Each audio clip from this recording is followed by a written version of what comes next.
and Praveen, and Burhan, who's a pioneer on UNIT. These are people I've been working with who I've not met. And this is the future we're living in. Thanks to technology, we can now collaborate like never before. The first point is union, right? There's value in collaboration. This is what we're doing. We collaborate to create events like this. We collaborate to create great technology and to actually birth our dreams into reality.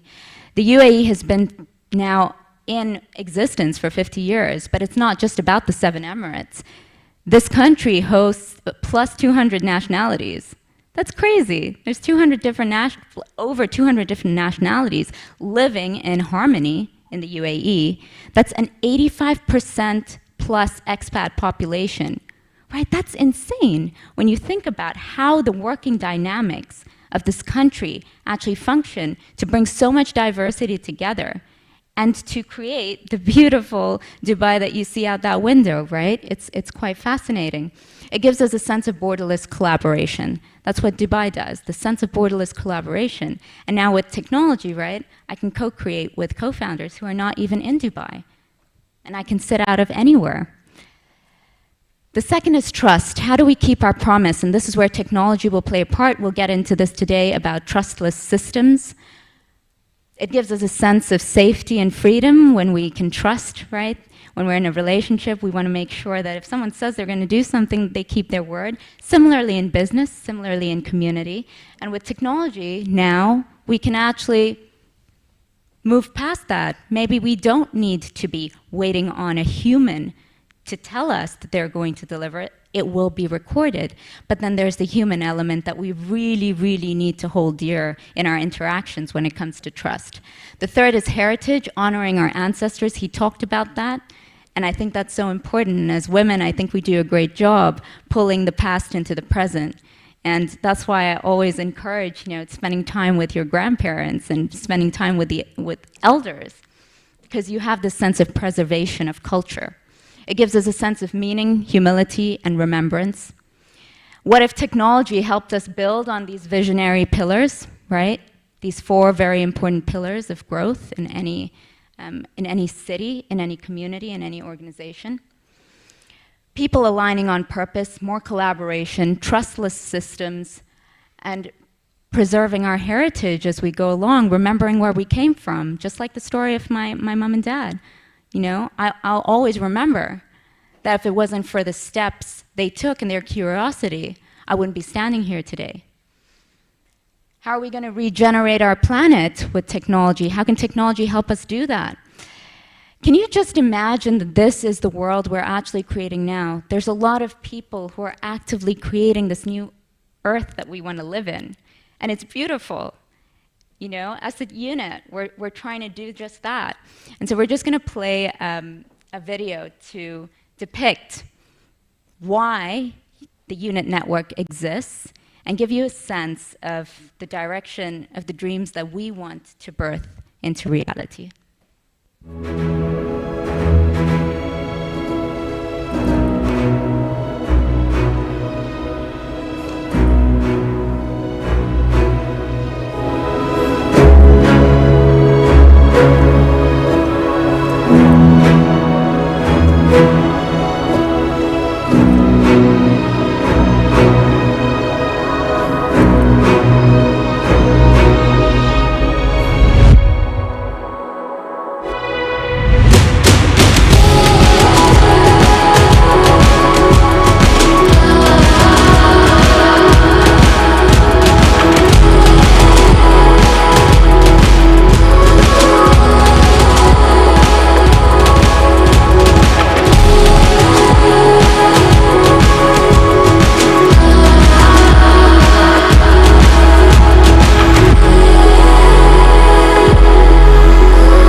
So we will be sharing a lot about UNIT and the UNIT network and what we're hoping to bring to everyone in this room and really across the globe in the years to come.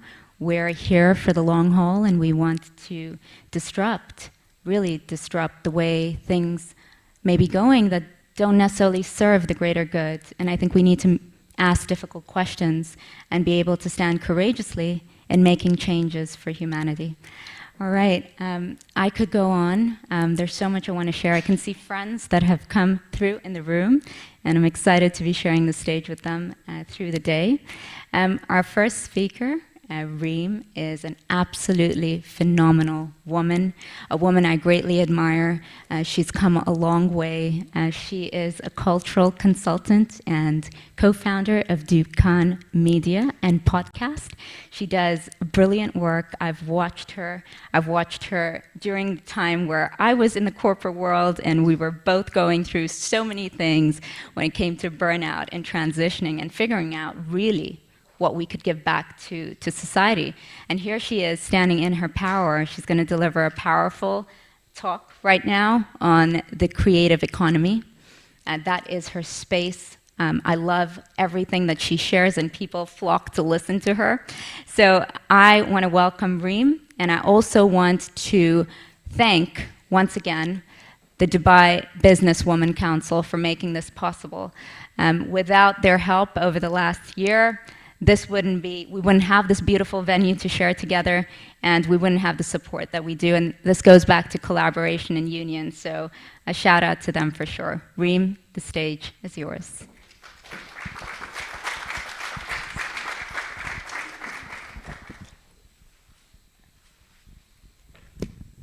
Good morning, everyone. Thank you so much for having me. I'm just gonna check the clicker before we're good. Okay. So in the Arab world, there is a running joke about the things that you can become when you grow up. You can either be a doctor, you can be a lawyer, you can be an engineer, or you can be a disappointment. So today I'm here to represent the economy of disappointments and answer the question like our parents are asking, which is, do you have a real job?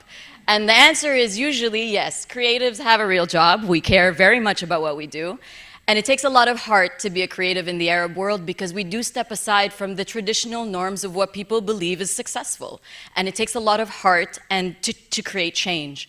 So we believe at Dukkan, which is the company that my team and I have proudly built, we believe that change begins at the heart first. And then it goes to your homes. And then it goes to your communities. And then it goes to your cities, then your countries, and then the world. But it always starts with the heart. And let's take it to the heart. We started out as a podcast 4 years ago or 5 years ago when no one knew what podcasts were. Omar Tom, who's at the front over there in Sharjah in a little apartment, thought, I'm going to do this. I'm going to stake our claim and build a space for people like us. And the show grew out to include myself and Akawi, who is there in the back. And what we do, at the heart of what we do, is we actually tell the stories that we believe don't have space in mainstream media. And that is part of what the creative economy is supposed to be doing. The core question of what we ask every time we sit at the table, now in business and when we started the podcast, is where is home? So OT, who started the podcast, was born in Sudan, he was raised in Sharjah, he studied in San Francisco, and he built his business here in Dubai. He's been here for 32 years. This is Mohammed Akawi. He was born in Lebanon, raised in Abu Dhabi, and he's our business partner, so he has business here in the UAE as well. I'm Iraqi, Filipino, Canadian. I am an immigrant, and I'm a UAE expat. I have a Muslim dad and a Christian mom. I've lived in 5 countries, and I've been in the UAE for 14 years. So, where is home? At the heart of Dukkan, we called the podcast Dukkan because the Dukkan is like a bodega or a corner store, the center of community. And we would come to the microphone every week and discuss the things that we would go through, just like many people do in front of the Dukkan or the Baqala or the bodega. And we lived our lives trying to figure out who we are and where is home. So things started to happen. We put this podcast out there, and then we realized, oh, people are listening. And we started to get fan mail. And you can see this is from Facebook Messenger. So this is like before Instagram and before, this is how old this fan mail is. And this is a gentleman from, there were so many of them, but this one in particular is from Arizona. And he said, over the last month, I've learned more about the Arabic world than I ever thought possible. I listened to 53 episodes over the past month. we realized we're actually the first Arabs he knew. And we're actually probably the first Muslim people he's actually ever interacted with. And it was just our voices telling our stories. And he basically called himself a third culture kid, which is what we all are. And he said, we taught him about Ramadan, and we taught him about what our fashion means to us. And when he hears people mention, and so you can see now we've updated. Hector has now moved into WhatsApp, so we've kept in touch. And so he says, when I hear about people mention the Middle East, any part of it, I always tell them they have no idea what's going on there. The creativity, the love, the innovation, it's extraordinary. And through your show, I had a chance to peel back the curtain and marvel at the world I saw. So that was cool. We obviously got a friend in Hector, but what was amazing, obviously, was that we connected over the strangeness of our voices on a platform, just telling the world what Dubai was about and our lives were about. And then one day, this is at the Cannes Lion Festival of Creativity in France. This is Yusuf Toukan, and he was doing a talk on the new tribes of Arabia. And he called the Dukkan show the voice of the Arab digital generation. And it dawned on us. This thing that we'd started, that OT had started from his little, space, this is the first iteration of Dukkan in Sharjah, has now become a portal. And we were now a voice from the Middle East to the world, whether we liked it or not. That's the power of collaboration, community, and staking claim on your narrative. And we thought, how come? How are we the first people to get to Hector? What image did Hector have of us before he heard us? And the answer is, no one actually asked us how we wanted to be represented in mainstream media. No one asked me how I was going to be shown across all of the platforms when they say Arab women, or Filipino women, or Sudanese men, or third culture kids. All everyone knew was when we said, I'm from the Arab world, a very clear definition came to their minds. And so we realized now we have a platform. No one asked us. So our job is to show the world what we see. The remarkable women who every day stake their claim and change the landscape of the Arab world for the global sphere. Women who really care about the world and the work that they do. How am I going to show the world her? And so OT has a background in strategy. Akawi has very deep history in brand collaborations and building great brands. And I had a production and legal background, so we decided to create a consultancy to help businesses understand the people of the Middle East. And we called it Dukkan Media. It was a response. We built our business as a response, not as a call. And I thought that was interesting because we knew we had a problem to solve. So the portal now became an engine. And we decided to lean into our community and use data to prove who we are, to showcase what culture and community can build when you have wonderful collaboration. The future of the Arab world, in our opinion, in the creative space, is actually all in the data. And so we decided that our consultancy was not going to show pictures, but we were actually going to get into the communities, learn about people, and have brands talk to us in our way, rather than give us the voice that, because we consume so much content that's simply not ours. So Dukkan helps businesses understand the people of the Middle East now. And in true Dukkan fashion, I'd like to change the title of my talk, because this talk was very long. This talk was, we've interviewed 200 creatives, and this is what we've learned. However, I'd like to change that today. A series of epiphanies that no one asked for, but we're giving it to you straight because we refuse to be misrepresented any longer. That's the new title of my talk. Thank you. So I'm going to take you through a few creatives who have sat through our podcast. And the podcast is, we are long form. We allow people to speak because we want to create time capsules. You were here in Dubai in 2016, and this is what mattered to you. This is Salim Al-Qasmi. He is actually the founder of Fikra Studio in Sharjah. They run the most remarkable team, remarkable work. And he taught us that we're here to create and redefine, not just to work. In his episode, I actually said, sometimes I don't really feel welcome here because I don't connect too much with Emiratis. And he looked at me and said, you're here to do the work, we welcome you. It was the first time I'd heard, oh, I belong here, and we belong here. But the future is about redefining, and young people are redefining as we speak. This is Trinidad James. At the height of the Black Lives Matter movement, Trinidad was going into communities and teaching us how to promote and work with Black-owned businesses. And we thought, actually, we brought him on the show and we said there's a likeness. We don't support female Arab-based businesses. I don't look at someone and say, oh, actually, her business first, because her business matters. We should do that. And we need to find the way, we have to really understand how to value our creative work, because actually creative work is highly devalued at the moment.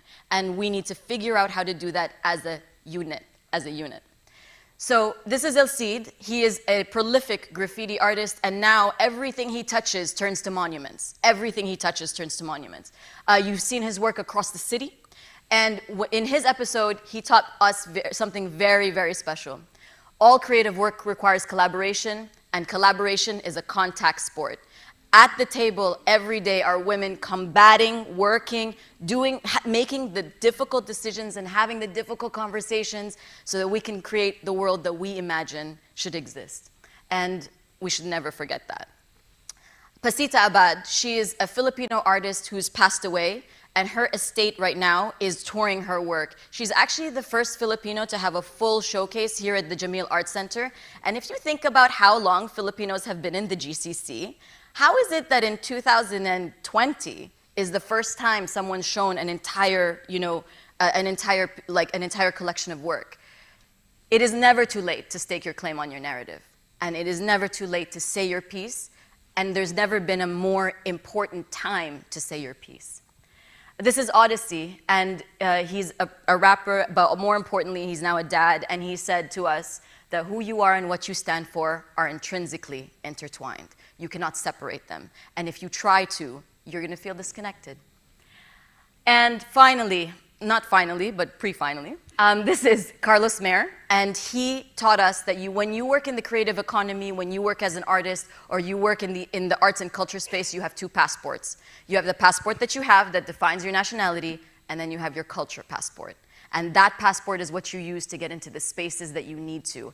All of us have a second passport. If you work in accounting, if you work in banking, that second passport requires collaboration, it requires community, and it requires bravery, courage. Courage, my love.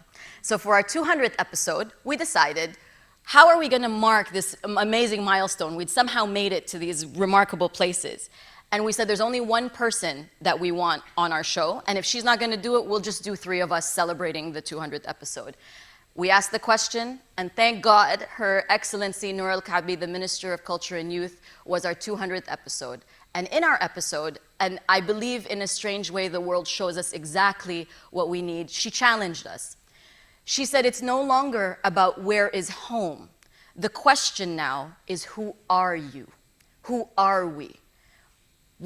As Anne said, 200 plus nationalities, 85% expats. Who are we in this space? The creative economy right now is driving that question, and it demands that we stand and pledge allegiance to who we are. And home, we found out after interviewing over 200 people, is where your feet are. That's the answer. Home is where your feet are. If you're sitting in a room, and that's the thing, sometimes as a woman, I'm the only woman in the room. If my feet are here, I belong in this room. That's my home. So the question now, the new iteration, who are we? It's now a call to action, but rather a call to adventure. We have to ask ourselves, who are we, in order to define the future and stake claim on all the initiatives that we believe are the most important things that we need to tackle today. As humans in the creative economy, as the voice of the Arab digital generation, as the future of art and culture, as people who add value through our creative imagination. All of those things are how a podcast from Sharjah turned into a portal, which is now an engine that gives data into the economy, because we decided we were going to be a resource that builds resources. And the truth is now, is we want to show you who we are, and we believe that everybody here has to show us who you are, because we're all listening. And a few months ago, I was watching a theatrical presentation, and I heard this statement, until all our I ams become we ares. And I thought that was beautiful. So what is the work? The work is, we need to work until all our I ams become we ares. And until then, we love you. Thank you very much for listening. I appreciate your time. I believe we're doing a little Q&A. Is that? Yes, that's right. Does anyone in the room have questions for Reem? Yeah. I'll just put this, I'll hold it. Good morning, everyone. This morning is definitely one of the best mornings I've been. I had to cut down a few meetings, but I think it's all for my collaboration with the women power from India that I come from. And over the last 2 years, I spent a lot of time with some real fantastic women who are making the difference in the startup world. And I just wanted to be part of this community. And it's lovely to see the kind of passion you have in what you do. Thank you. So kudos to you. Thank you. Only one question that I'll be asking you, which I've asked every single female warrior out there, is what is that inspiration that you have on a daily basis? Not for your goal, but as a daily, your routine, what drives you? What drives me, quite simply, is that I set my North Star as freedom. Until we are all free, none of us are free. I believe that was Audre Lorde. So when I wake up in the morning and I see inequality in any way, I'm driven to be that change somehow. But as Anne had said earlier, burnout is a true thing. And when you are driven, you drive yourself right to burnout. So it is about creating a space to love yourself enough to pull back for the greater good. So I mark my North Star as freedom, and I know we'll get there. But in the meantime, it is about calibration, constant course correction and calibration. Great. More power to you. Thank you. Cheers, thanks. Any other questions?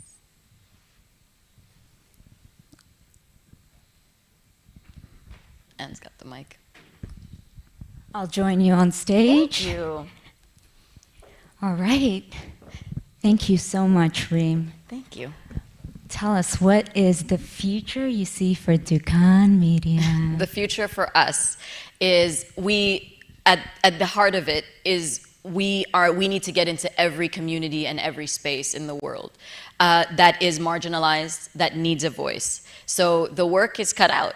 And we are the voice from the Middle East to the world. So until we are defined in our own way by our own voice in mainstream media, Dukan's work doesn't stop. I think you're doing powerful work, and it's something that's needed, especially someone who's grown up here. I think this is the right time.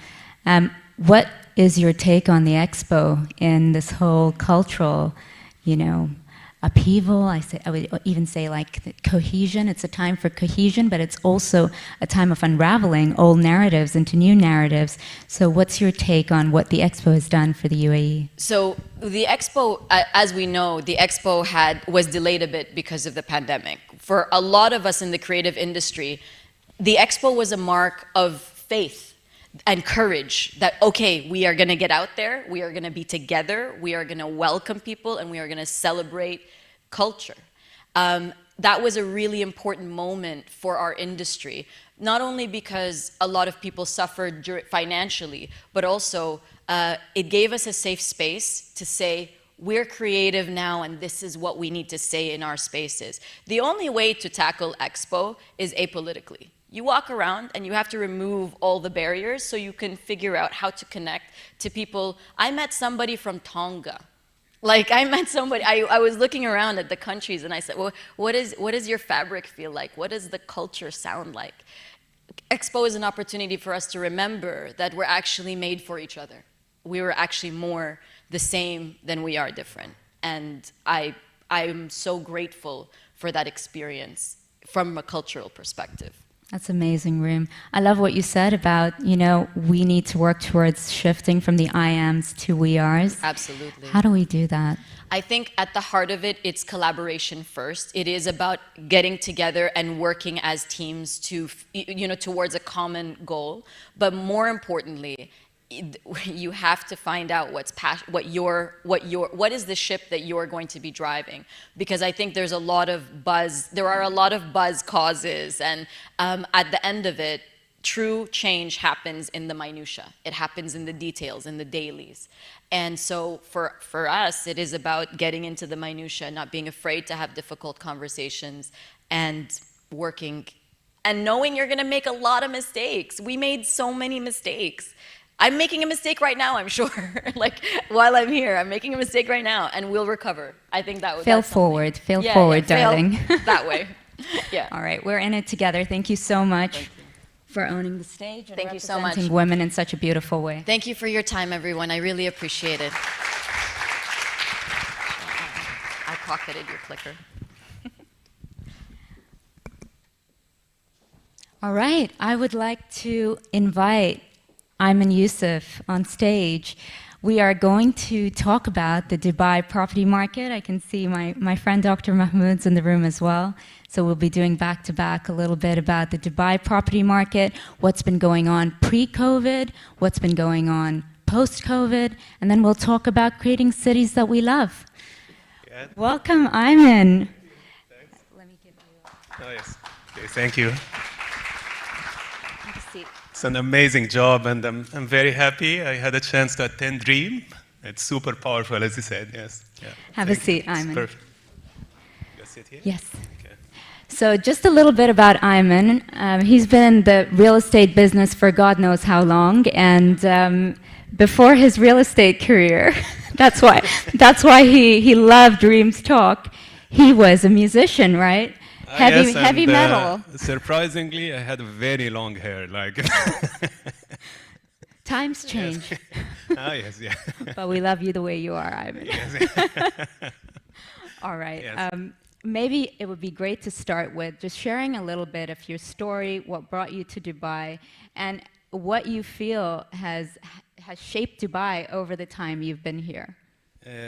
It has been an amazing journey. Actually, for me, real estate happened by coincidence. While I was in university, a friend of mine got into a developer in Egypt, and he said, "Why don't you come and join in?" I was still studying, and then there was a new startup for the company which I work for right now, which is Coldwell Banker. It's started in San Francisco in 1906, and operational in 50 plus countries, with 100,000 offices. And then I got an offer to join in. For me, real estate brokerage wasn't really something I'm excited about. It was not perceived well in my culture and society. Like, real estate agent is someone who doesn't have anything to do in life. As you said, Dream, this is a category which is the disappointment category.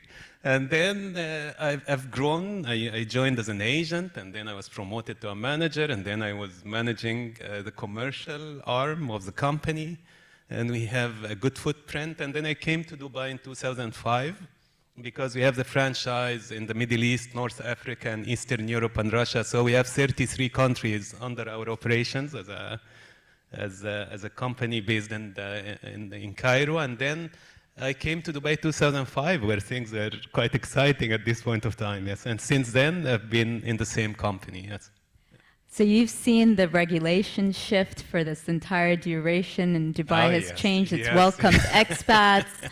It's also had to kind of put certain regulations in place to stop the excitement that the real estate market had. I know Yes. that you are very passionate about talking about sustainability of real estate markets in general. Yes. What would you say were some of the measures that Dubai took to create sustainability in making Dubai attractive till now?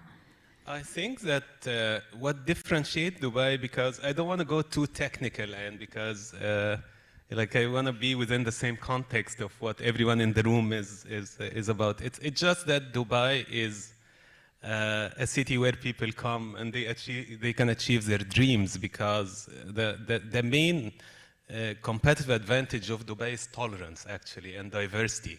Because many other countries and many other cities in the same region and beyond try to duplicate the same model, but the culture is embedded within the I don't know how to say it in, but I mean the culture from the old days. Historically, Dubai have been very tolerant because the background was based on trade and accommodating others. So this what drive Dubai ahead of all the other cities in the region. Yes, yeah. And as you've been growing your team, I mean, your team must be having so many different nationalities. How has it been with them embedding themselves in Dubai culture and working from here? I was actually surprised because, again, we take diversity very serious. We're an American company, and we take the woman, empowering women and minorities into that. That's like one of our priorities. And I was surprised to see that we have 30 nationalities. We're not like a large operations. The total number of agents in our company is 150 in 6 branches. So to find that we have 30 plus nationalities was something very nice, was very interesting. That's amazing. Yeah, I think you've done a very good job in regard to culture at Coldwell Banker UAE. Yes. The one thing that I want to get into is what you feel has changed in terms of investor profiles pre-COVID, during COVID, and now that the market's picking up again. Okay, what happened during COVID that it was difficult for all of us, but I believe that Dubai, actually it was good news for the market and good news for the overall country, because the leadership were able to turn a crisis into an opportunity, and it's true, and we've seen it, like down in the field, we've seen how we attracted a lot of new client base from Europe and the US and Latin America, which never happened before. Like it's before, yes, the statistics comes always as 200 nationalities, or I don't know how many nationalities investing, but we always used to get the American from Indian or Egyptian background, but to get a native French guy who want to buy a villa in Palm Jumeirah, and to get like a Swiss high net worth who want to buy a house and to stay here for good, this was a new trend that we've seen. And so there is a shift in demand, a shift in demand was for large houses and better quality and bigger space because of working from home and because of all the dynamics that you know. And we've seen luxury overtaking the other segments, like the growth in luxury was really phenomenal in the last couple of years. And what would you say the Expo did for Dubai? The Expo, I have a mixed. Expo was a great event, which, as you said, as Reem said, it's brought everyone together. Everyone was able to connect culturally, and to make us all feel like one. And it's from a real estate point of view, it has a positive impact. And because, again, a lot of visitors who come to see what's going on, a lot of people who work in Expo, they come, visit Dubai, experience the city, and then maybe consider Dubai to be a long-term place for them to be. So it had a major impact on a lot of units were rented on a 6 months terms or 3 months terms. So it absorbed a lot of units from the rental market, which had a positive impact. And on the other hand, a lot of visitors who consider Dubai to come, the Expo was another incentive for them to come. So it has a good impact on tourism. And tourism is connected straight to real estate. So from our perspective, when we have better tourism, straight away we have better numbers and better volume of transactions and growth in general. Would you say Dubai has become more affordable? They're attracting a lot of artists, entrepreneurs now. Would you think that this is a good place to start up a business and be able to sustain yourself in the sense of being able to rent out a property that's affordable? Yes, I can recall when we came in 2005 setting up an office to accommodate our startup accommodation, we had to use some very high level network and connections to be able just to secure an office.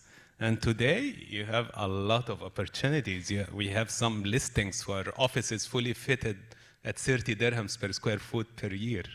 It's a little further down, but this was never the case. At the time when I came here, the rates were like 10 times what you could find today. So finding an office space is easy. Still, the cost and the fees is little higher than usual. Still something maybe in the future could be addressed. Like to set up a company in Egypt, for instance, where I'm from, like less than 1,000 dirhams, the whole total cost, Here the cost is a little bit on the higher side. Yes, we have, it's more like a tax, not tax-free, we still have an income, like corporate income cost was introduced, but favorable tax system, but for entrepreneur, a little bit on the higher side. So still there is room for improvement, and yes. Would you say the commercial market is moving now, again? The commercial market is moving, actually. I was surprised to see that we're getting a lot of demand for Class A office space. Actually, the market across the board is behaving like there are a lot of gap between how the luxury and the quality assets are performing versus the lower quality ones. So the lower quality is still lagging, and still some office space is still like, the occupancy is not as high. But a better quality office space is doing really well. It's very high occupancy, and the demand is really well, yes. If you were to compare Dubai to Mumbai or Yes. New York, Yes. how would you rate it? I know Dr. Mahmoud's got a slide that he's going to be Yes, sharing on yes. affordability of Dubai. Yes. With your experience, when clients come to you, how do you talk to them about this? Okay, so there are a lot of factors to determine the attractiveness of a city, right? And maybe the doctor will be able to emphasize more on it.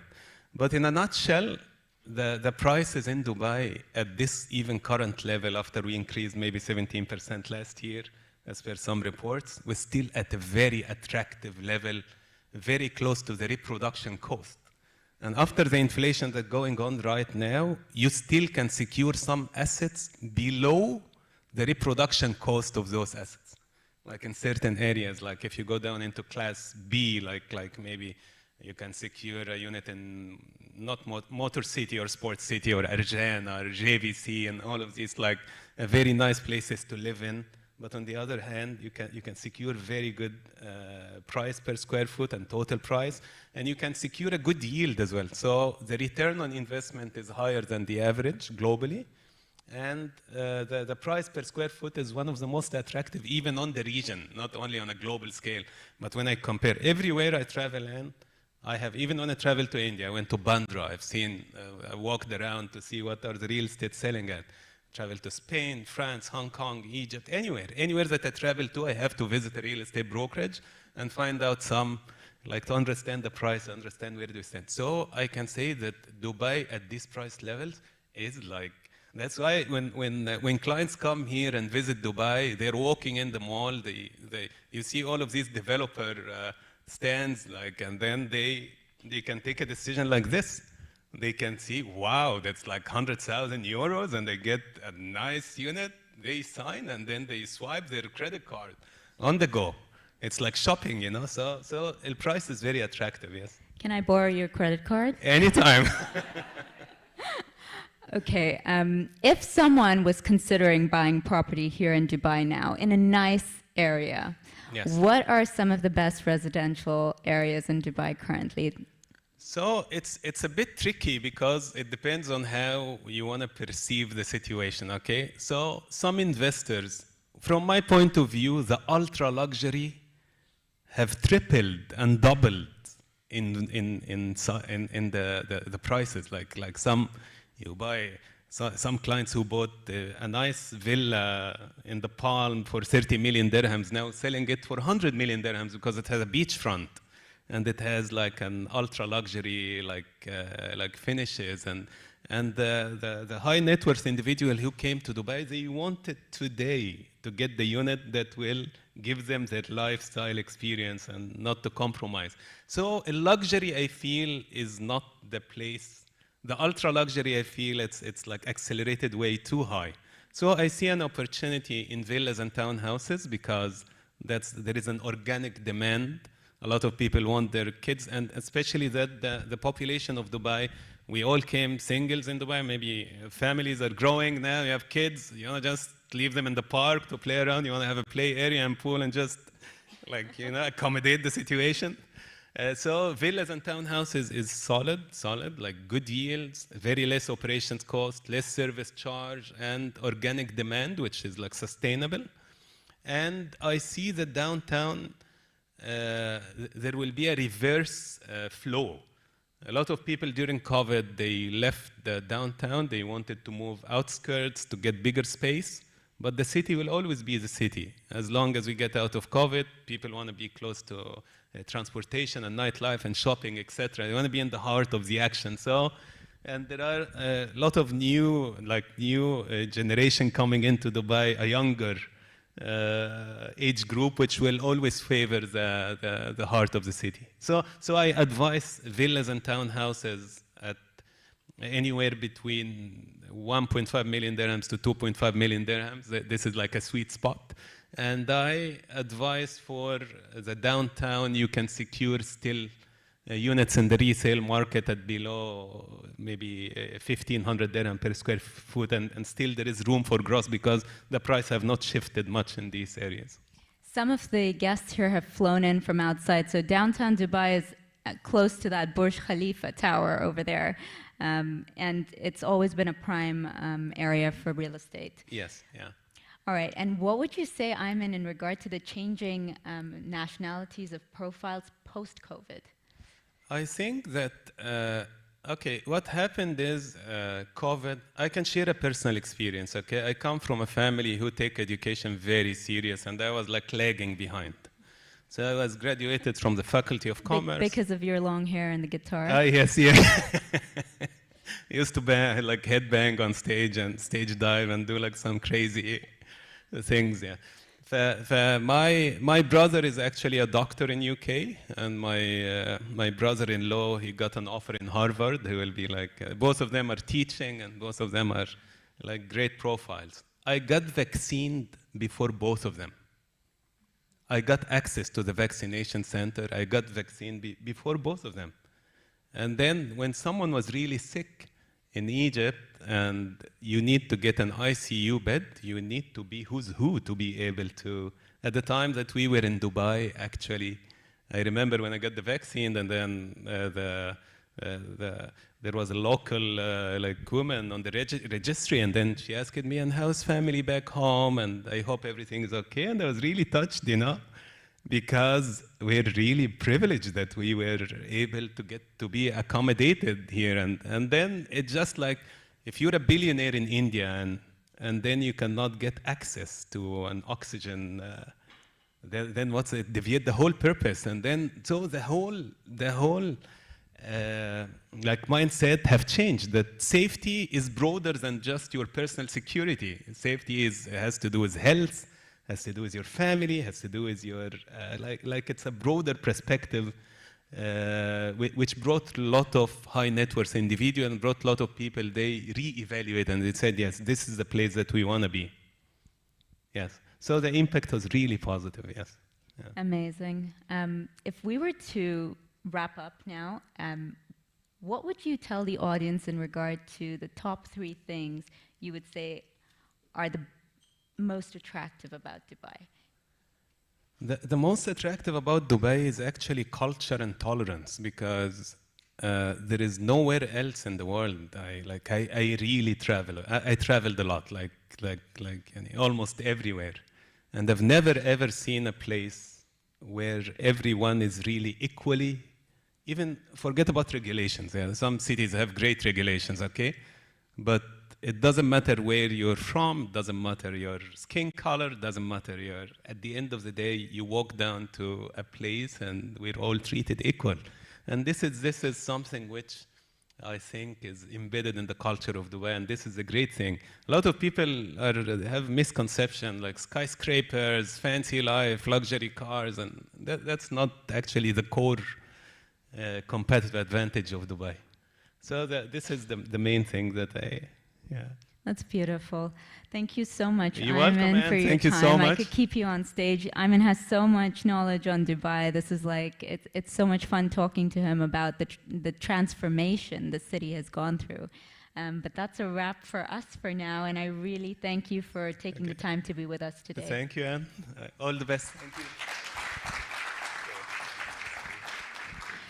All right, our next guest is Dr. Mahmoud Al-Burai. He is the chairman of the Real Estate Federation over here, and he's got several titles. In fact, I have them all written down.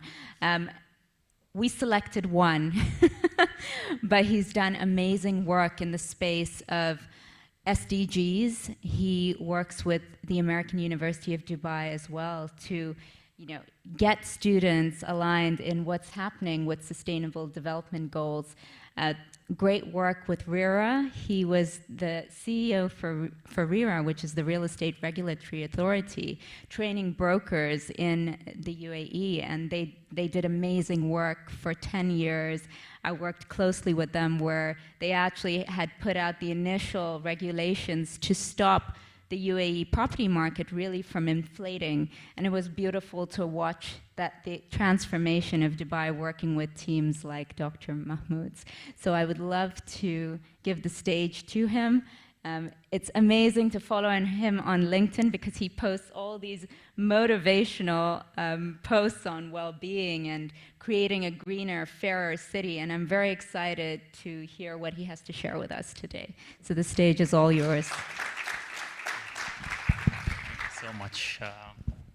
Assalamu alaikum wa rahmatullahi wa barakatuh. Good morning, everyone. I said assalamu alaikum. This in English means peace be upon you, because we're a country that's, as Ayman said, we're about tolerance, respect, peace, and love. So welcome to Dubai, and great to be in a forum called World Dubai. I think Dubai and the world now are becoming Dubai has the word in it. We have 217 nationalities living in Dubai. This is thanks to everyone for being great ambassadors for Dubai and talking about how great it is to live in Dubai. I remember His Highness Sheikh Mohammed bin Rashid about 15 years ago. He was in one of the graduation ceremonies here in Dubai, and he asked a lady next to me, "Where are you from?" And she said, "I'm from Jordan." He said, "No, you're from Dubai. Anyone who lives in Dubai is part of Dubai. So welcome to Dubai, welcome to the world." I can see my office from here, Dubai Land Department. If you allow me to go through my presentation, and sorry, I'm telling you in advance, I'm going to confuse you. I'm going to take you east and west. I'm going to take you from sustainability to risk, to resilience, to competitiveness, to Dubai, to Africa. But at the end, I want to tell you the story, which is in one slide. This is how we want to build our cities, and this is how we want to live. So, I don't know if... Give us a moment, Doctor. We're just Sure. getting it on. So let's talk. Any interesting stuff? Did you visit Expo, by the way? Don't miss it. Last few days. And we managed to host the largest expo in the mid of crisis. I think one of the best things we've done here in the UAE is we managed to get the health and economy going well, right? So we controlled the health issue of COVID. At the same time, we managed to get our economy going forward. So last year we had 300 billion dirhams of real estate transactions in Dubai. So we have a lot of Europeans, and to echo what Ayman said, we have, for the first time, German, French, Austrian coming to Dubai. Apart from Russian and Ukrainian, both are coming and investing in Dubai.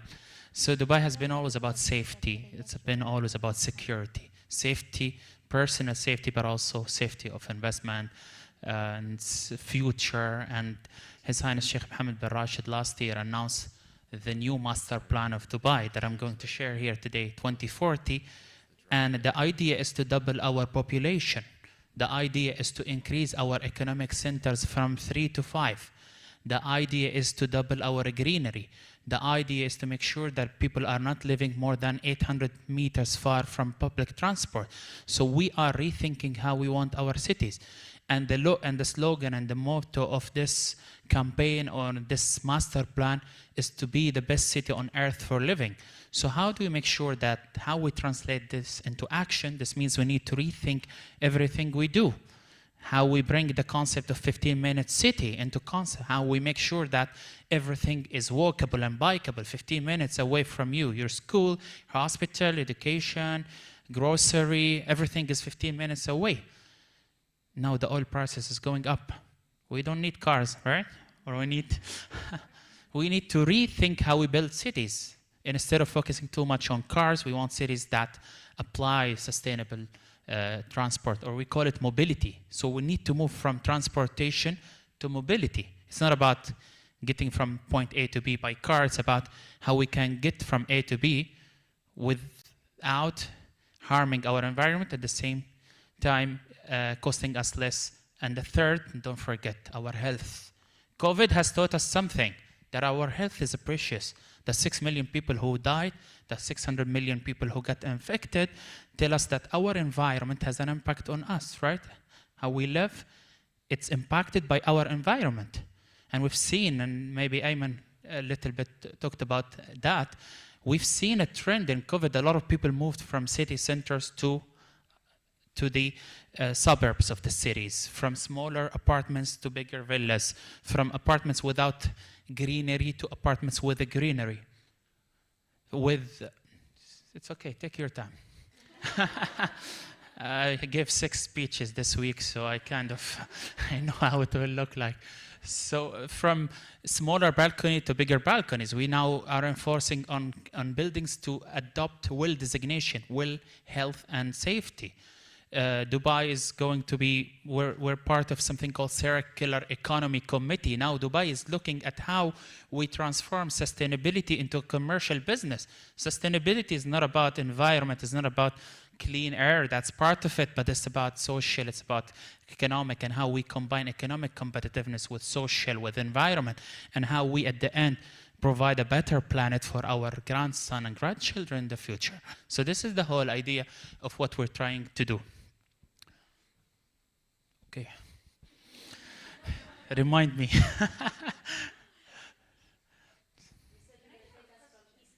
Okay, so we're still in the east. Let's go to the west, but not the war, please. I'm not going to talk politics today. But what I want to say is that Sustainable Development Goals that the United Nations adopted in 2015, I was part of SDG number 11, which is about how we build sustainable cities and communities. And we've seen that COVID actually had impacted SDGs negatively. Before COVID, we used to say we need $2.5 trillion of investment to bridge the financing gap of SDGs. Nowadays, we say on the top of that, we need $1.7 trillion. So COVID has impacted economies. And also the word that I want you also to really think about is crisis and risk. And this is the new normal. If you go, there is a global report called the Global Risk Report by the World Economic Forum. And this is a yearly report. Go there and you'll see 70% of the future risks are about social and environmental risks. And this is the new normal. Before COVID, only 51% of businesses had a business continuity plans. This is not good, right? They were not ready for a disruption.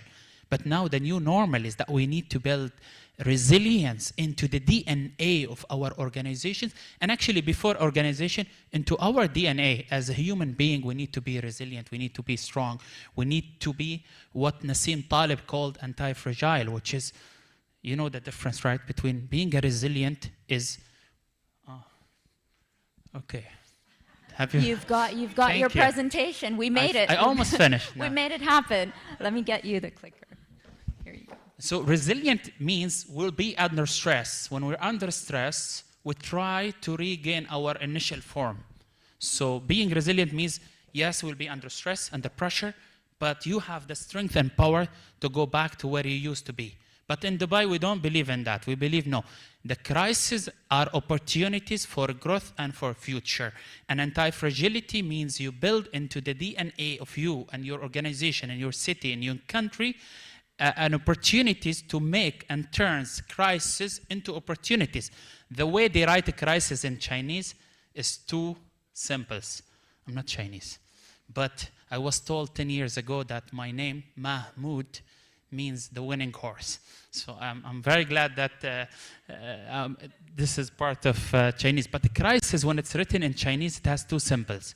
One resembles opportunity, and the other one resembles risk. So in every crisis, there is opportunity. At personal level, at city level, at country level. And this is VUCA. You hear the VUCA, right?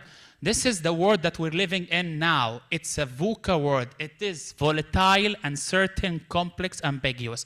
This is the future. We need to get used to it. We need to build the strategies to be ready for the future crisis. And these are the global report, the global risk report. If you see, all the green are environmental risks that are going to be the future. And the orange are the social. So almost 8 out of 10 are environmental and social risk. 83% of executives who were interviewed in this report of the World Economic Forum say they are worried about the future. Are you worried? Why we're not worried here about the future? You worried? It's normal. Very normal to be worried. If we're not worried, then we need to be worried that we're not worried. But we are worried, yes. But I tell you, and being close to His Highness Sheikh Mohammed in many occasions, I remember 2010-11, he called government officials to his palace in the mid of crisis, the mid of Arab Spring at that time. And he said, why do you think I'm bringing you here? And everyone was saying Arab Spring, others were saying because of economic crisis. He said, no, I want the 3 innovative ideas from each one of you. Change or you will be changed. Simple. So we're not worried. So said the best way to predict the future is to create it. So here in Dubai, we are in a business of creating future. We don't wait for the future to come. We bring it to the present. Okay. Look down. This is very familiar scenes, right? We've seen. You know, one of the most touching moments of my life, seeing Sheikh Zayed Road empty, and it's still deep into the memory. But that reminds us of something, the social animal we are, we as a human being, right? So, and all of a sudden we started talking social distance, stay home, stay safe, don't shake hands. By the way, last 2 days I shook hands with maybe 500 people. So my wife said, don't come close. But anyways. I feel it's the end of it. So human beings are social animals. We were social before we were human, right? So when we talk about sustainability, don't forget the social element. And with COVID, we need to reinforce this message that we need to work on the social sustainability of our planet. If you read this article, Foreign Policy Magazine, March 2020, how the globe will look like post-COVID. This is really an interesting article that I keep going back to. So they're saying that our globe will be a lot of, tension, less about America, more about China. They talk about less about profitability, more about sustainability. And we started to see like a movement towards sustainability, driven and pushed by millennials, but also from governments. Here in the UAE, we announced that by 2050 we'll be a carbon neutral country. We announced recently Dubai Khan initiative. The government is and the government's engine are very forward-looking. So this is the $1 trillion I told you. We need about $4.5 trillion if we add all these things, if we want to achieve the SDGs. But let me remind you of Africa, so from east to west, and why this is in the context of building cities. We're living in Dubai, but we don't forget we're part of a globe.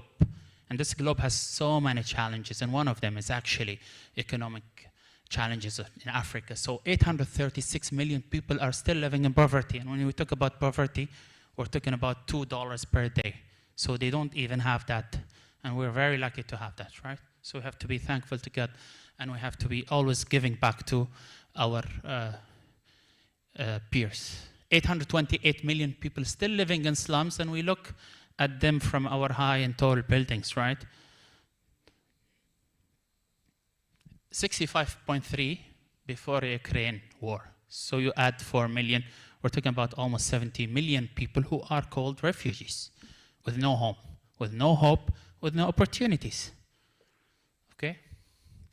Disasters, the frequency of disasters has doubled recently. And this is why we always need to get used to the issue of crisis. That's fine. Let's accept them and work with them, be ready for them, and leave the rest to God, right? We need to be worried, but not too worried. Income inequality is worsening not only in Africa, but also worldwide. And COVID has actually deepened that inequality. And this is an alarm for us to think about. And there is something called the digital divide. And what is digital divide? Digital divide, 2/3 of kids who are at the age of schools don't have access to internet in their schools. And that means that they will not get a good education. And that means that this inequality even will worsen and worsen. So we're talking about all these realities, and not to upset you and not to make you sad.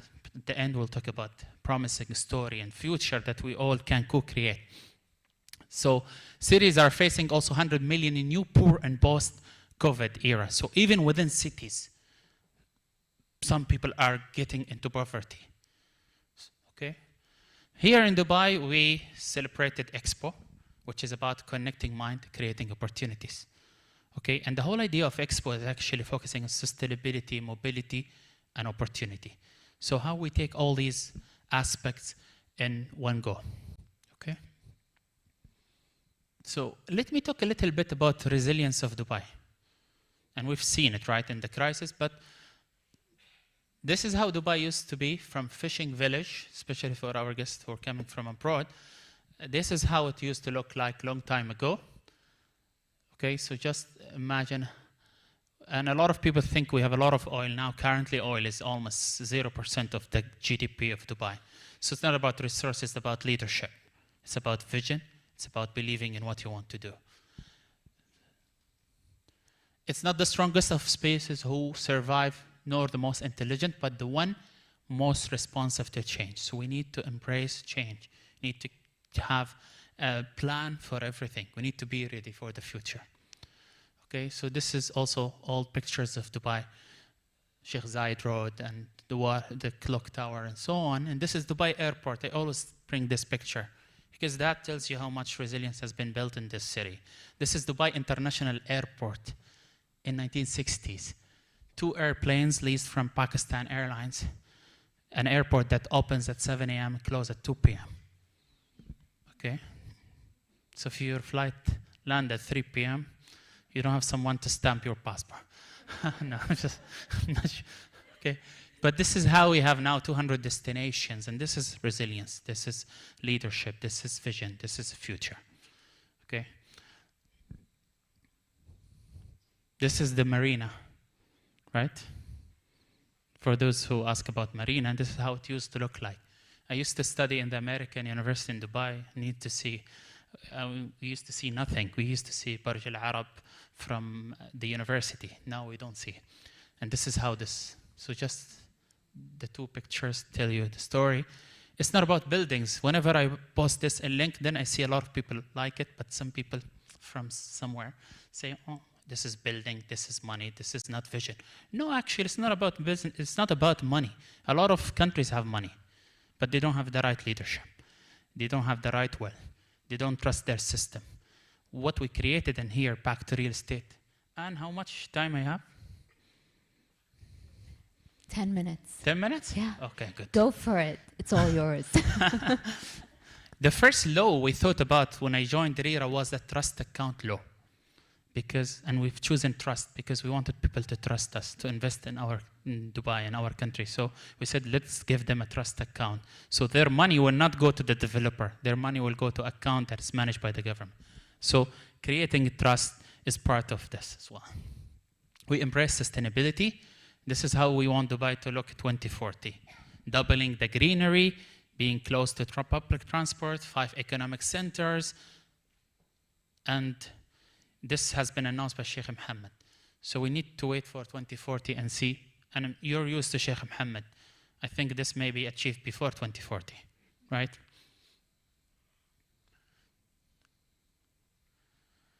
And this is the new initiative, Dubai Can, which is about also cutting on plastic use. And there's so many other initiatives the government of Dubai is working on.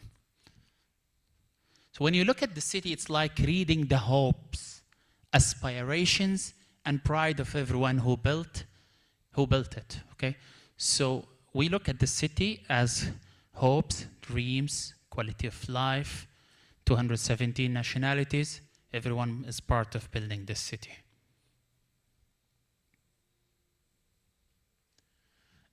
Recently, we signed into the UN the City We Need campaign.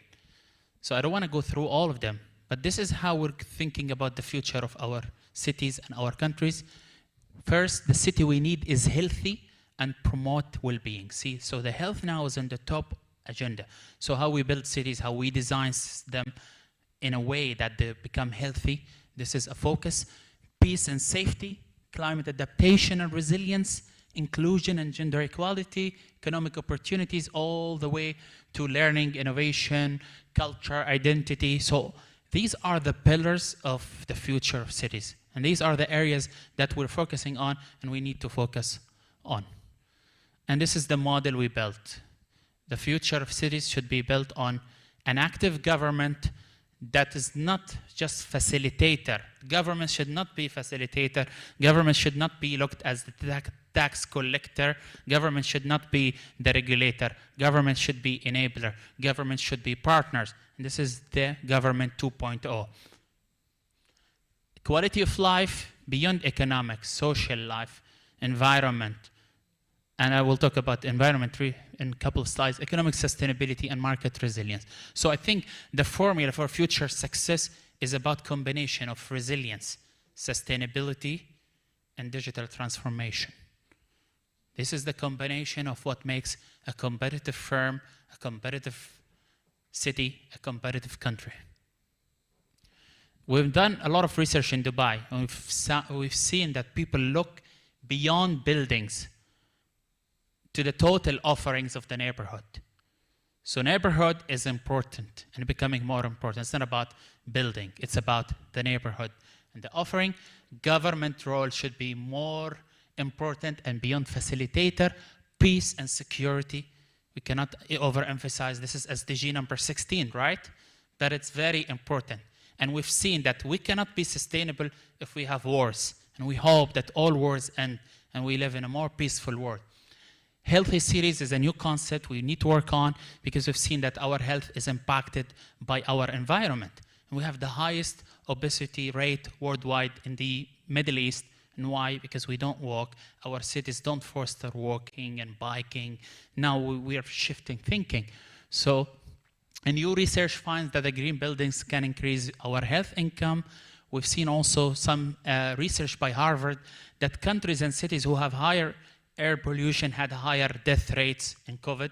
So this study was done at the beginning of COVID, and we need to go back and check it again. But there is a relationship between our health and our environment. Okay, so I like to bring quotes from time to time. So cities have the capacity of providing something for everybody only because and only when they are created by everyone for everyone. And this is about inclusivity. And if we read, there is a book called Why Cities Fail.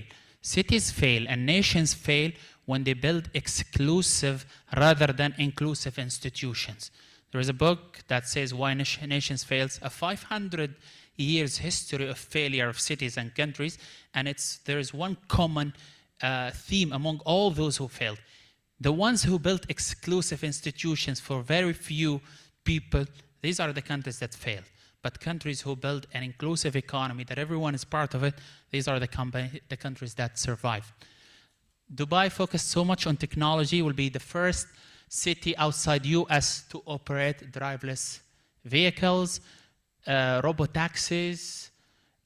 Sheikh Mohammed has been always focusing on smart city even before COVID. So if you remember when COVID was there, started, closed down, we used to have real estate transactions. A buyer from Kazakhstan, a seller from the US, the property in Dubai, deal is done in one day. So we invested in the digital infrastructure. And this is, again, as I told you, pillar of competitiveness. Build your digital infrastructure. And this is why we have 24/7 hours government. 2013, His Highness Sheikh Mohammed said, I want a government that is 24/7, hospitable like hotels, accurate like banks, that never sleeps. And this is the government, this is the 2.0 government. Okay? And we always say, and Sheikh Rashid, the father of Sheikh Mohammed, said, what's good for business is good for Dubai, and what's good for Dubai is good for business. And this is something also has been overemphasized, and we will see more of it, actually, how Dubai become. It's not about buildings. Dubai is a place for a lot of companies now who want to operate from Dubai. I have a lot of European friends who came to Dubai. They're running business in Europe, but their office here in Dubai. And they have no contracts in Dubai. But they like the city, like the ease of doing business here in the city of Dubai. We are affordable, and, right? You agree? I mean, it depends how we define affordability, but a lot of indices shows that we are an affordable city, and there is something called UBS bubble or real estate bubble index. We are undervalued. So Dubai is in the green, and it's undervalued. This means what you have in Dubai is not reflected in the prices of properties in terms of residential or office. So we are still undervalued. Yes, the prices went up, as Ayman said, in the last years, but we are still affordable by international means.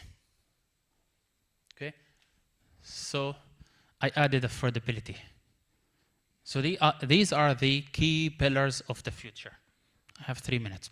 So it's a combination of resilience, sustainability, affordability, digital transformation. That's what makes great cities. That's what makes great countries. A city is what it is because our citizens are what they are. And this is how Dubai always works. We are inspired by people. We want always to make sure that we create a life that everyone wants to live. In the city we need, and the city that we want. And what is the city? As Shakespeare said, what is the city but the people? Okay? We want cities that inspires curiosity, trust, cooperation. We want a city that has common areas, public places where people can connect, where people can socialize, people can walk, can move. And this is, I mean, it can be done. If you go to Amsterdam, this is how Amsterdam used to look like a long time ago, 50, 60 years ago. Cars and not sustainable, but it took leadership and culture change to transform Amsterdam into one of the most sustainable cities. 70% of trips now are made by bicycle and walking. And this is the kind of city we want to work towards. What we're missing, this is before COVID, we're missing social dimension. And we need to work more on it because with closer proximity, again, this is before COVID.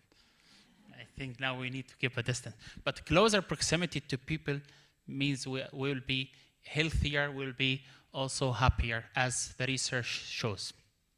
Okay?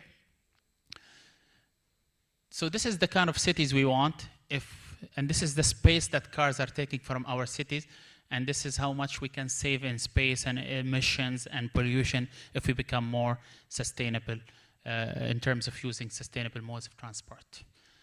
This is a guy I met. He's a great guy. Talks about cities for people, how we build cities and redirect them from focusing too much on cars to cities for people. Okay?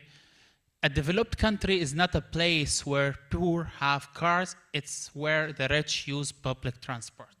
So that's the future. We need to work more on our public transport infrastructure. And if you plan cities for cars and traffic, you get cars and traffic. If you plan them for people, you get people and places. So again, this is, I'm almost in the last few slides. And so we need to invest in green infrastructure. We need to invest in happiness. And last slide, last 2 slides. We've talked a lot about outside. Let's go inside. We spend 90% of our time inside buildings, right? So what kind of lighting we have, what kind of air quality we have. They found actually that pollution inside buildings is 2.5 higher than outside. So we need to look at what kind of materials we build, what kind of air quality we have, and we also need to think about our health. 60% of women that are overweight are in the UAE. 60% of women that, I don't know why he focused on women, this research, but even men, right?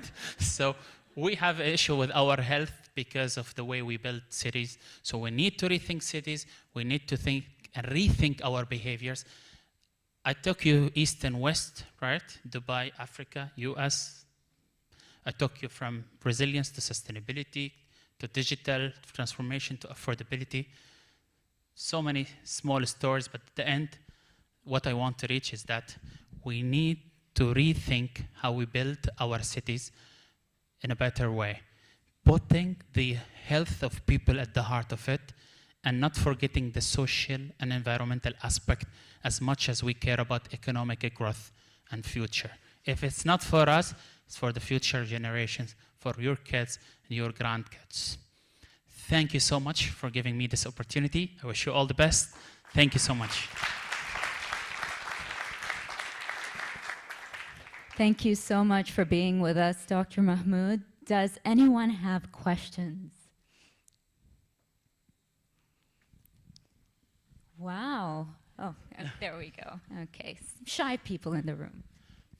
I teach in the American University in Dubai, so I'm used to questions. Please Thank ask. you. I really, you spoke my heart, like from end to end. I had a presentation sometime back at an event. I started playing United Nations video showing all the floods and wildfires, and people started leaving the hall. So as you said, it's really sad. Yeah, it's very worrying. But the picture you have showed, and with the leadership we have in the UAE, we are really hopeful. It's amazing. Now my question. My question is, I have a development background, sustainable development background. I have worked with United Nations and Al-Khan Development Network, and I have 8 sustainable businesses in UAE. I'm in the business since 2013. Recently, we have started, I'm not sure if you've heard of Flow Water. Flow Water, yeah. So Flow Water is one of my businesses. So we are struggling with water and drain connection in big buildings, commercial buildings, hospitals, schools. This is something I'm not sure it's been, somebody has communicated this feedback from the public to you when you are talking about sustainable businesses. Of course, we want to get everything inside, like we have amazing Diva connection, which is good quality water. But again, to improve it, people would like to connect those to equipments and technologies that will transform it to, even healthier water. So we don't have these. How are you, do you have any plans? Like for me as a business owner, shall I expect any improvement? We lost many projects because we couldn't get the water and drain connection. Mm-hmm. There is a committee now in Dubai government, the Circular Economy Committee, and we have a common theme between Dubai Municipality and Land Department and DIWA. And we're working on this. So I would love to take your card and involve you in the project. Oh, I would love to be there. Yeah, we started about a month ago on it, and excellent. Soon we will have a campaign on it. So maybe I can get back to those, potential customers after 1 Sure. month. Yeah, but I would love to take your card and connect you sure. with our colleagues in the Executive Council. Sure, thank you. Thank you. Yes. Yes, go for it. But more of a, I just wanted to thank you for your segment. It was amazing. And being a child of Dubai, born and raised here, I literally could connect to all of the old pictures that you had put out there because I've seen it grow. And it reminds me of my podcast with you, Daniela. It makes me so proud to be a part of this city. And like we do at the Dubai Businesswomen Council, we tell everybody that it's all about the leadership. It's the vision of the leaders here that got us to where we are. Whether you're a woman or a man, regardless of your nationality, cultural background, this country has been built on tolerance, and it has been built on the vision of a leadership that is phenomenal. And I think Dubai should be an example for the rest of the world. So thank you so much for sharing all this great knowledge with us. And we're very happy to have you here. And I'm just very, very proud. Thank you. Oh, thank you so much. And we all need to be proud, right? But I'm sure you were not at the time of Dubai airport.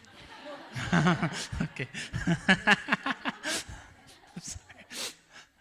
Thank you so much. And this is, we're lucky to have the leadership of His Highness Sheikh Mohammed, Sheikh Khalifa, the President, Sheikh Mohammed bin Rashid, and Sheikh Mohammed Zayed. And you can see the momentum and dynamics and the amount of work. And actually, in the mid of this, we don't forget giving back. So yesterday I was in Sheikh Mohammed's office talking about future projects in Ramadan, and there is one campaign that Sheikh Mohammed announced recently, the 1 billion meals campaign. And I was with his team working on how we get businesses to be more involved. And there is a group that Sheikh Mohammed is going to announce soon to be a circle of all the influential philanthropists and charity people. And we think always beyond Dubai and UAE. I mean, where do you find the leadership that does not only care about people and residents of this country? They think beyond. They think of people in Africa, how we reach Africa, how we reach Asia, how we help here and there. So we're setting an example that we can be economically vibrant and prosperous at the same time. We don't forget our global citizenship mandate of taking care of whoever we can take care of if they need. So thank you so much. Thank you. Dr. Mohammed, thank you very much for the presentation. It was absolutely wonderful to hear the plans for the future of Dubai. And you so beautifully pitched the old and the new together. I had just one question, though, surrounding smart cities.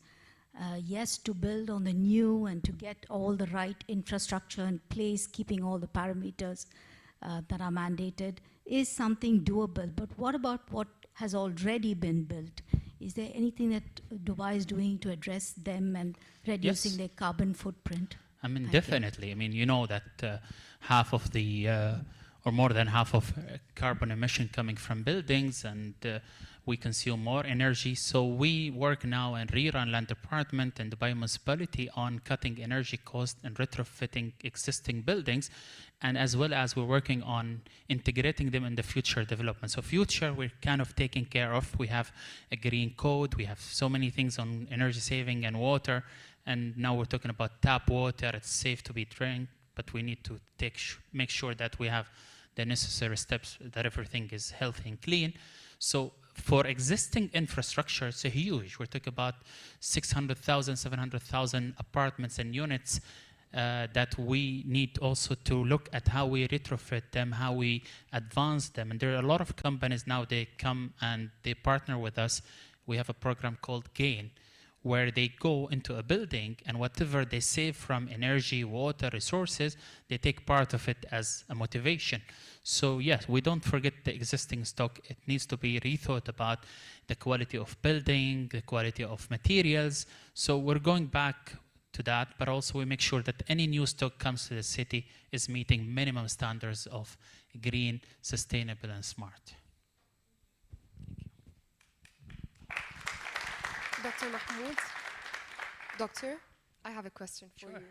It was a pleasure to have heard you speak, and I'm sure that the audience agrees that what you shared with us is both inspirational and it's very insightful to know about the transition and what the future plans for this country are, both for people, infrastructure, and environment. And I know personally, because I've been a LinkedIn connection of yours for quite a while, I really enjoy seeing your content. And I know that you are a university professor and you teach students about what you shared with us in these wonderful 30 minutes. And I was wondering, how do you actually involve young people and students in these plans, given that we already go through simulations such as Model UN, debates, we already tackle these problems and we already come up with tangible solutions. But to what extent can we partake in this drastic change, I would say, that is coming up soon? Thank you, great question. And I mean, actually I started as a student at the American University in Dubai 2000 and graduated 2006. Then Sheikh Mohammed at that time told me, go and do your master's in Singapore in real estate. I came back, he said, no, you have to keep doing your education. So I finished 4 or 5 master degrees and 1 doctorate, and I cannot finish because he told me never stop. So kind of order. So at the American University in Dubai, we started something called the Middle East City Center. And this city center is focusing on sustainability and getting students and academia to support SDGs. And the City We Need campaign actually has been launched from that center. I teach 5 courses each term, around 150 students or so. I make sure in every single class I teach, even if it has nothing to do with sustainability, I always talk about SDGs. I always talk about sustainability. I always give them a project that's related to sustainability. And I see now my students are heroes. I tell them, everyone will get good grade. But for me, the good grade is you go back to your company. If it's your own, then you're the decision maker. Be the hero, be part of this SDGs journey and sustainability. If you're not, then be the change. Go back to your company and convince them to be a better global citizen. And I also try to involve them in the different networks in sustainability. They attend events. I'm proud that few of my students started their sustainability businesses. And one of them is Mariam Al-Janebi, who's doing a company called Nabta, greenhouses and organic food. And so a lot of them actually have been, I mean, for me, the success is how many I turn into ambassadors for sustainability. They start with a session knowing nothing about sustainability, not even a definition, and they end up now fighting for it. I had a lawyer student who's a lawyer in the IFC, and she said, I'm a lawyer, how can I be part of it? I said, that's easy. You can be part of it because sustainability is not only about environment. You can be advocate for gender equality. You can go and fight for women. You can fight for women's rights in starting businesses. You can change laws, regulations. You're part of Expo legal team. You can do 1, 2, 3. So everyone can be part of this journey. Student, big, old, male, female. We're all part of it. And there is a space for everyone. And there is a scope for everyone. So even if we cannot take action ourselves, at least talking about it and inspire other people to do something about it can be a good thing. Thank you. Thank you. Thanks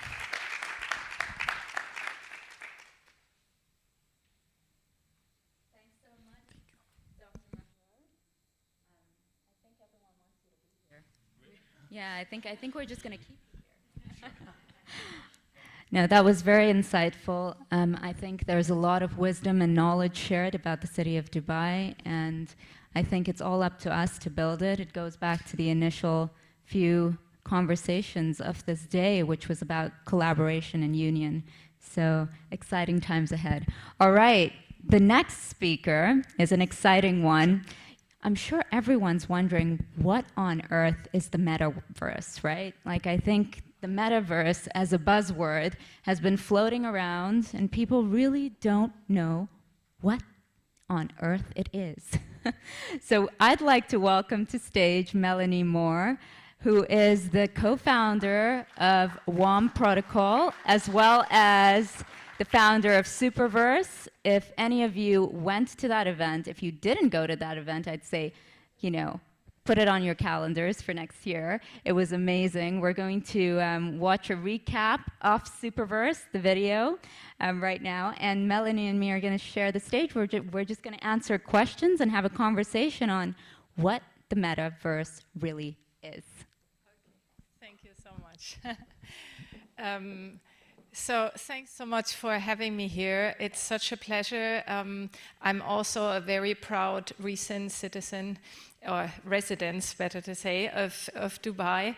I decided to move here in August last year. Have been on and off Dubai or the UAE already over many years, and decided to make this, just my central point in life. And because I think the environment here in the UAE is amazing, and especially, I would say, in the last 2 years, what I have seen in development here in this region is extraordinary. And more creative founders are deciding to come over and build their companies and build their teams here. And especially in these innovative cutting-edge technologies like blockchain technology and now metaverses, games.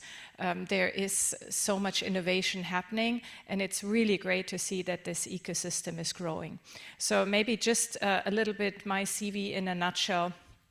I'm a serial entrepreneur, actually coming out of 20 years of media and marketing industry. So I built my career previously in the media industry, had my own media company, sold this media company, and decided to transform or transfer into technology, but still with a passion for content creation and content distribution. I decided to build platforms and apps that are helping creators also to create content in a new way and platforms to distribute and monetize in a new way. And coming along this path of creating various apps with a very good tech team, I came across blockchain technology in 2016.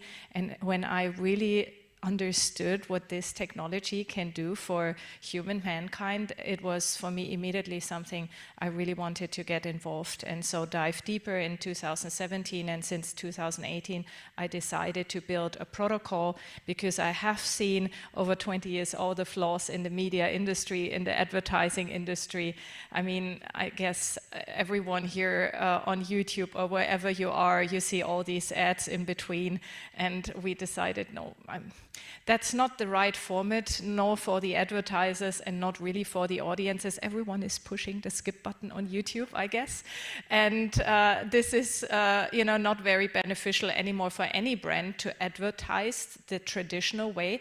And we decided to build a whole protocol layer around word-of-mouth marketing. Whenever someone is recommending a product to each other, this is amazing content, and we can all do it. So we can all see the value of it. When friends are sharing a restaurant on WhatsApp or wherever on Instagram, this is when we are listening. And so we have created this protocol to allow everyone to create content around it, to monetize the content, platforms to use the content, and advertisers to use the content instead of ads. So this is a whole technology that we have built meanwhile. But yeah, in this blockchain industry, I have also seen how still, it's early stage, and how difficult it is to make everyone understand what the advantages of Web3 are, of blockchain technology, what it means, that I can now own my content or have ownership around my assets. That's still, not so tangible yet, or what it is. Sometimes these technologies also have digital currencies involved, what it is to hold a wallet, what it is, these exchanges where I can exchange and transfer digital currencies. And so I decided to additionally add the educational path to it, to help more people to understand the value of this new world, Web3. And this is when we are now talking about Web3. We are obviously, I guess, since end of last year, since Facebook renamed itself to Meta, everyone was thinking, oh my God, if such a huge brand is renaming itself, there must be something behind why we have built Superverse. And I'm entertainment format here out of Dubai.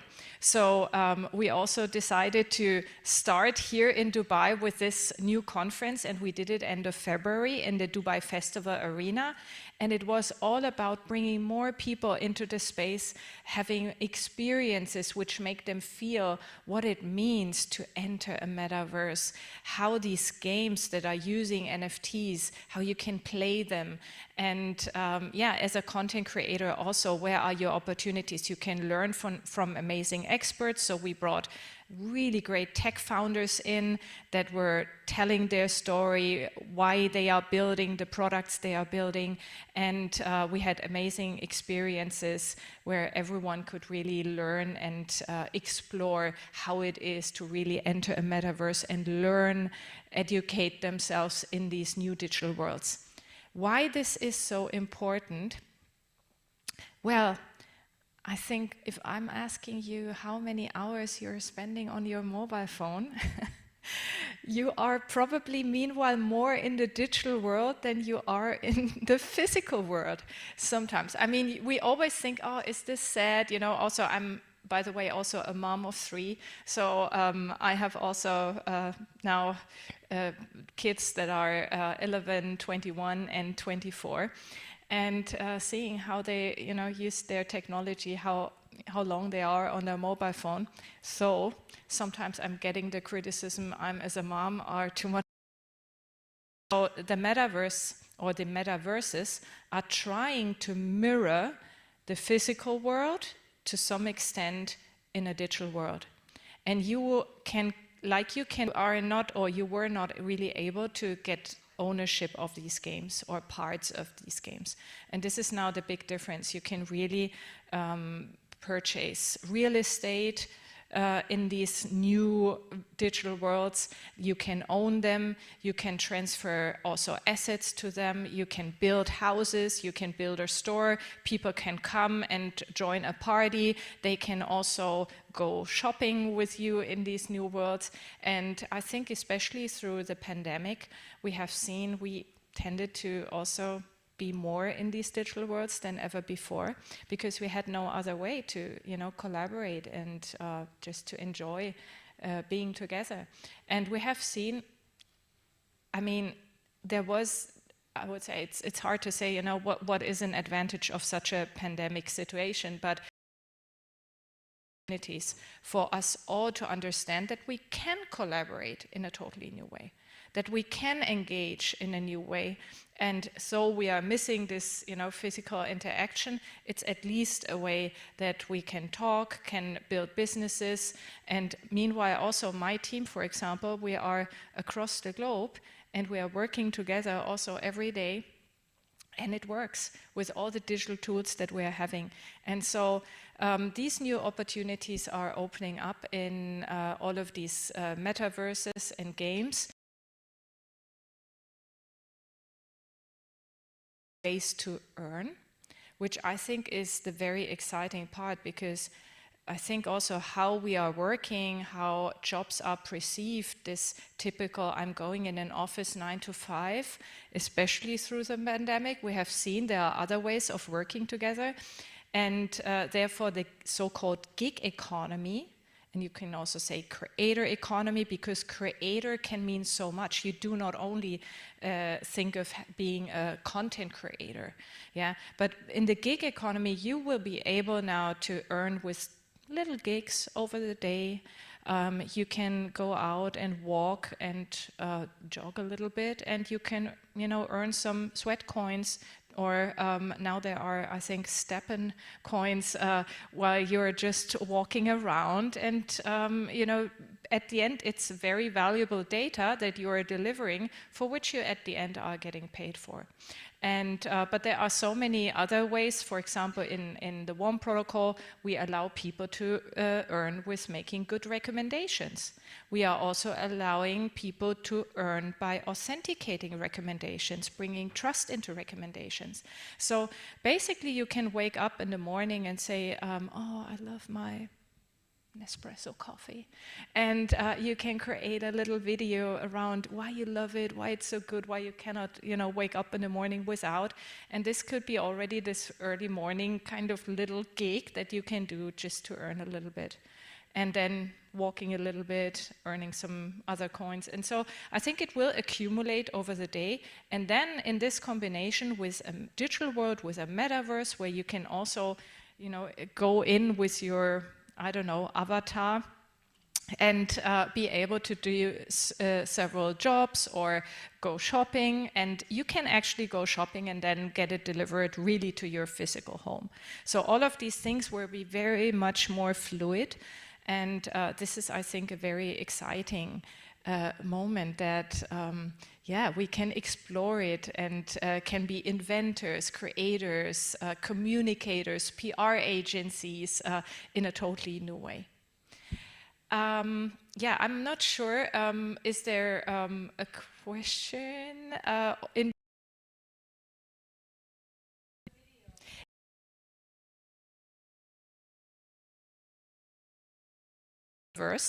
And we are planning to have now more and more Superverses across the globe. But Dubai definitely has hosted us in such a great way in end of February. So we plan to keep it going here. We will have more editions of Superverse also in Dubai, potentially also one day in Abu Dhabi, and broadening up also in the region. But Dubai will be our kind of heartfelt location from the get-go who supported us. We had around 2,500 people attending, and I'm looking forward to show you now, give it a little feeling how it looked like. ultimately, through tokenization, through DAOs, through NFTs, this is the beginning of what is going to be a 20-year revolution in how our industries work. I'm so thankful to be here with all of you on this amazing stage. I'm really excited for what's coming with the blockchain.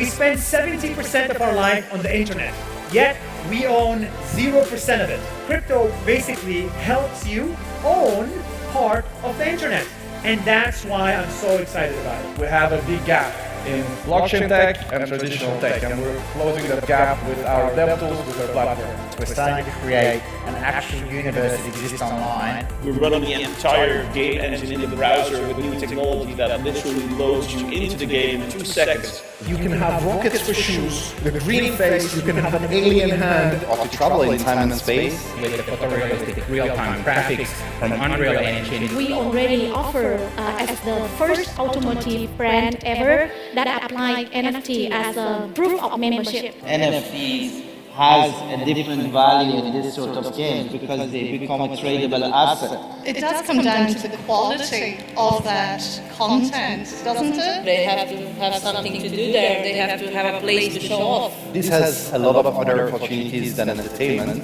and so we have launched Ringskip Learn, which is basically creating a new way to teach people, which is opening amazing possibilities. It's actually a revolution, and it's a new paradigm shift in the way we see art. There's a fundamental shift in how creators should think about monetization in the first place. You might not even pay in the currency anymore. You might actually just access things based on your reputation. It's no longer just transactional. It's no longer about, hey, I give you X and you give me Y. It's more like, hey, we are in this together. The NFT space is transforming and redefining the relationship between the artist and the fan or the supporter. This is going to completely change the music space. Now you're a part of this artist's journey. Now these songs mean something to you because if these songs do well for the artist, these songs do well for you. This is a major, major wave. Push to change the world with these solutions and bring more people in. We've seen artists adding concert tickets, backstage experience, a private 1-hour Zoom experience, signed merchandise, etc., etc.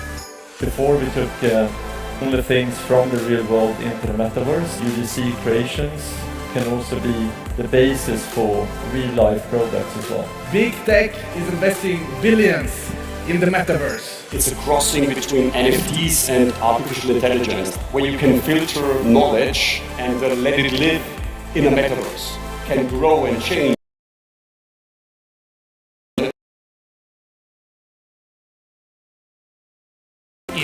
DAO stands for Decentralized Autonomous Organization.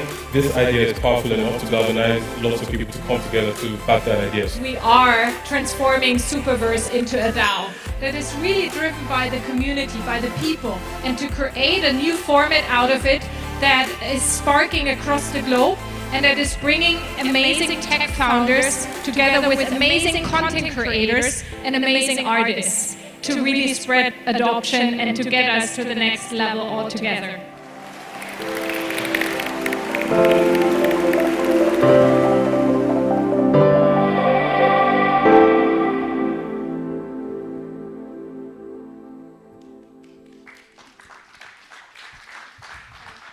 Thank you so much, Melanie. I think everyone's super stoked about the metaverse, just listening to you talk about it. And I loved how you talked about bridging reality with the metaverse, like how it helps us connect into our day-to-day lives.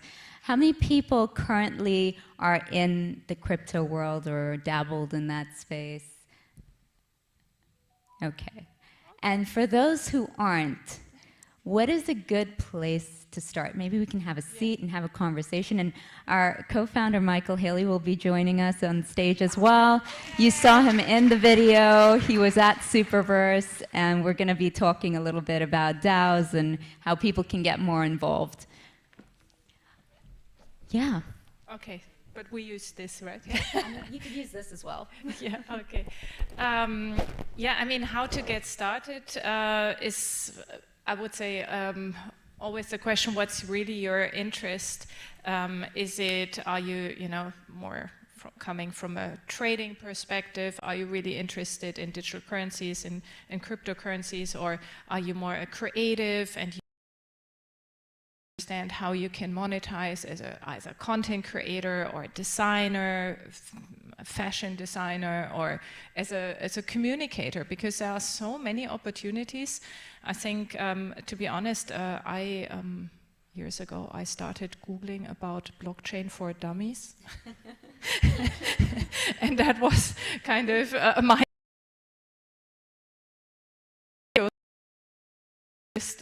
I had also my most favorite video, and I can just encourage you to watch it if you are not yet into it, is really Blockchain in 2 minutes on YouTube, because it is a 2-minute video which already gives you very good basics. And then just start, research, a little bit of research in exactly the topic that you're interested in, design and blockchain, or tokens for music artists, or whatever it is. And starting with research is always good. Yes.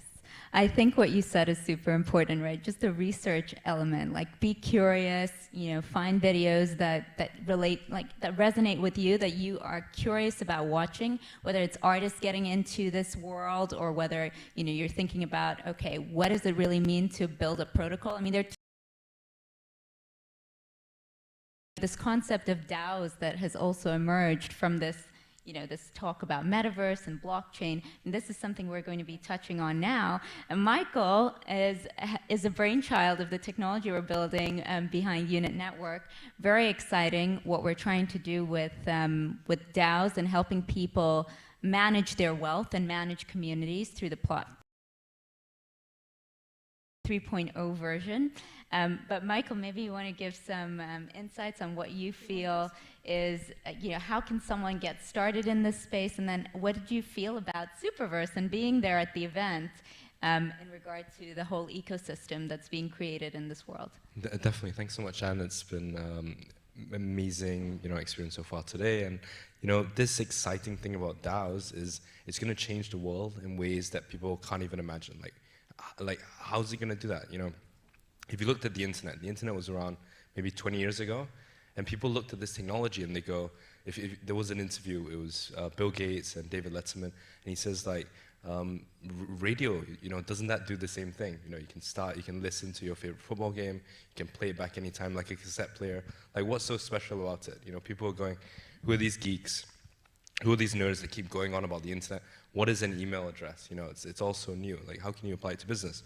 Then, the iPhone came out in 2008. People lined outside the Apple store, for 2 days. It cost $1,000. Before, a phone used to cost $100.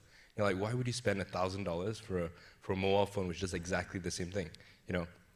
So the internet has changed the world in ways that people can't even imagine. The access to information is completely fluid.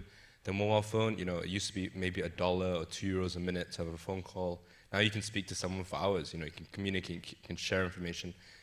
The exciting thing about DAOs, the exciting thing about tokens, the exciting thing about blockchain is that, money and value is something that's still not super accessible. There's a small group of people, who control and manage most of the wealth in the world. They're the ones who decide, if you have an idea, is it going to get funded?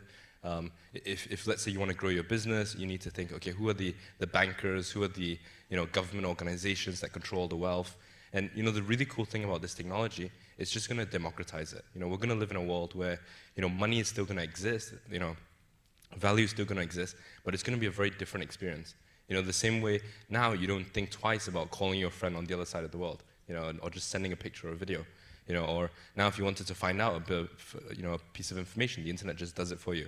The cool thing about DAOs is it's just going to allow value to flow much more fluidly. So, and asked, how was this conference, how was this experience, how was this community, Superverse? I think it was super amazing because, what's going to happen next is we're going to get these internet nations. We're going to get, new form of government, new form of value emerging, and, things like Unit that help power and create this new token or DAO economy. Where we fit into this is, now we live in a world where, there's about 12 to 15,000 coins or tokens, and if most people want to create a coin, they're like, okay, how do I start? Or why do I use this? And where Unit fits into this is we just make it super easy, to create a coin, to create a token, to create a DAO. You know, so if you've got a business, you've got an organization, you've got something like Superverse, it's not just going to be 3 people that own all of it. It's going to be, you know, all of the community. It's going to be, you know, all of the customers that have a stake in it. So, you know, all of us have, you know, amazing projects here that we're part of, that we volunteer, that we support. It would be nice if, you know, you meet someone here and you go, hey, I'd love to, you know, buy into what you're doing, you know, or if you don't want to buy into what they're doing, can I do some work to support and get a piece of it? Then we're a much more collaborative and cooperative economy. And yeah, going back to Superverse, you know, what we're launching here is showing how, you know, this community can really spiral this change. And looking forward to see, you know, everyone here to create coins and tokens. We've got about 500 DAOs that have been issued on Unit so far. We're excited for a future where there's, you know, 500 million DAOs, 500 million tokens and coins where, you know, they're all representing very specific things and, you know, allowing the community to thrive off each another's success. Yeah. Awesome. Michael, maybe we take a step back and explain what a DAO is. So DAO is a decentralized autonomous organization, but what is so cool about it, and why is it the future of work and community? Most definitely. So a decentralized autonomous organization, it's kind of like if someone asked you what was a website, you know, and you're like, oh, it's kind of like a newspaper, but it's digital. Can I hold it? You can't really hold it. Or if someone said, what's email? Oh, it's like, you know, sending a letter, but there's no actual pen or no piece of paper. So you can think of a DAO like a digital company. You know, when you set up a company, you've got shares, you've got stocks, you've got a piece of paper which tells you, okay, you're the owner of this. If the 3 of us set something up, you know, maybe we split it 33% each. We have a lawyer that takes care of it. We have you know, an organization like a registrar, you know, the government which says, okay, we each get 1/3 of the company each. A DAO is basically doing it digitally. You know, there isn't a government which says, hey, you know, Melanie deserves 33%, 33, whatever. It's all done digitally, and it's the really cool thing is, you know, now we live in a world where you need to trust governments, or you need to trust lawyers, or, you know, you need to trust centralized entities.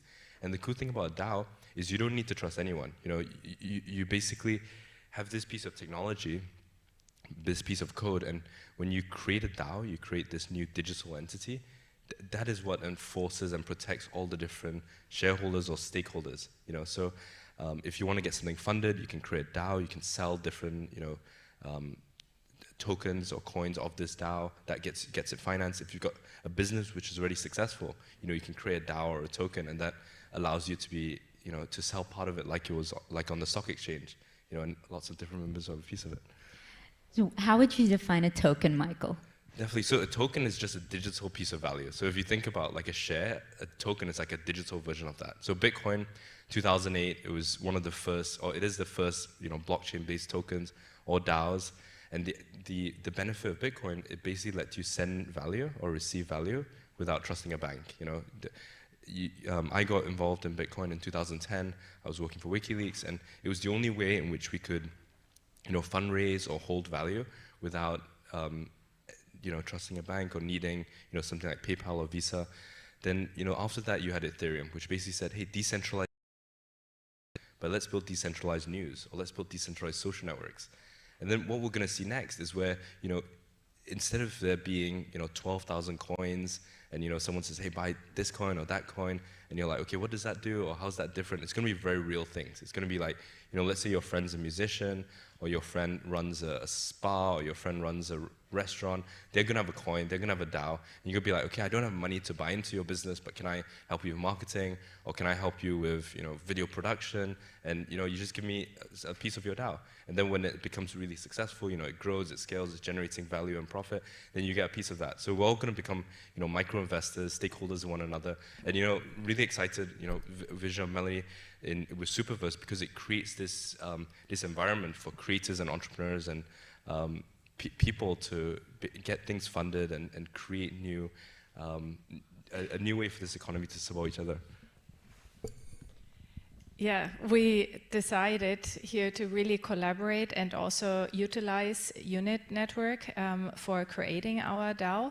And really, I thought, okay, we initiated, or I with now my team, we initiated Superverse, but we really just want to be the initiators. And at the end, we believe that especially such a new format, I don't know if you have seen it, maybe some of you have already attended some blockchain events here in Dubai or somewhere else. oh, this is very B2B. It's a little bit always the same because they are already meeting in meetups where only, let's say, crypto savvy or digital currency savvy people are meeting. And I thought, okay, now we need to do something new. We need really to bring more people in, have more a consumer-oriented format. But what does it mean is, ideally, we are building a new event format that is really owned by the people who enjoy it, who also share this vision of that this is a good way for us all to bring awareness to more people out there. And that these people should actually decide who are the next locations for such an event. Or where are these locations for such an event? Who are the next speakers? What are the exciting topics? What should the agenda look like? What kind of experiences should we create to make people more feel, more understand what this is all about? And if you think of a big format like, I don't know, South by Southwest, the Web Summit, or Burning Man, or even something like the Super Bowl. It should be something like this, but really driven by the people who enjoy it and who want to come back, who want to see it grow. And these people we want to give an early access in this value creation process. And that's why I have to say, and somehow I'm not a developer. I mean, you're a CTO and developer, but I'm not. I always rely on my team doing these steps, but I did it now nearly myself on your platform. And I have to say it was very easy. And it is really everyone, every nail studio out there, every coffee shop. It's not only made for us, you know, for the people who are kind of already in this crypto blockchain space. Also myself, you know, I said, this is the platform where I want to launch this because it's so different. I want everyone to have this opportunity and understand this opportunity. And you can just deeply recommend looking yourself into it. Besides looking what we are doing now, I think we are a great use case now for kind of a project that has already established now a good format. We have a solid team behind, but you can basically really all come in these early days now and decide to support.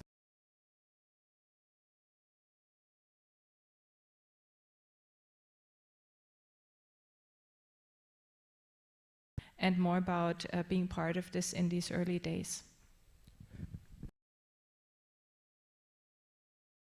Piece of it is, you know, one of Unit's key missions or tenets, you know, and what Unit and the token economy and DAOs strive to create is where, you know, every single business, if you think of Careem, if you think of Uber, you know, all of the drivers, you think of Airbnb, all of the hosts, they're going to get a piece of these 80 or tens of, you know, billions of dollar companies. If you look at Facebook, you know, valued at $600, that's $300 of value a user, you know, and without a DAO, without a token, it's very difficult to distribute it. But, you know, the cool thing about these digital shares, these digital tokens, is it provides a much more fluid and, you know, dynamic, liquid way of distributing value. So please feel free to reach out to one of our co-founders of Unit. We've got, you know, Roland here, we've got Yip at the back, we've got Myra, Anchor, Pravin. So yeah, many of us here, we've got about 50 people in the team at the moment. We're growing to 200 people this year. We've raised about $13 million US. We want to raise 300 million this year. We also have two DAOs, which I'd love to introduce you guys to. One is the Dubai DAO. So, you know, we've got many different cities that we're building up these digital tokens and ecosystems for. So what the Dubai DAO does, it basically gives you it's basically like a microeconomy. It basically represents the token economy of Dubai. So, you know, anyone here who's got business, an organization, you know, they want to create a personal token, let's say I create a micro token, that would operate, say, within the Dubai token economy. And what we're working really hard on doing here is building up the, you know, we've got a community of about a few hundred people at the moment, and we want to grow this, you know, to tens of thousands of people who are part of this, you know, evolution of the economy. The other DAO that's also super interesting is we have a her token, and that basically represents, you know, female leadership, female entrepreneurship. It's a a fast-growing piece of the economy. You know, if you look at the underrepresentation of, you know, female entrepreneurs and leaders, and we really strive, like almost half of our team are, you know, female, and we really believe that this segment of the economy is something that can be significantly supported. So, you know, if anyone here has a project which they're interested in creating a DAO for, or, you know, is interested in, you know, tokens or blockchain, please feel free to reach out. You know, we've got many members of our team here, and we're looking to build this community. And, you know, we're going to look back at this World Dubai Forum and go, wow, you know, we've come such a long way. You know, in terms of, you know, every single business here in Dubai this decade is these opportunities for people to speak and present. So, yeah, please feel free to reach out what we can create and build together. Thanks so much, Michael. Also, just with all the links so people can come through, be a part of the Unit Dubai Telegram group, learn about what we're doing in the DAO space as well. Melanie's in there as well, so we can all be connected. We believe in a future of open communities where everyone can network with everyone, really, you know. I think back in the day was always, how do you get through to this one person that you want to get funds from? Now we're coming into a world where people are more open. Links so that you can be a part of the Unit Dubai group and grow with us and learn with us. All right, Melanie, maybe share a little bit about your vision for the Superverse DAO. Yeah, as said, we kicked it off here in Dubai, and the next Superverse event is going to happen now in Mexico. And it will be end of August, so 19th to 21st of August is currently our plan, because there's also the ETH conference going on in Mexico at the same time. And then a next one is coming for Southeast Asia. Then we are circling back and coming back to Dubai. So we plan to have it at least once a year in the initial stage, but at the end, as I said, as everyone could be part of the Superverse DAO, it could be the decision that we are all capable to do a Superverse every 3 months. It's really up to all of us, yeah, then to decide how often and where, and maybe there will be just, you know, everyone is taking this kind of ownership and say, you know what, Melanie, you're busy here in Mexico, but I can run the show here in Dubai. And this is what we want to achieve, is really that everyone feels, oh, I can be really part of this and can join in. And obviously, you know, there are these DAO tokens that we are generating, so you can be really, you can have this, you know, piece of the pie that represents also this value growth. And yeah, I'm super excited now to get it started. We're getting it launched now this week. It's actually today, it's already kind of live. And yeah, super thrilled to see it growing in the Unit network, but also beyond. Amazing. So yes, please do join the Dubai Telegram group so that you can learn about when Melanie launches her token and become a part of the Superverse community. We'll be excited to help you build out your Superverse events all over the globe. But it's very important, it's the Superverse DAO token, not Melanie. But I'm also, you know, this is what I also learned, and I'm really believing in, as we are using emails now every day, as we are using our messengers every day, and who has thought about it? I mean, in the early days of the internet, purchase a website domain and be a publisher. I mean, now it's so easy. Everyone can purchase a website domain and feels, you know, comfortable in doing so. And similar to that, everyone will have a token. Everyone will be a DAO. You will maybe have your family DAO, and from the family DAO, then some friends are, either you are on, you know, going through a stock market listed already company, but till the company was stock market listed, years passed by, and let's say 500 million were already going into this company that it was then stock market listed, and giving this opportunity to more people to invest. But now the beauty is like, you know, the Oculus glasses, these Googles that now everyone, or at least kids, are having them at home. In the early days, they were starting off as a Kickstarter or Indiegogo project. And people said, oh yeah, that sounds like an interesting idea, this virtual VR glasses. And they purchased the first ones, I don't know, $800, $1,000, these glasses. And years passed by. Meanwhile, Oculus is owned by Facebook. I mean, the value of this company is insane. And I'm, as an early supporter, sitting on a prototype, very early Oculus, nothing more. But I was the one who believed in this company in the early stages, before it even existed. I gave my money and allowed them to create this prototype, which now created this tremendous value.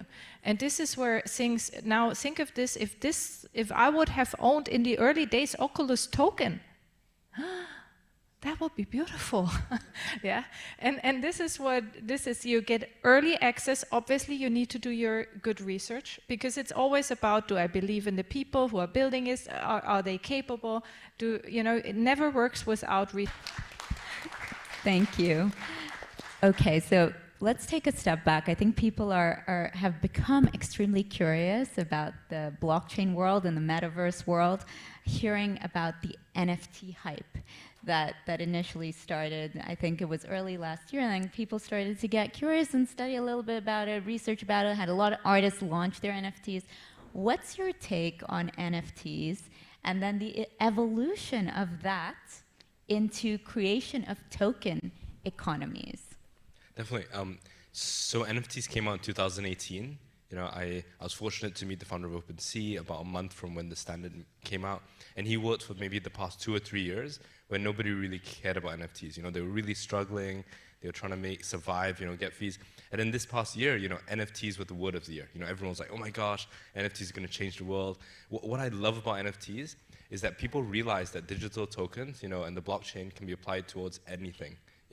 If you have a painting, you have a car, you've got an amazing festival, create an NFT for it. You're a book writer, create an NFT for it. I really like that, a few years ago, even 2 years ago, if you told someone, hey, you should use the blockchain for, or you should create a token for this, or create a DAO for that, people are like, how does that even work? And NFTs really normalized it. It made people feel that, okay, there's something really cool. We're currently at a phase where a lot of NFTs are currently based simply on speculative value. So what that means is you've got a very small group of people who are basically trading and, determining, helping move the market, basically. And a lot of people are just completely, unaware of how to value NFTs, or how, what am I buying here really? And it's kind of similar to, if you've heard of ICOs, initial coin offerings in 2017. NFTs are kind of the new evolution of that. And next we're going to see DAOs. How we view it with Unit, when you create a DAO in Unit, there's this concept of a treasury. And what that treasury does, it gives that DAO, it gives that token some fundamental value. So if let's say, Melanie gave the example of, a nail parlor, or, if you think of Superverse, potentially the next, Burning Man or Super Bowl of the Web3 community. And what gives this DAO value is whatever is in its treasury and however its treasury is growing. So, people said about the internet when it started that, it didn't need a business model. It's the internet. You just need eyeballs. People said the same with apps. People said, with apps, you just need downloads. It doesn't matter how it makes money. People are kind of saying that with NFTs now. They're saying that with coins. They're saying, hey, it's a coin. It doesn't need a business model. It's like money. Money doesn't make money. Where we view this space is that it's going to move very similar to how shares or how companies operate. Where, if I create a Michael DAO or Michael token, Melanie creates, Melanie DAO or an Ant DAO, or Superverse DAO, or let's say Dubai Chambers creates a Dubai Chambers DAO. What's going to give it value is the products and services that it offers to people, and the revenue or profit that it creates. So it's effectively similar to, if you look at the stock exchange and you look at a company, if a company is, providing lots of really good products and services, and it's generating revenue and profit, that makes that company super valuable. So we're just super young in this. This industry of blockchain tokens at the moment. where people think that, you know, NFTs and DAOs and tokens don't need fundamental value. So what I would recommend is when you look at, you know, creating your own DAO, creating your own token, one thing to think about is what is the business model, you know, what is the product and service that I'm offering, what is the, you know, value that I'm able to create, and that is what's going to be like the evolution of NFTs and DAOs. And why it's really exciting is, going back to Melanie's point, you know, buying into the Oculus, you know, you were a customer, maybe you were an employee, and when Oculus gets bought by Facebook for $2 billion, you know, all of that went to the person who started it, the founder, and the very few venture capitalists or investors or VCs who buy into it. And the really exciting future is that, you know, all of our projects and, you know, communities that we're part of here, they're all going to be DAOs this decade. So the faster you can, you know, learn a little about it, create a DAO, create a token, you've really got nothing to lose. And the upside there is so great because, you know, every single person who is part of your community is going to help you thrive and succeed.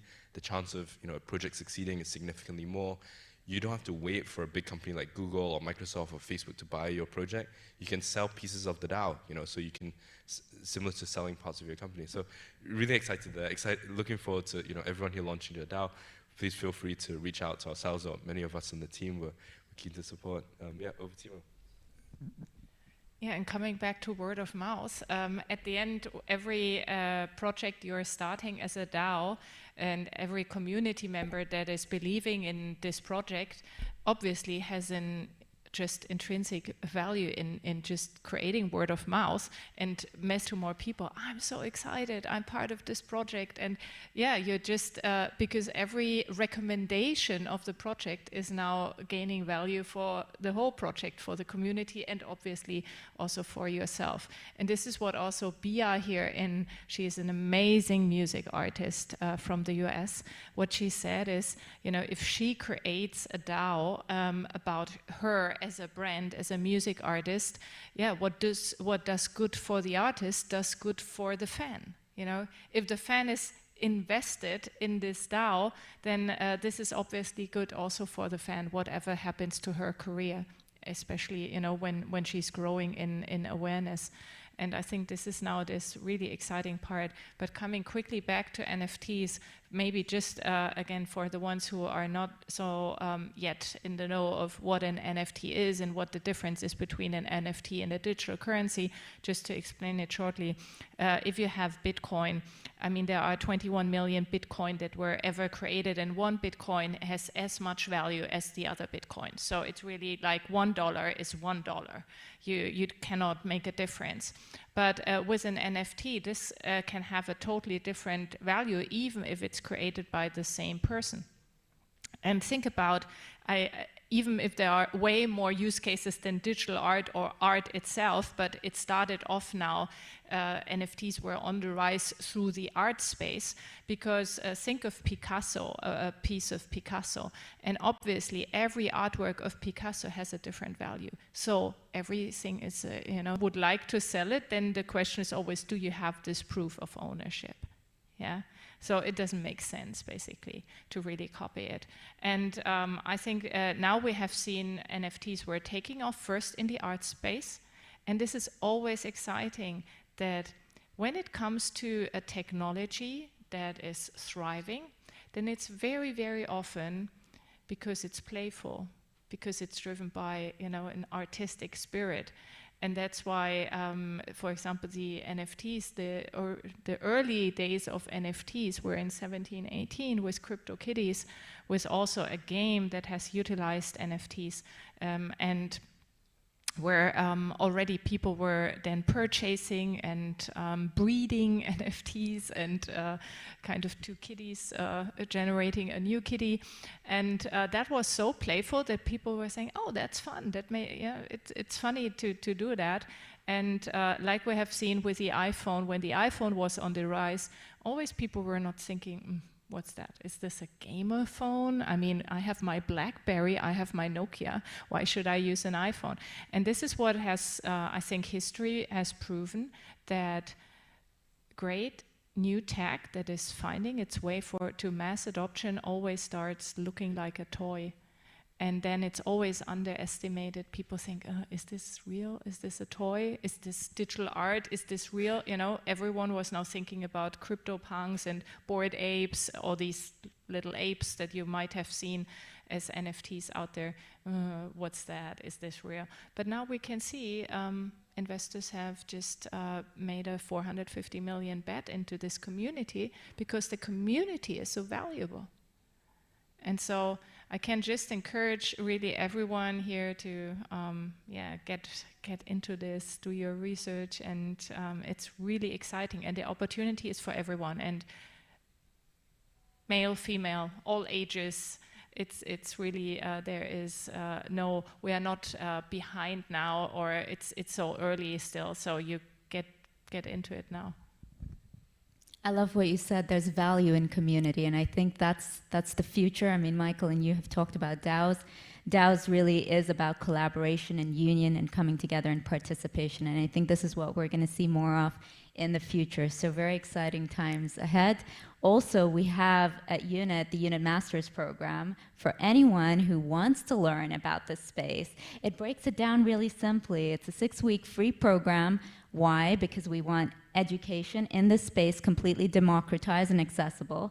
It's you can go to unitmasters.org, sign up. We have the cohort running every 2 months, 6-week program, and you get mentored every week by 2 people who are participating in the space of blockchain, who are doing amazing projects across the globe. I mean, this kind of education is really valuable. And if you were to go to an Ivy League school and sign up for a blockchain course, right, like you'd be spending so much more. I think the future of education, which is one of the topics of today, is really going to be talking about that as well. The democratization and the demonetization of education, so people can get access to all this new content for free. All right, thank you so much, Michael and Melanie, for sharing the stage with me. Are you sharing the Telegram? Because I really encourage everyone also to go to the UNIT Telegram group and just join and just, participate there. And if I can also say Superverse Me, the Instagram account, just look up Superverse Me Instagram account and also follow us and see when the next Superverse is happening in Dubai. Hope to see you there. Amazing work, Melanie. Thank you so much. Thanks, Michael. All right.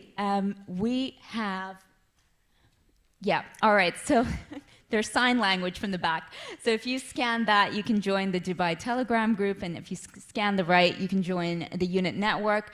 As Michael mentioned, we have our UNIT co-founders in the room. So please, when we have our networking break, meet them, talk to them. We've got Myra, we've got Joe, we've got Ankur, we've got Roland, we've got Karsten, Michael Yip.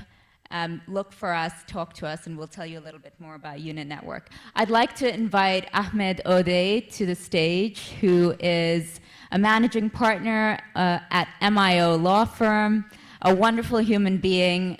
If you have any dispute issues in the UAE, he's one of the most down-to-earth lawyers you will ever know. Welcome.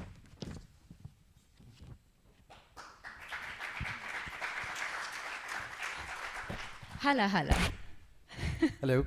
I realize I'm the only one wearing a suit here. I think. The only guy. Closer? Move the mic. All right. Oh, much better. Thank you. It's okay? All right. I think when you have guests coming to the chamber, they're always a little confused of how to dress. I got asked that question. I'm just like, smart casual. And someone said, can I come in board shorts? I was like, it would be nice, but highly not something people would necessarily allow you into the premises with. So, no, you're dressed for the occasion. Ahmed, tell us a little bit about how long you've been in the legal scene here in the UAE, and how long you've been here, right? You grew up here. Yeah, I was born in Abu Dhabi, so I lived here for the majority of my life, and I'm a second-generation lawyer. My father's been a lawyer before me, so he came in 1975 and set up a law firm in Abu Dhabi in 1984, and retired in 2014, so I took over since then. But I have been in the legal industry in the UAE since 2005, and I've dabbled into mostly every part of law imaginable, and more recently in crypto. But the bread and butter, what I do is commercial litigation. So if you have a dispute, if someone owes you money and you need to go after them, we act as the bridge between you and the courts. So we go to the courts and we represent you in order to get a decree and recover that money on your behalf. So that's pretty much, in a nutshell, the core of what we do. Yeah. Amazing. I also want to mention again that if you do have any questions on the legal scene, Ahmed will be here during the networking event when we take a break. Extremely down-to-earth human being. So take advantage. you know the lawyers who are very stuck up and it's hard to approach them and you think that they're going to take all your money. He's not one of them. Well, I don't know about that. You take your cut, but you're nice about it. You're nice. Yeah. All right. I wanted to ask you, what's your take on the crypto regulations here in Dubai? How do you see this scene evolving, and what do you think is the future for crypto in the UAE? Similar to NFTs, it's very much in its early stages. I mean, people thought it was early last year, the year before, but it's still actually very early. My take on it is that you have to look at UAE not as just one country, it's several jurisdictions in one country. There are lots of small cities and doing their own laws and playing out their own laws in that space. So for example, you have 2 financial free zones in UAE. The Abu Dhabi Global Markets sitting in Abu Dhabi as well as the Dubai International Financial Center, right? These are financial free zones that are mandated by the country. They have their own laws in which they are governed by the laws of England and Wales.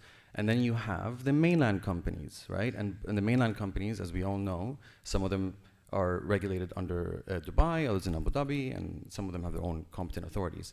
So when we talk about crypto, similarly, the same thing is happening here, where the IFC, ADGM, the mainland, they're all going to have their own separate independent authorities for a crypto regulation. So as a company starting out, as a crypto company starting out in the country, you have to find out who has first mover advantage, who is coming out with the regulations quick enough and clearly enough so that you could get regulated with them and be under the sort of auspices and the protection of the government. So far, and to put it very simply, ADGM is the winner, bar none. They have FSRA, which is the Financial Services Regulatory Authority. They have come up with very clear guidelines, regulations, AMLs for financial institutions as well as virtual asset platforms. So that means you could go and get regulated with them, and you can set up a bank account with them and all that stuff. As it stands, the IFC, even the MCC, you could set up a crypto license with the distributed ledger technology or proprietary trading, but you still have to go and get approval from the Securities Commodities Authority, which is not easy to obtain. And so far, we're trying to apply on behalf of clients, but you need to have a solid business plan and in the country. If you look at the law that just came about, the one that came about 2 weeks ago for the establishing of the Virtual Asset Regulation Authority, it's just basically the government saying, we're going to set up an authority for this to regulate crypto. Fantastic law, it's very clear, it's got a lot of mandates to explain exactly what this authority is going to do, but that yet there's nowhere to go, right? So we have to be real right now. The best places to do it, I believe, are DMCC and ADGM being the winner. And what are the kind of questions people come to you with after they set up? I'm sure there's still a lot of gray area when it comes to, like you're saying, it's still in its infancy. What are some of the most, I guess, things that people are bothered about when it comes to crypto companies here? Oh, that's it. It's got mines in it, that question. So usually it's how much does it cost? Is it easy? And how much does it cost? Where, DMCC or DMCC? DMCC, I think it's a regulated, but it's a non-financial company. It should cost you anywhere between 50 to 100,000 dirhams to set up the license, right? So that's sort of in a whole without the rent and without all that stuff. In ADGM, it all depends on the activity that you want to provide.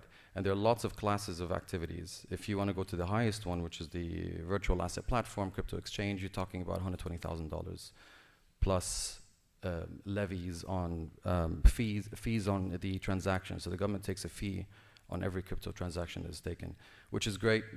Basically, that's the government's protection, saying that we're going to protect you in case anything goes wrong.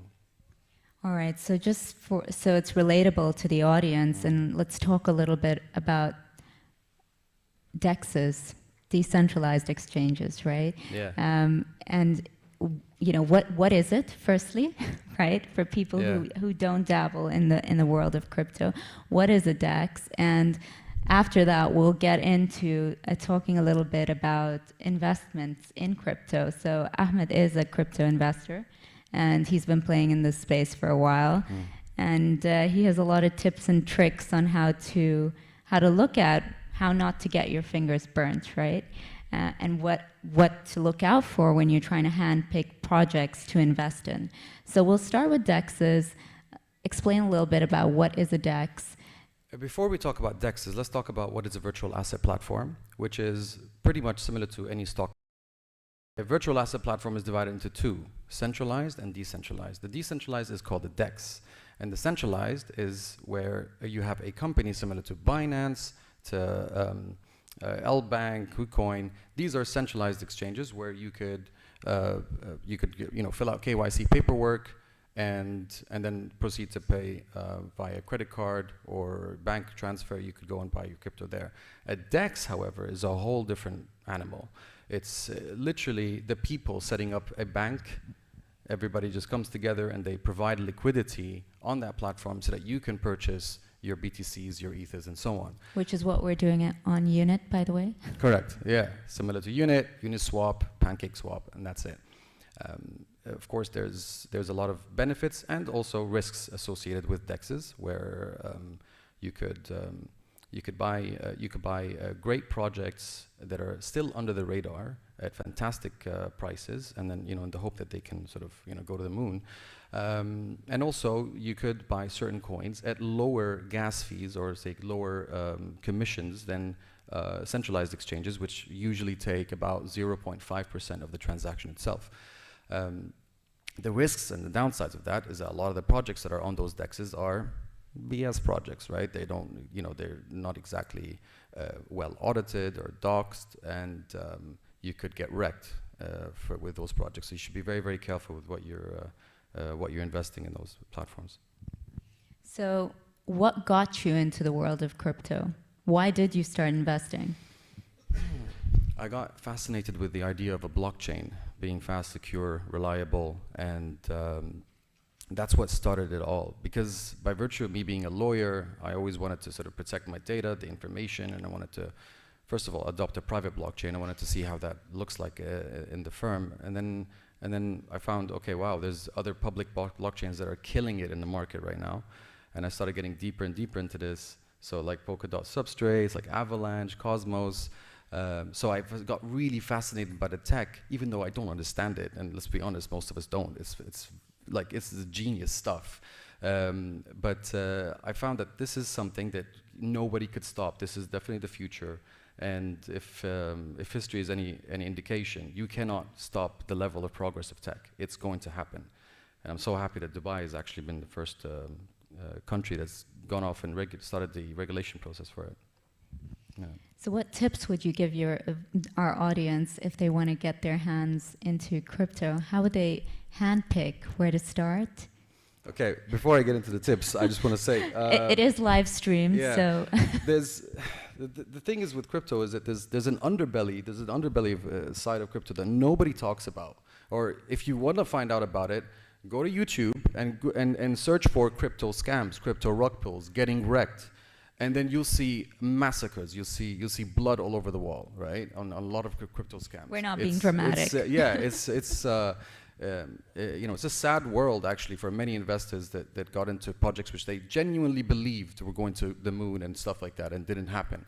I'm one of those guys, right? I invested. I got good gains on certain projects, and I took those gains and put them on other projects that I thought were going to blow up, and they didn't. Right, and a good chunk of them you can just go on CoinMarketCap and just pick up any project over the 200 listing, and then you'll see it's just pump, bam, down. Right? And there's a reason to it, because those are sort of Ponzi-nomics. Those are sort of projects that were never meant to last in the first place. How do you spot a project? Is first of all is use case. find out whether this project actually has utility in the market. Would a company or an institution actually invest into a project for their own use or not? Would you understand the use case of the project or not? If if your average go-to standard play-to-earn model project, you buy the NFT and then the roadmap says, you set up a play-to-earn game. That's like it's done 1,000 times, right? There's not much of a real-world use case for that. That's in my opinion.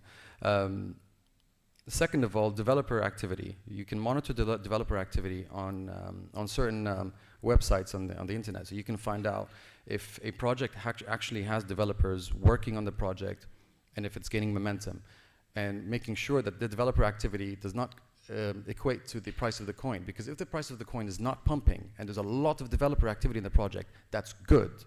If the price of the coin is pumping and the developer activity is going down, that's bad, right? So you have to do that comparative analysis and see what projects are actually the developers putting effort into it. 3, branding and positioning. Does it have a strong following? Is it a good community? Is the community contributing to the project itself, or not? So is it very, very slow? What else could it be? And also, a bit of luck as well. That also goes a long way, I suppose. And you were going to take the audience through a website, coinmarketcap.com, right? So just make a note of coinmarketcap.com. That's where you can see all the coins, and you can start to really explore the different graphs and see when they go up and when they go down, and start to really do a little research on your own on YouTube to ask questions about different coins, like what is the history of Bitcoin? Is it going up? What is the actual, I would say, fundamental principles behind coins like that? I think that's really important. You mentioned that, like you were super excited about the world of blockchain and what it's doing. This isn't about a pump and dump scenario. This is about what is blockchain technology going to do to contribute to humanity. Maybe touch on that a little bit. Like, what do you feel in regard to this decentralized environment that's being created by the use of blockchain technologies? There's a lot of use case already, and if you check companies like Microsoft, IBM, a lot of logistics companies, insurance companies have already adopted blockchain as part of their processes. But as it stands right now, of course, it's to make things very, very secure and fast, which is much easier than having their own little ERPs and your standard software. What I think is going to really explode is the ease of transfer of money, the ease of access of information on the Web 3.0. That is going to explode for sure. So definitely be on the lookout for that. If you go on CoinMarketCap, there's a section called categories where you could click on it and see the categories of every single ecosystem.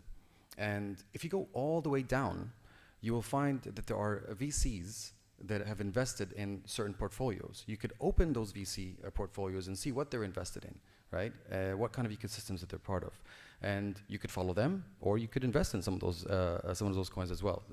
Those VCs are there for a reason. They put a lot of money in those coins, so they must know something probably we don't. Yeah, I think the thing over here is people don't know if something that they invest in is going to drop to zero. I think that's the scary thing. Yeah. And at Unit, I think this is what we're super excited about, and the Unit founding team can talk to you about this. But one of our features on the platform is we've introduced a treasury. What is a treasury? So when you're setting up your DAO or you create a token, you can now put away money into your own treasury on the platform, which allows you to create a floor price for every token or every piece of digital ownership share in that company, right? So when someone goes on the platform, they now can see, all right, the value that this company could drop to as a baseline value is 0.01 cents, or $2, or $5, or $10, or $100, $1,000, whatever it is, based on how much money is put aside in this safe. You can think of a treasury as a safe, right? And this is where, if your business is doing good, you're going to set more money aside, You're gonna make sure that you always have capital value for your business in the long run. And so we're excited because it's exactly this. Like when investors are thinking, how on earth do we know what to invest in, right? It feels speculative, like you're going through the speculative process, you're asking people, and hopefully you're only investing money that you have at the side, right? Not money that you need. But hopefully in the future, with powerful technologies like network, and there are other DAOs platforms being set up that are looking at this, but I think Unit is doing a really phenomenal job in simplifying it. Can I go and see my portfolio of virtual assets and know which ones are performing well and which ones aren't, and then trade them for other things that I believe in more. So if I believe in the work you're doing and I want to put a micro investment into you, I would be able to do that. And I would also know, based on the value of the Ahmed token on the Unit platform, whether Ahmed's really doing well or not, and whether I want to keep my money with him. Maybe I don't. Maybe I think, 2 years down the line, Ahmed's business not doing too well. He's kind of lost interest. His vision has changed. I don't believe in his vision anymore. I can take my money out, and I still have a book value for that investment that I've put. Actually, we're talking about a project together, the litigation funding project, where sort of in our firm we were considering using Avalanche as an ecosystem so that we can fund cases. So what does it mean to fund cases? So let's say we have a big case, a 100 million dirham case that we want to file, but the client doesn't have the money to pay for it, but they're willing if someone else funds it and take a big portion of the recovery. Right now, of course, to fund something like that, it'll cost a lot of money, right? Millions. So what we do is we wanted to go on Avalanche and actually issue tokens, because they've done that through something called an ILO, initial litigation offering. And then you said, well, you can do that through Unit, right? You could do the ILO through Unit. You could issue the tokens specifically for investors, so that hopefully when a case is won and the money is recovered, then the proceeds of that will be distributed to all the shares, to all the token holders. Great use case. I love it. That's amazing. Yeah. All right, maybe we can wrap up by telling the audience and people even watching us on live stream how to get involved in the space of crypto. Like, where does someone begin? Oh, good question. I'm a big fan of following YouTubers, like good real YouTubers. So I think a good one would be who's that guy? His name is Guy. Who do you watch? Who do you follow actually on YouTube? Raoul Pal. Raoul Pal? Yeah, and of course, all the co-founders at Unit, because they're doing an amazing job. Yeah, Paul Barron Network is good. There's a Coin Bureau. Coin Bureau is very good. That's one of the first channels, and they're like 2 million followers right now. So get on that, right, and sort of slowly build up momentum. Go into the Twitters and the Telegrams, but. And sort of gain information, and of course that course of yours and Unit, I'm going to jump on it. That's what I'm talking about. Yeah. Unitmasters.org. Please do sign up. You'll really gain a lot of value from it. Last thing, what is your sentiment on Emaar announcing that they are going to be accepting Bitcoin and Ethereum to purchase properties in Dubai? Yeah, I'm not surprised. The Mac was doing it already under the radar. But yeah, Emaar announcing that, and out in public. Yeah, so I mean, I wouldn't be surprised actually. Of course, then that's just another sort of check in the box saying, okay, now real estate is accepting of crypto. Then if Emaar accepts it, and probably a lot of the other developers will, it's going to speed up the adoption process. Awesome. Yeah. Thank you so much, Ahmed, for your time. That was amazing. Everyone, we are going to take a break right now. Networking space over there. Please meet the co-founders. Have a chat with Ahmed as well. And let's network. We come back in half an hour. Thank you so much for being here.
Hello, hello. Welcome back, everyone. It's always hard to get people away from the food and coffee, but it's good to have everyone back.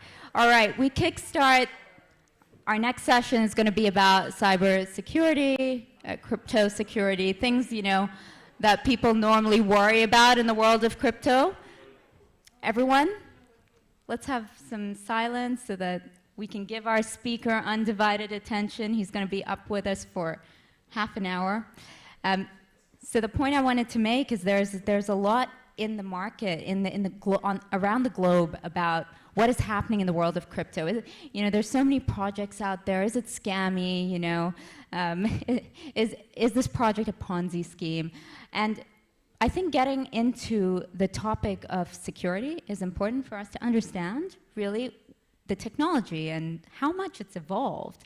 I mean, when you think about technology in general, when it's first birthed, any idea, it starts in its infancy, and there's a lot of bugs, and you know, you fail forward. And I think blockchain technology in the world of crypto has come a long way since Bitcoin was first introduced, right, in 2008, when everyone thought it was a hoax and a scam and something that would not sustain the test of time. But here it is, and now you can buy property in Dubai with Bitcoin, right? Quite funny when you think about it.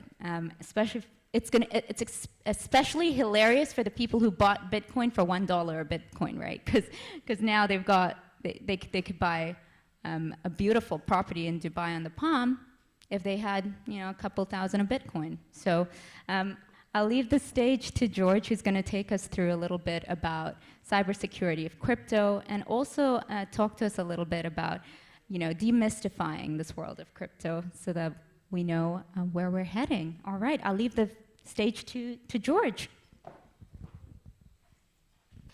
Yes, thank you. First, I guess good afternoon. My name is George Sebastião. It's a pleasure to be here. I'm actually Portuguese-Canadian. I've been here for about 25 years. I usually call it a bit like my sandbox. So coming from Canada, it's a bit like Canada upside down. I traded snow for sand and minus 40 for plus 40. Interesting enough is they actually use almost the same machines to actually clear the streets as we have in Canada, otherwise the highways will actually disappear.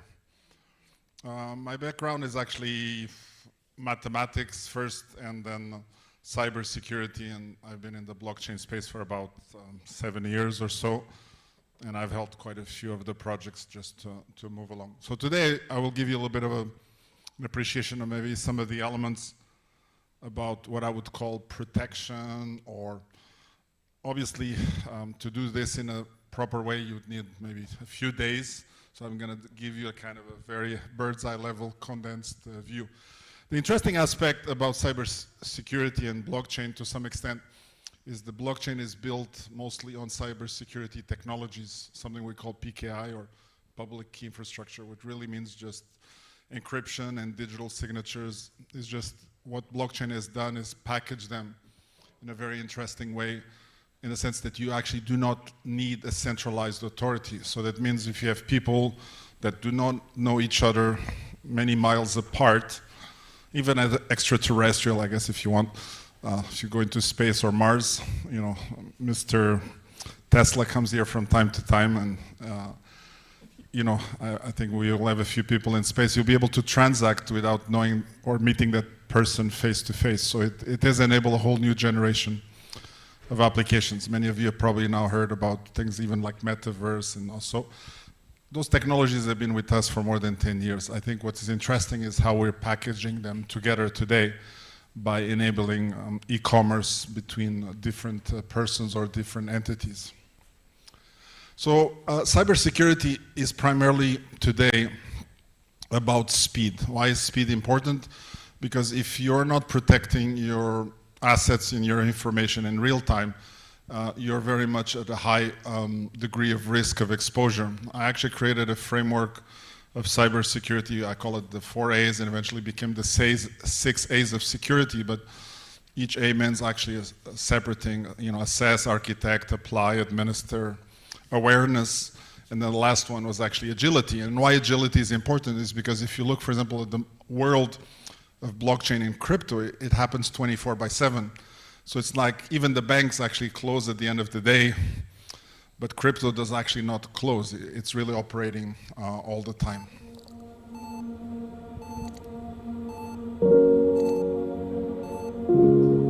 Sean.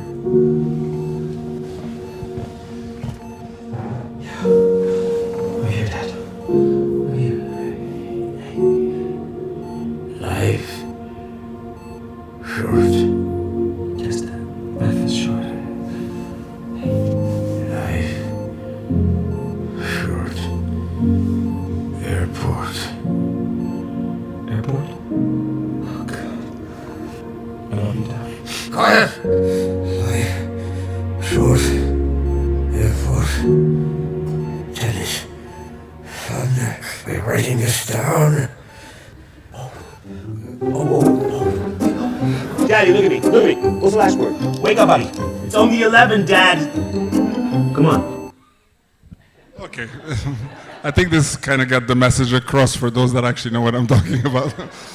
There's actually 12 keywords that actually kind of keep your wallet safe, but if you forget any of those words, it's kind of very difficult. You actually lose everything that is your assets. So like Mike Tyson said, it's good to have a plan that protects, but it's until you get hit that you can actually realize if you have the proper protection for cybersecurity or not. To give you things a little bit in perspective, I've been working in security for about 22 years.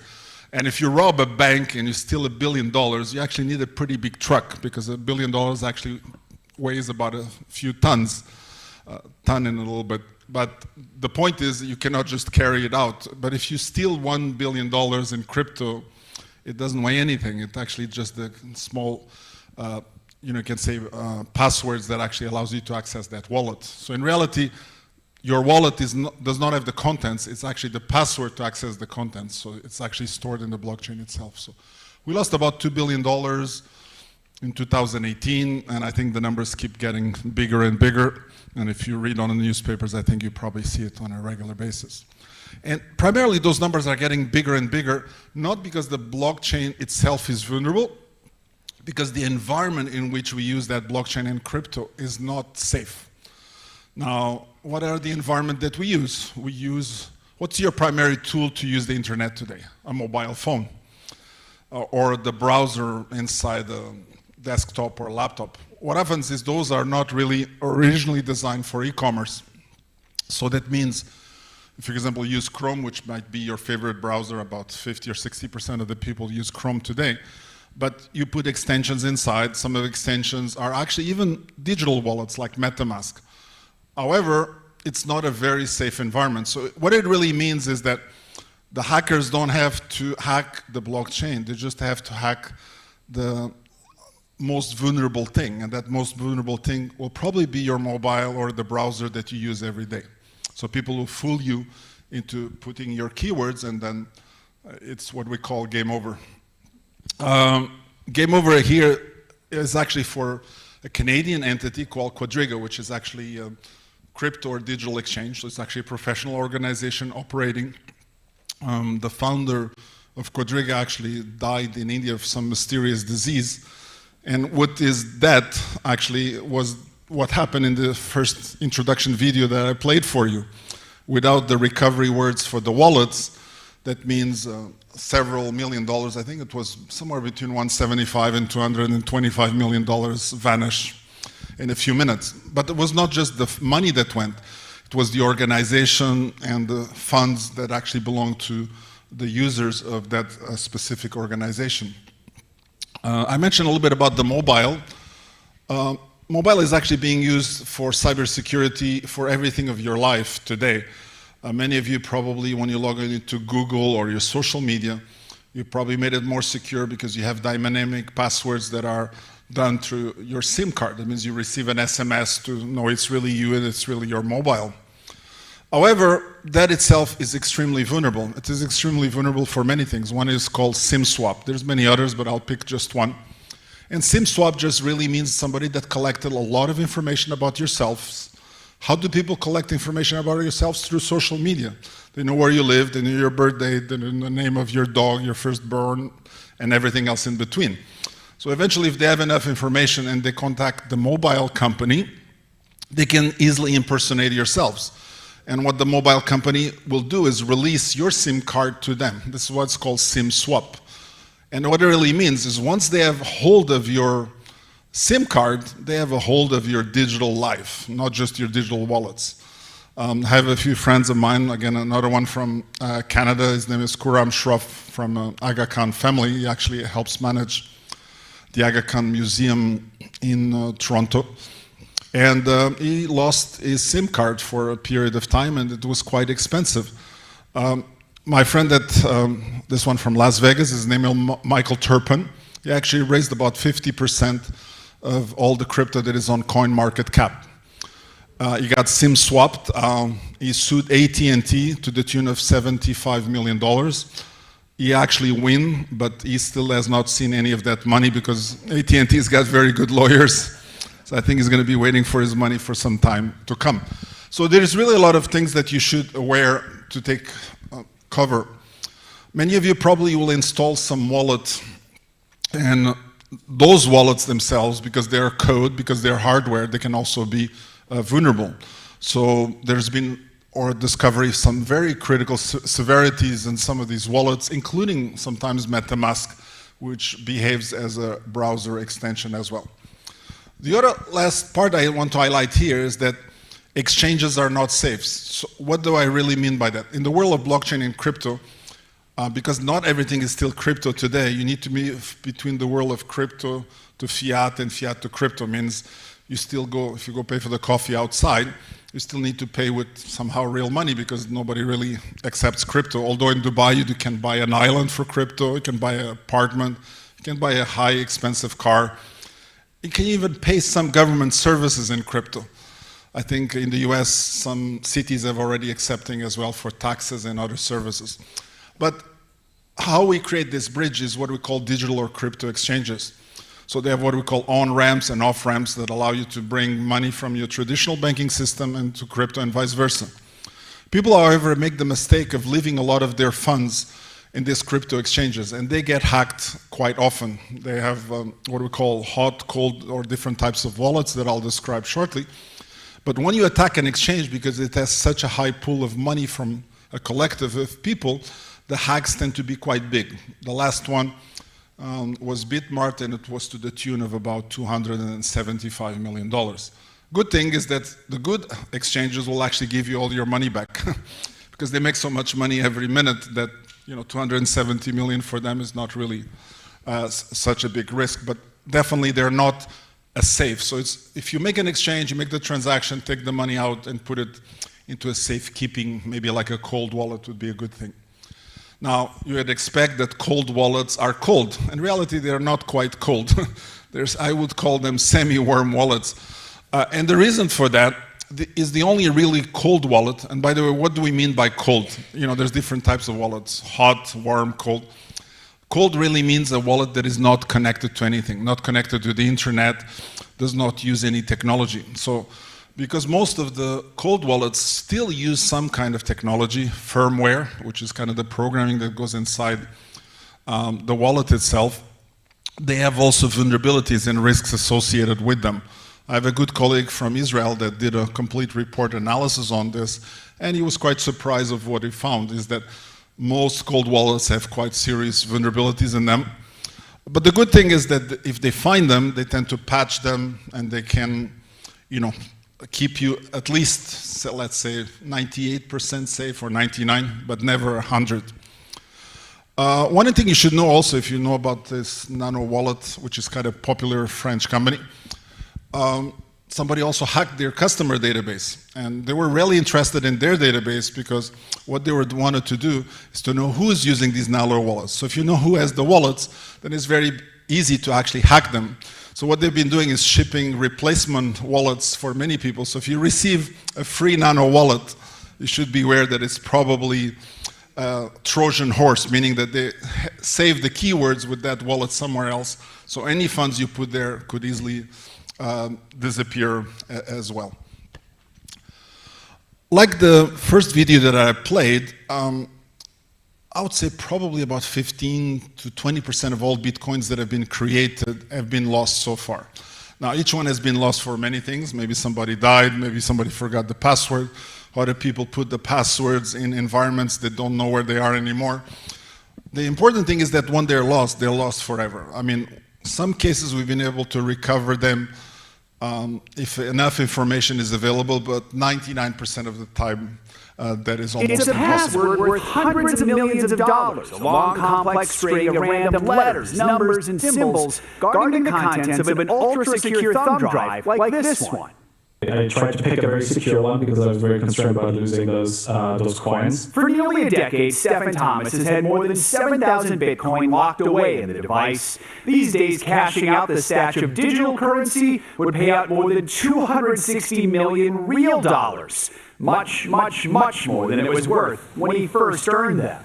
If Stephen could only remember his password. Just like lay in bed and come up with a new way to recover it, and then wouldn't work, and then I would try another way and it wouldn't work either. He's already made 8 failed attempts to unlock the drive. Now he only has 2 more tries to get it right, or the device will self-delete, clearing all of its data forever, including the password that will unlock all those millions. It's not like I barely don't remember it. There's no chance of remembering something that complicated from 10 years ago. Because Bitcoin isn't represented by physical coins, it can't be held by a bank, meaning the military-grade drive is holding the only key to Stephen's digital fortune. Online, word of his password predicament has inspired some creative solutions, everything from hackers offering to crack the code to hypnosis. Is there at least maybe just the slightest bit of hope that you have buried somewhere in your head? Yeah, I mean, in some ways, like, that hope makes it more difficult because it's like, you know, it's easier if you can just let it be in the past and forget about it. Still, Stephen says he's chosen not to dwell on his almost certain loss, reality he came to terms with years ago. Ever since then, I've never had to worry about any other screw-ups or failures, and if I can move past that mistake, I can move past anything. Proof that even a Bitcoin has a flip side. And if you're thinking Stephen is handling this awfully well, there's a reason. He has made plenty of other money on cryptocurrency, and he remembered those passwords, so he's doing just fine. By the way, he's far from alone. One company estimates there's more than $140 billion worth of Bitcoin stranded in digital wallets. The company that made the super secure flash drive tells us if Stephen can't figure out his password, well, there's nothing they can really do either. Back to you guys. I don't care. Anyway, you can call it an expensive lesson at the end of the day. Now, so what are some of the things that we can do to actually, you can say, reduce the risk specifically as it applies to Bitcoin and most popular digital currencies? So you have to really decide what is the level of risk that you find acceptable. I have a good colleague named Taitu that recently moved into Lisbon, Portugal. Why? Because they have zero tax on crypto capital gains. They're usually known as the Bitcoin family. This is a it's a family group of individuals that got together and sold everything they had, and they bought Bitcoin. So to give you an idea, they got about 300 Bitcoins, and the same house that they sold for those 300 Bitcoins probably costs about 3 Bitcoins now. So just to give you an idea. So I think they have done relatively well. So what they have done is they have put really those Bitcoins in several countries and several jurisdictions so that it's actually safe, using different technologies. Why is this important? Because at the end of the day, as we've seen today between the war, I guess, between Ukraine and Russia, you never know what may happen. So one place that looks very safe can easily become very unsafe. Specifically to wallets, there's really many types. There is hot wallets, desktop, mobile, cold, warm, paper. And when I say paper, it could be metal or anything like that, which really gets to my point. When we talk about something called cold wallets, probably the only real cold wallet was something that is not connected to anything, and it's not in any device that has some type of technology associated with them. Now, each of these has more or less risk associated with them, which means that obviously the cold wallet is probably the most secure approach that you have today to protect those digital assets, and you should be having more than one to help you protect that infrastructure. But you still need to use warm or hot wallets, because anytime you do business transactions, you cannot easily do business transactions from cold wallets. So some of the funds need to be moved to others' wallets so that the transactions can actually take place. Especially if you do things like staking and others, which means like you kind of earn interest on the bitcoins or crypto that you have in your own infrastructure. The important element here is that you have an approach to mitigate the risk. And really this risk is almost like the same way you drive a car. So a few years ago there was not even seat belts in the car. If you came here in the car today, probably you were wearing a seat belt. But this is not just a seat belt. You have an airbag, traction control, a collision avoidance system, and many other elements. So this gives you the extra levels of protection. We have created one of the solutions that actually does this. It's a cold storage system. It's using Swiss technology. Everybody likes Swiss technology. It has a technology that actually powers it. It's stored in multiple countries, so if one country disappears, that means it's actually in 5 different continents, something in Australia. So because even today you don't know, maybe there's a big earthquake or something, or there's an asteroid that falls on us. So you want to make sure that, so it's industrial grade, and there's a concept here is very important, known also as multi-signature, which you can use in your own wallets as well. And multi-signature is a bit like when you write 2 signatures on a check. So one can be used to recover the other, but one single person also, you can make it in a way that not one person can transfer funds from that wallet. So if that has the critical assets, especially if it's an organization. My last comment is also a bit funny, but serious one. I call it the crypto fight, and I call it a few rules of engagement, so like any gunfight. Usually there's a term that says, don't bring a knife to a gunfight, means you have to give yourself the necessary level of protection. So bring a gun, bring at least some friends who have guns, or bring all your friends that also have guns. So learn from everybody. For those that are interested, I'm happy to send you some free Udemy or Coursera courses, so you can. I have lots of those, a few of them on YouTube as well, or Twitter, whatever social media platform you prefer. So cybersecurity is an important element of protecting the digital assets of today. There's elements that I did not cover here today, but you should be aware. If you think bitcoins are expensive, no. I mean, Bitcoin today is probably, I don't know, maybe 45, 47. It keeps going up because of the current troubles of the world. But there's people that actually have bought NFTs. NFT stands for non-fungible tokens. That means every Bitcoin has got the same price, but in non-fungible tokens, each token has got a different price associated with them, because each one is a unique identity. Now, they could be a video, they could be a book, they could be a painting.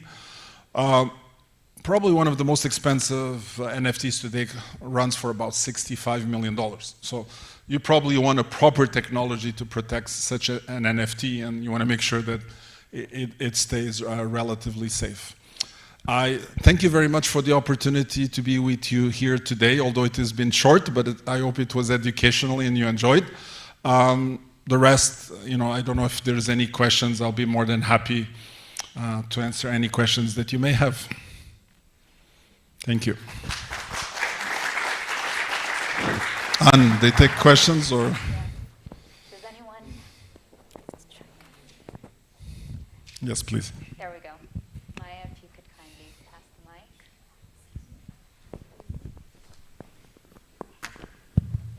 Thank you. Hi, thank you very much.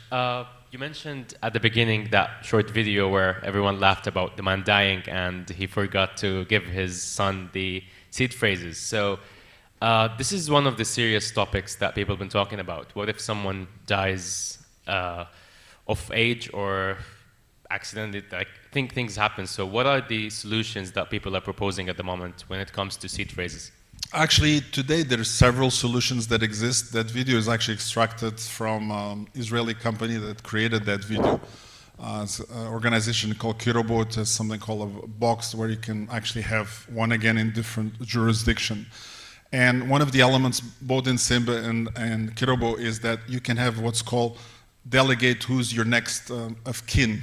The same way, when you fly, you say, you put information who to contact in case something bad happens. So it's exactly the same in the case of digital assets. So if you were to pass away for whatever reason, then the next person is given the multi-signature capability, or is passed on to them. It's not just individual, it could be company-wise as well. And there's other elements I didn't touch base, but another one that I think is probably important is also insurance as well. So we can add insurance to it, so you can insure wallets up to several $1 million as well. The fees for insurance are relatively low because the risk is fairly low. It's almost like insuring gold, it's in a vault somewhere, but you still have to pay an insurance fee. It's usually like 0.001% or something like that per year. So I think all these elements is exactly what I would just mention. When you drive a car, you have seat belt, airbag, traction control, collision avoidance system. Even with all of this, you can still hurt yourself. And the proof is if you drive a Tesla with all these things, people still manage to somehow hurt themselves. But you can say you're probably 99.9% safe. Next question, yes, please.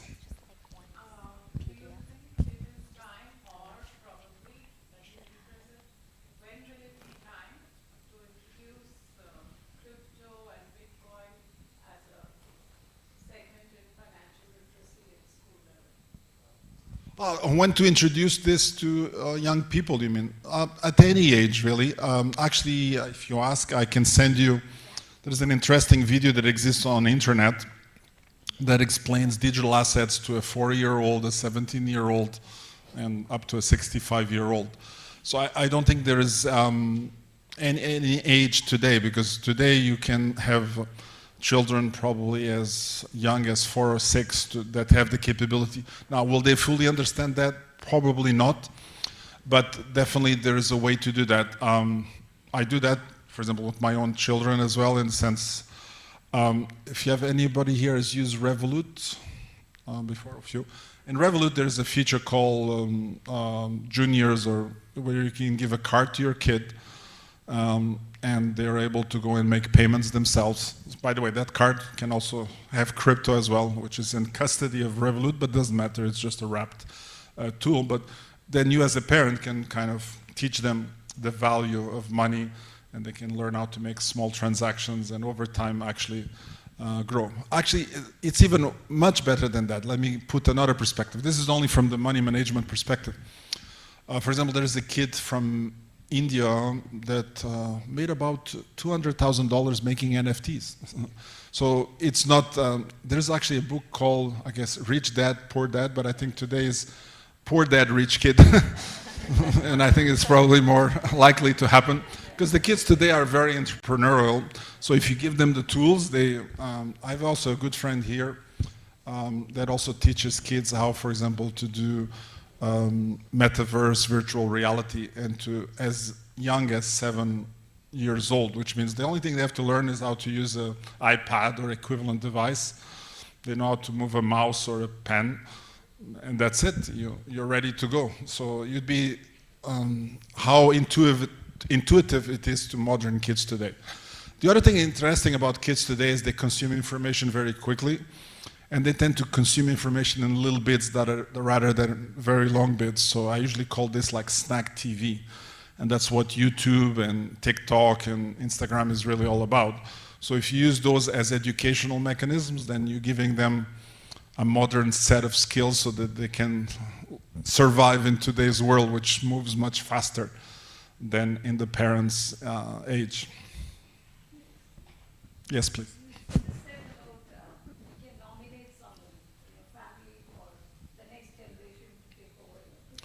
That is, yes, you can. What about the signature part? No, it's the signature. See, because the signature, okay, that's a good question. See, when you have these ultra secure environments and wallets, what they do is you're keeping like your keys in custody. So it's like the Bitcoin is in custody on your behalf. So you're actually using these organizations' ultra secure environment to actually keep those keys and then allow you to retrieve or pass them on. Now, there is obviously some risks with that, and I like to always highlight there's 2 points to every, or two sides to every coin is probably the right term. And what I mean by that, anytime you entrust another organization, no matter how professional, there's also risks associated with it. Let me give you an example from today's world. But That is correct. No, but even beyond that, for example, many of you have heard about Slack or know about Slack. Okay, Slack is just a professional messaging system for corporations. A few Russian organizations, nothing to do with the war, that happen to have paid for their Slack service using Russian bank credit card, got their accounts erased and stopped overnight. Now imagine you're a company, you're doing normal business, and the next day it's vanished because of political aspects. So your point is correct. I would never put all my eggs in one basket. So yes, you would entrust professional organizations like these to actually be able to protect your coins and with legacy, but I would have at least 2 or 3 methods of, and split the coins across those so that you don't have a single risk or a single point of failure. Yes, actually there is. That's another good question. There's several organizations that have done that. Being in cybersecurity, I've used biometrics for probably over 15 years. By the way, you should know that biometrics can also be hacked, but that's another story. I'll give you, well. Well, it's more difficult, but it's still hackable. I mean, in a sense, you can impersonate somebody's retina, or you can impersonate somebody's fingerprint. A little bit more difficult because also the biometrics become better. In a sense, there's some biometrics that measure not just the fingerprint, but also measure things like, for example, temperature and 3D imaging. So the technology, the hackers get better, the technology needs to get better. But back to the protection of digital wallets by biometrics. There's a company called Oyo from US as a solution called Oyo Integrity, which is kind of like a homegrown iPhone, but it's not really a telephone to install apps because you're not allowed to install any apps on it. You can make ultra-secure calls, you can receive ultra-secure messages, but it also has a digital wallet in it, and that digital wallet is protected by biometric. So, and that really means it's actually the private keys are basically unhackable, because what they have done is they've put a smart contract in front of the private keys, and so even if somebody were to steal those private keys, if you don't have the biometric attributes, it will be very, very difficult to actually hack the wallet. It's actually even more complicated than that. I mean, without getting into too much very technical things, I can say the operating system they use is called EL6 or level 6 certified, which means it's never been hacked. So it's not like Android or iPhone, which is very easily hackable. So it's a very military grade quality of cybersecurity. Of course, that's the good part. The bad part is that the phone costs about $3,000 and you have to pay probably about $150 as a service fee to just get to use it, because it's not really a phone. It's really a, you can say, enterprise grade utility that you can use. And the phone does have some limitations. For example, you would not be able to use it in places like Iran, because if it detects that you are in certain parts of the world, it kind of disables itself. Like I said, everything has got a double-edged sword. So even good technology has some limitations in the end. Hi, George. Just a quick question here. So we know like there's this dApps are deploying on multiple chains right now, like Polygon, Avalanche, Phantom, and Solana. So what is the best sort of recommendation you would give, like, you know, security-wise, like cold wallet or warm wallet, that is the most compatible with these multiple chains and that, you know, allows making transactions on switching between these chains, making multiple transactions? See, I'm not here to promote one wallet versus the other, but definitely if you're talking very simple wallets, like for example, either Nano or Trezor is a pretty good quality wallet today, but it has also its drawbacks in the sense that if you forget the passphrases or somebody copies those passphrases from you, then the wallet will not protect you anything at all. So you understand, it's not the fact that it's a very secure device, it's how you protect the phrases that you put in that device. So you have to think things in layers of security. MetaMask, especially the enterprise grade, is also pretty good as well. The traditional one is very limited in the functions that it can actually do. But if you're like a person that wants to learn about digital crypto assets, then things like MetaMask is good enough to do your everyday transactions. Thank you very much for, one more, last one, okay, no problem. About? Yes. What do you think about smart contract wallets and social recovery? Well, smart contract wallets is a double-edged sword as well for a completely different reason. Smart contracts, by the way, are not smart and they are not contracts either, but that's another story for another time. Smart contracts are actually pieces of code that execute inside the blockchain. They have a big advantage that in the sense that they don't execute inside computers, they execute inside miners that are inside the blockchain. So it's almost like a cloud computing environment. The big advantage of smart contracts is they're not controlled by anybody. So that's on the plus side. And they're very difficult to disable because you literally have to bring down the blockchain.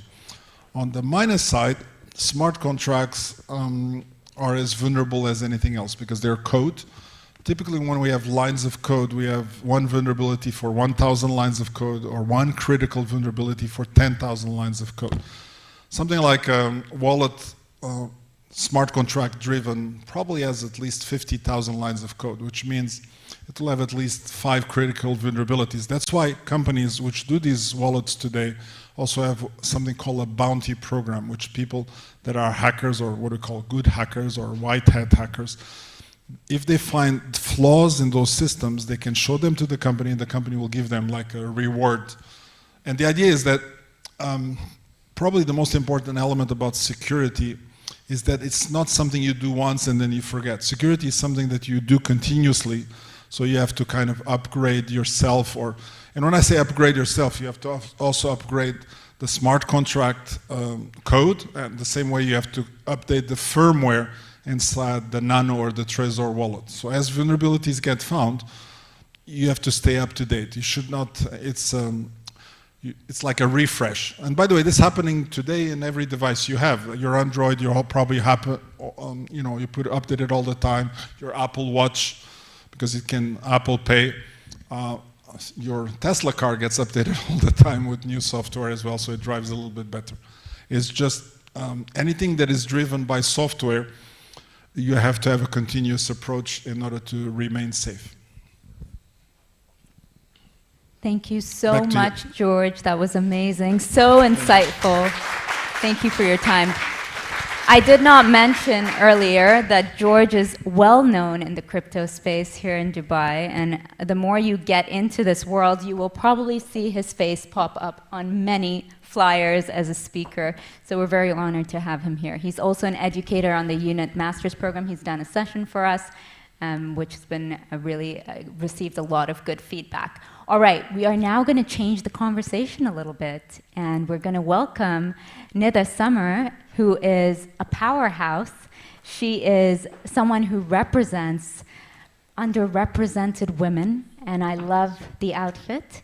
And this is actually a statement that we need to have a more inclusive world, and we need to represent heritage and culture. And we're going to talk about what this means for women who are entrepreneurs and how they can get funding, and talk about your business, which is so inspiring, which is how to take a business idea from start to finish, make it profitable within 60 days. All right, welcome, Nida.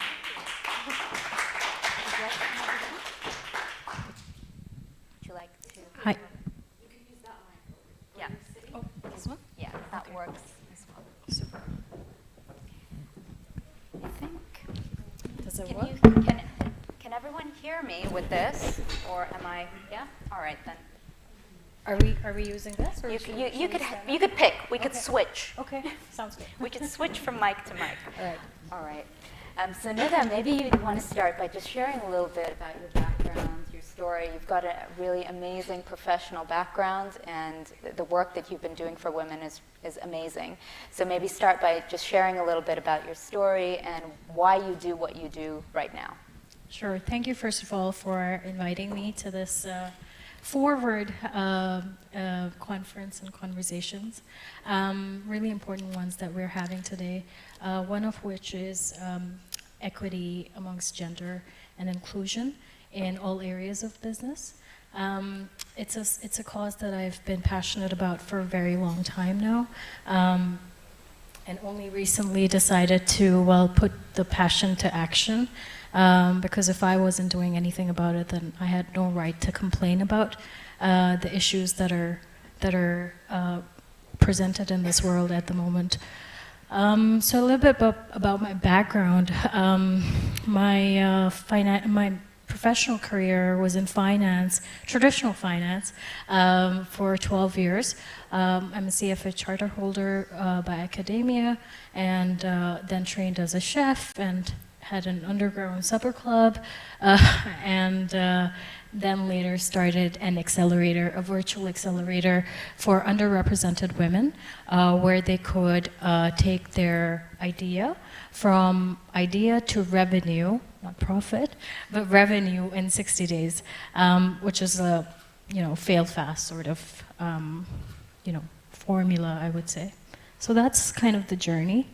What's been your biggest challenge as you started to work with women? So I think the biggest challenge is not with the women themselves, but the environment that these startups operate in these days is funding. It's common knowledge these days that traditional funding for women-owned businesses, especially solo women-owned businesses, is a rare occasion. Even though I think the recent amount was 30 trillion in VCs, or around that, only 1% or less actually, if you look at only women-founded businesses, went to women in terms of fundraising. So that's a issue that's been long-standing, and it's getting worse, strangely, over time. What do you think are the root causes for this? I think the traditional environments that have been present historically have been patriarchal. Wealth ownership has largely been patriarchal. The women just came into workforce in the 60s, if I'm not wrong, and they've only been able to have assets under control very recently. And in the eastern part of the world, even later, I believe some women still don't have control over assets, and that's just a gap that you can't really, kind of fill quickly. That's the root cause, because the decision makers and the wealth owners are men, and they don't particularly always, not all, but they don't always understand or are interested in equal representation sometimes. And what do you feel right now with Dubai being so forward-thinking and inclusive, and there's a lot of women empowerment programs, a lot of women entrepreneurs. I mean, look at this room, right? Everyone wants to do something, and they are doing. Yeah, I mean, it's an amazing space, right? It's lovely to be here and to see women creating their own businesses, thriving. What do you feel right now in Dubai is the scene in regard to women entrepreneurs as compared to back home?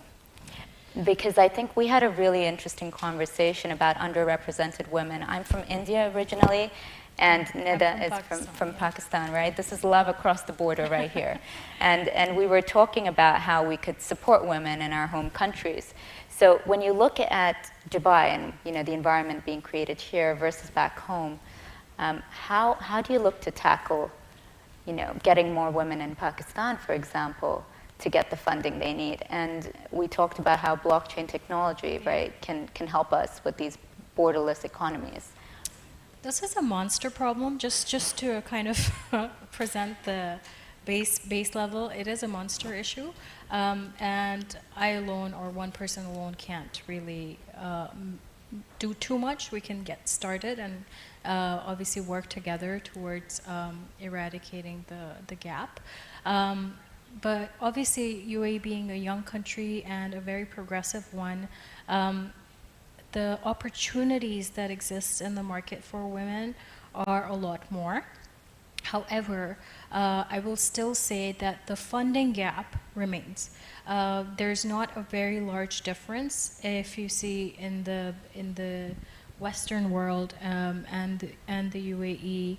Of course, there's a big difference in the Eastern world and UAE in terms of numerically. I would say that the US has a 1.2 or 1.3% funding for women that has happened in the past year, whereas the number in UAE is 1.8, or if I'm not wrong, 2.3. I can't remember for the life of me, but that's really, it's marginal.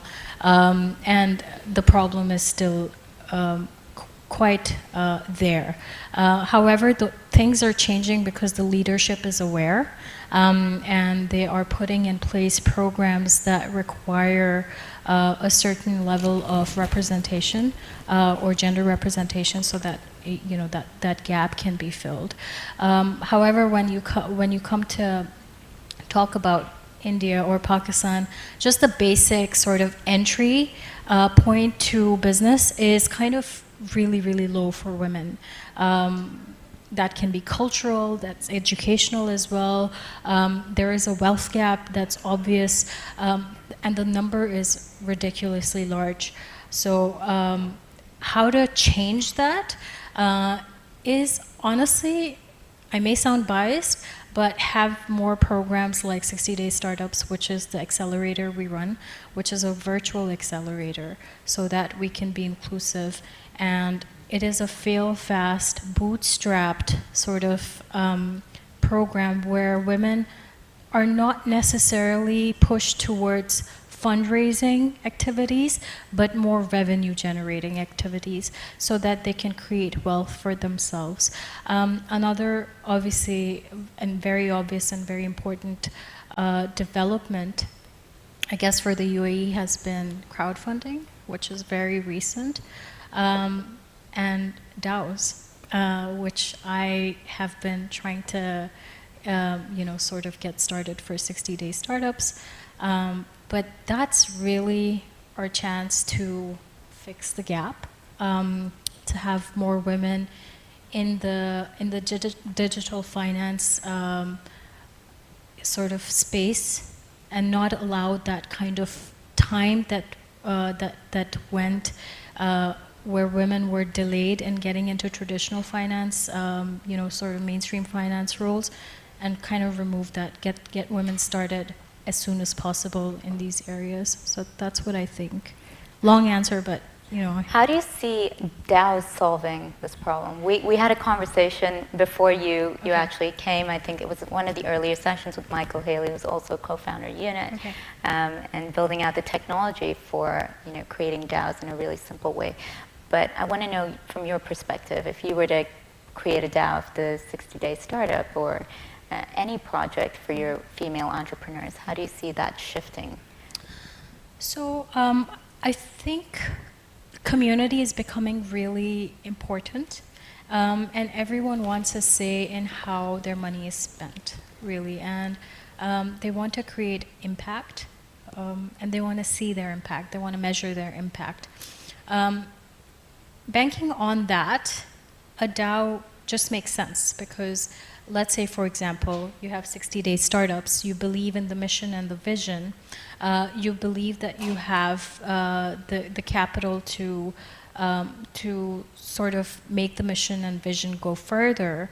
Obviously, then there's a token or a DAO that's introduced, which gives all the members voting rights to then decide how to spend that, and make impactful decisions based on that, versus it being a central decision, which is currently what most VCs, most fundraising and investor startup relationships are.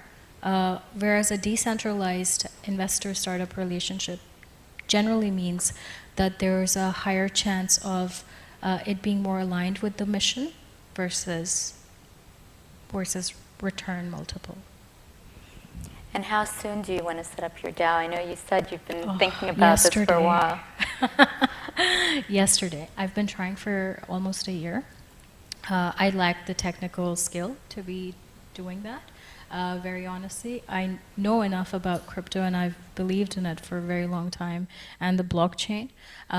So I know the power of it, and I understand the impact that it can have, especially to bring underrepresented, underserved communities to the forefront and give them a level playing field of sorts. Still tough because mainstream has kicked in, I think so 2 years ago, that Chicago CME started the blockchain. They brought the blockchain as a commodity on their platform. So, you know, the big guys are in. So, which means that we'll have to work faster to get more people and more underrepresented communities involved. And how have you grown out your investor portfolio here in the UAE? We even have Matteo, who's going to be joining us on stage later and talking about, you know, building out your network of investors. And I think in general, when you're just starting as an entrepreneur, it can be very daunting on how to get funding. It's probably the most daunting thing.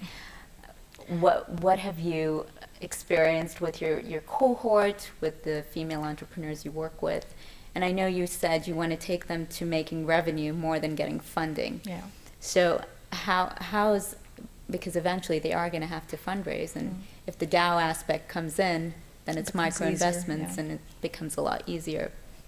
So I guess to find investors, you really have to be part of a network or a community that allows you access to the kind of people that are interested in sort of making their currency go further.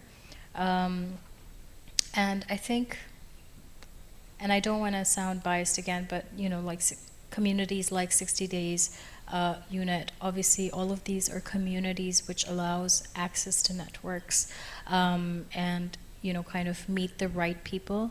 And really, investment is about relationship building at the end of the day. These are real people, whether you raise in fiat or crypto or what have you. At the end of the day, there is an investor startup relationship that will have to be built.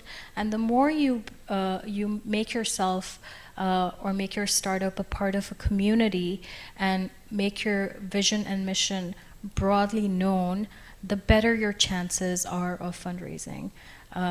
Whatever the country may be, it is to get plugged in.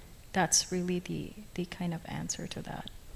A point you just mentioned is super critical, which is letting your vision and your mission be known to the masses, because this is where the crowdfunding aspect comes in.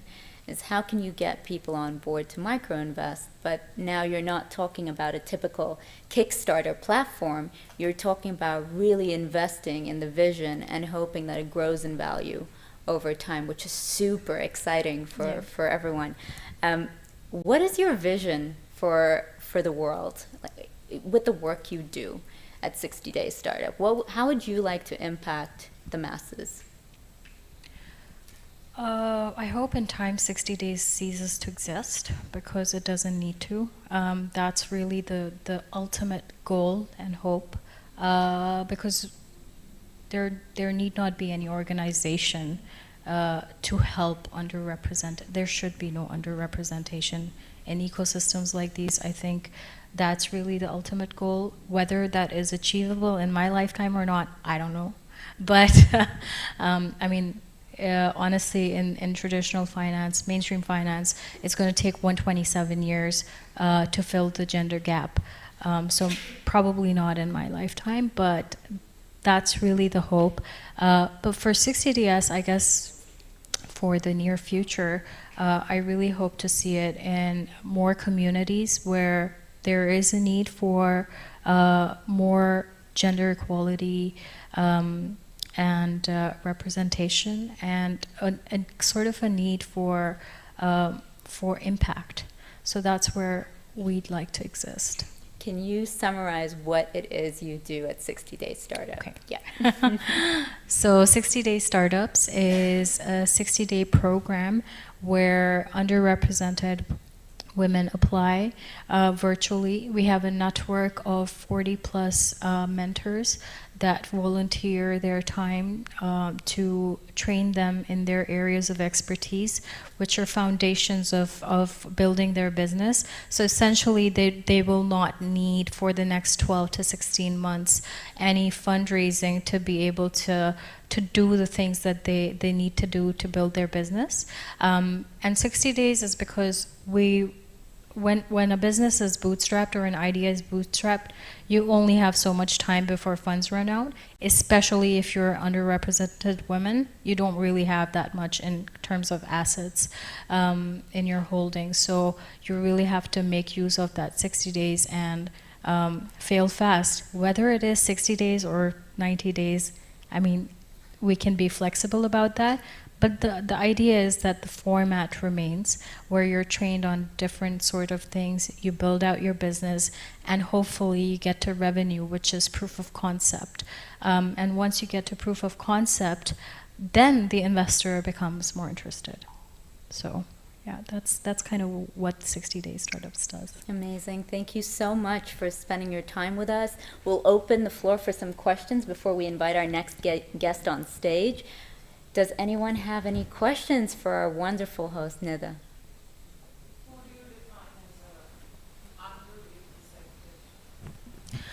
So underrepresented is people who look like me, you know, or yeah, and you perhaps, people that look different from the more popularly financed, you know, startups and initiatives. I don't mean it in any derogatory way, but there are more. There's more need for women of color, Black and indigenous, you know, to be part of the mainstream and be seen as people who are doing things and investable ideas. So. There is a bias, and I think we all shy away from saying it, but that's the truth. So.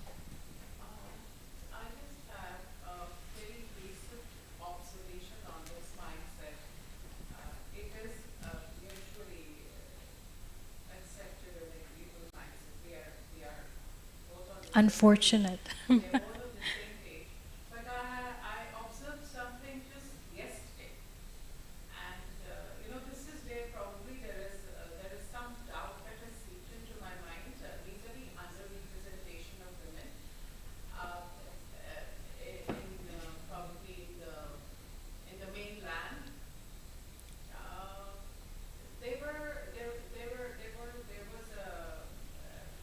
was a big group that was here from India yesterday because of the expo. You know, there's a lot of movement happening, and these were about 100 young minds that had flown in, and these were all from startups. You know, so young. Tomorrow was here yesterday, and in those 100, there were barely 2 females. So these are, you know, like top of the mill, brightest minds of India who are now looking to be the unicorns of tomorrow and looking for big wealth and funding, etc. But even in that category, out of 100, you could find only 2 women, 3%. It's not necessarily us. Even beyond us, there is a gap.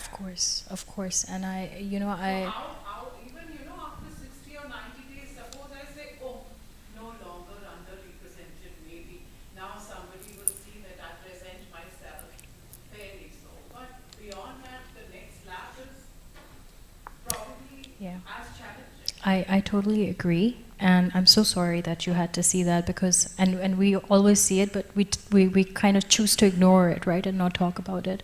And I faced this all my life in finance and food. I kind of choose industries where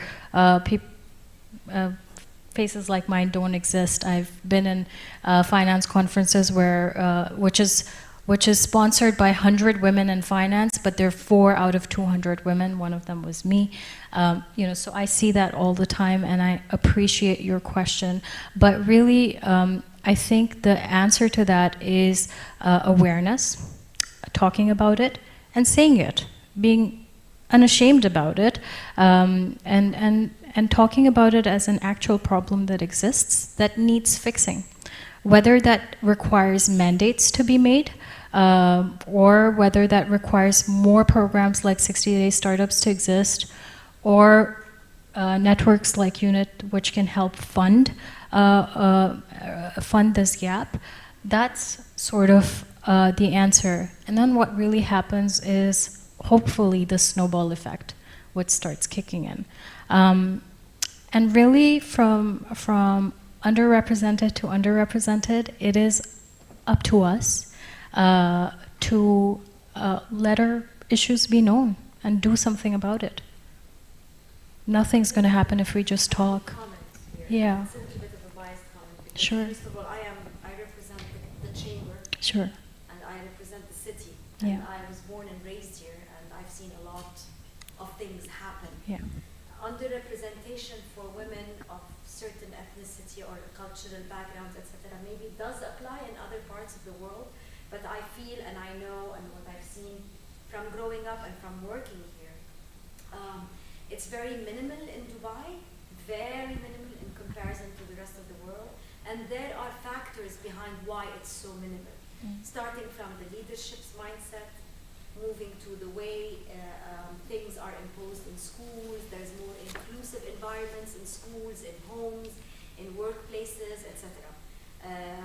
So I feel like when you were telling the ladies that, you know, from one underrepresented to another, I kind of like felt that Dubai is not really applicable that much, because we've seen it here. Everybody has a chance, everybody has an opportunity, and there are so many women from all type of cultural backgrounds in Dubai and in my council here who are phenomenal entrepreneurs. They are hardworking, they're very passionate about what they're doing, and when they strive, they get to what they want. They get funding, they get sponsored, they get mentored. I think it all depends on the person herself or himself. It's how you put yourself out there. And of course, it really helps if you are in a country where That the helps, leadership yeah. supports that. And it also helps with the mindset of your own home. Yep. And what kind of mindset you're passing on to the younger generation, Absolutely. which I believe play a huge role in shifting that mindset for the Absolutely. And coming, I was born and raised here, and I love this country to bits, and for all the reasons that you've just said. And I think that the context is a little bit more global and not just Dubai. Also, the context is maybe startup and the metrics that are received. I'm a numbers girl. Numbers don't really lie. So when I see fundraising numbers and reports being done by large VCs and stuff like that in the UAE that have been present for a while, I believe that. Have I experienced similar issues? Yes. Are there other people I know that have experienced these biases? Yes. Are there people that have also had the other flip side of the experience? Yes. So all of that exists. In Dubai, less so than in the Gulf or the subcontinent. So I agree with you on a lot of points, and also choose to hold my point of view on a couple others.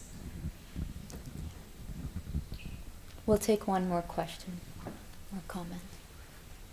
Hi, good afternoon. Is this on? Good afternoon, Dr. Rubina Malik, and pleasure to meet you. I'm Pakistani as well, from the U.S., obviously, from my accent. So just a couple of things. As a business professor and doing research around mentoring and women in sponsorship, so just to give you some facts as well. Well, first of all, I am impressed with the UAE, as you mentioned, about the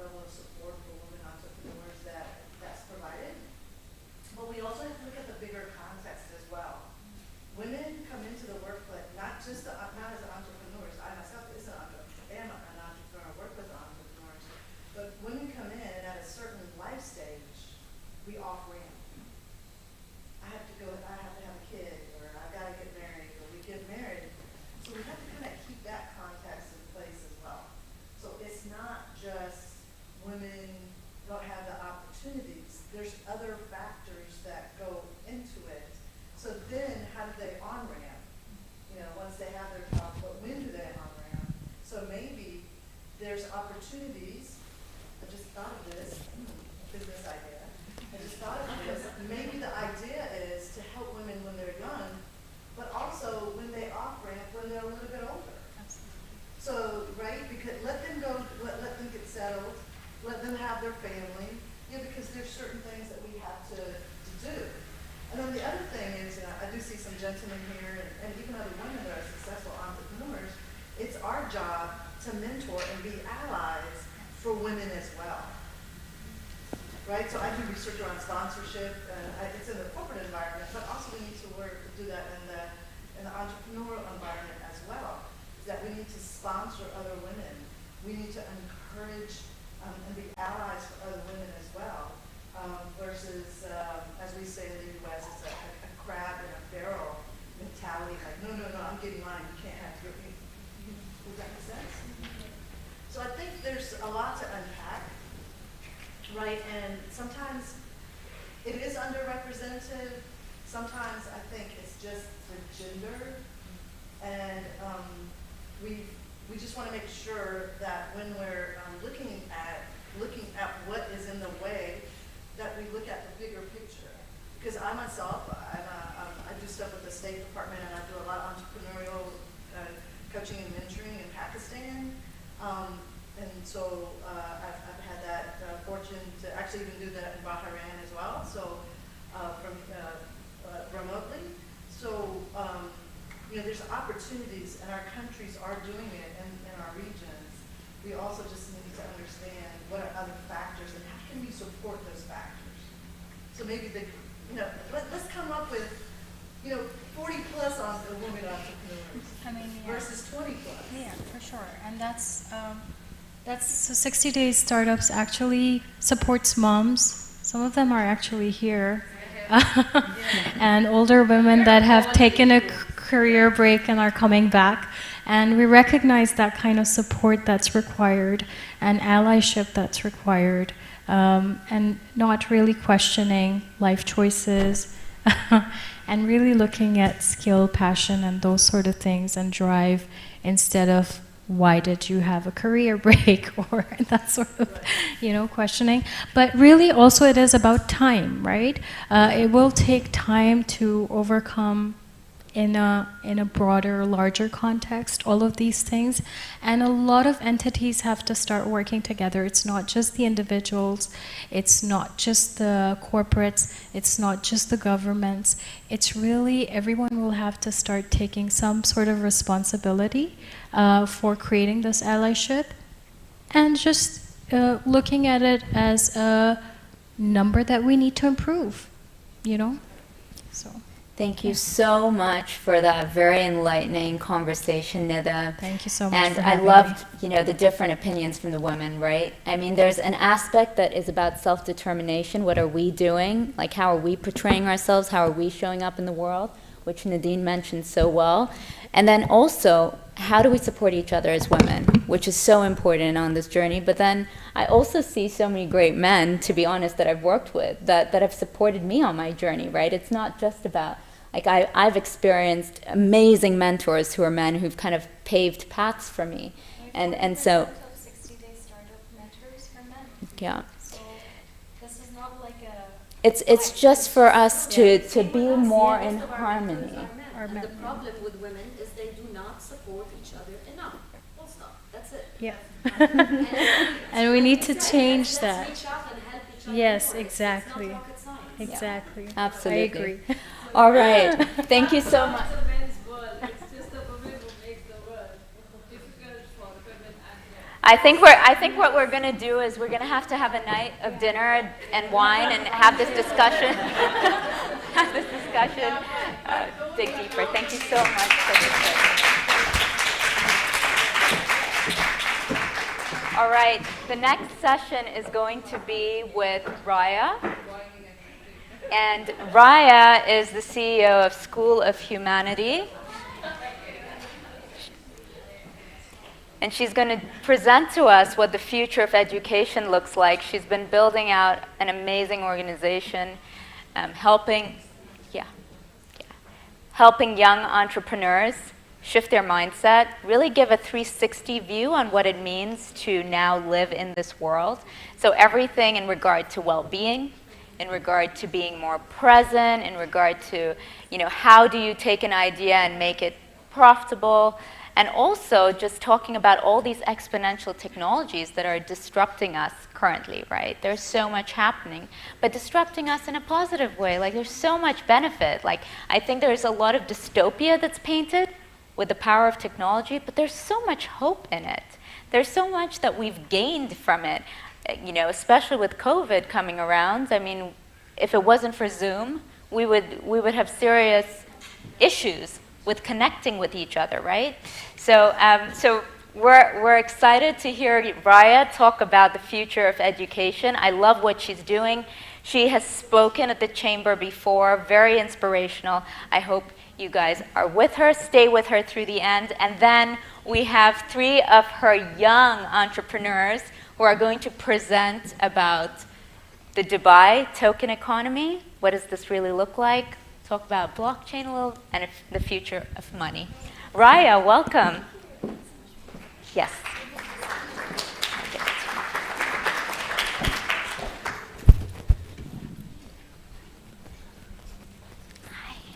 Hello, everyone. I'm just going to wait for the clicker, if we have that.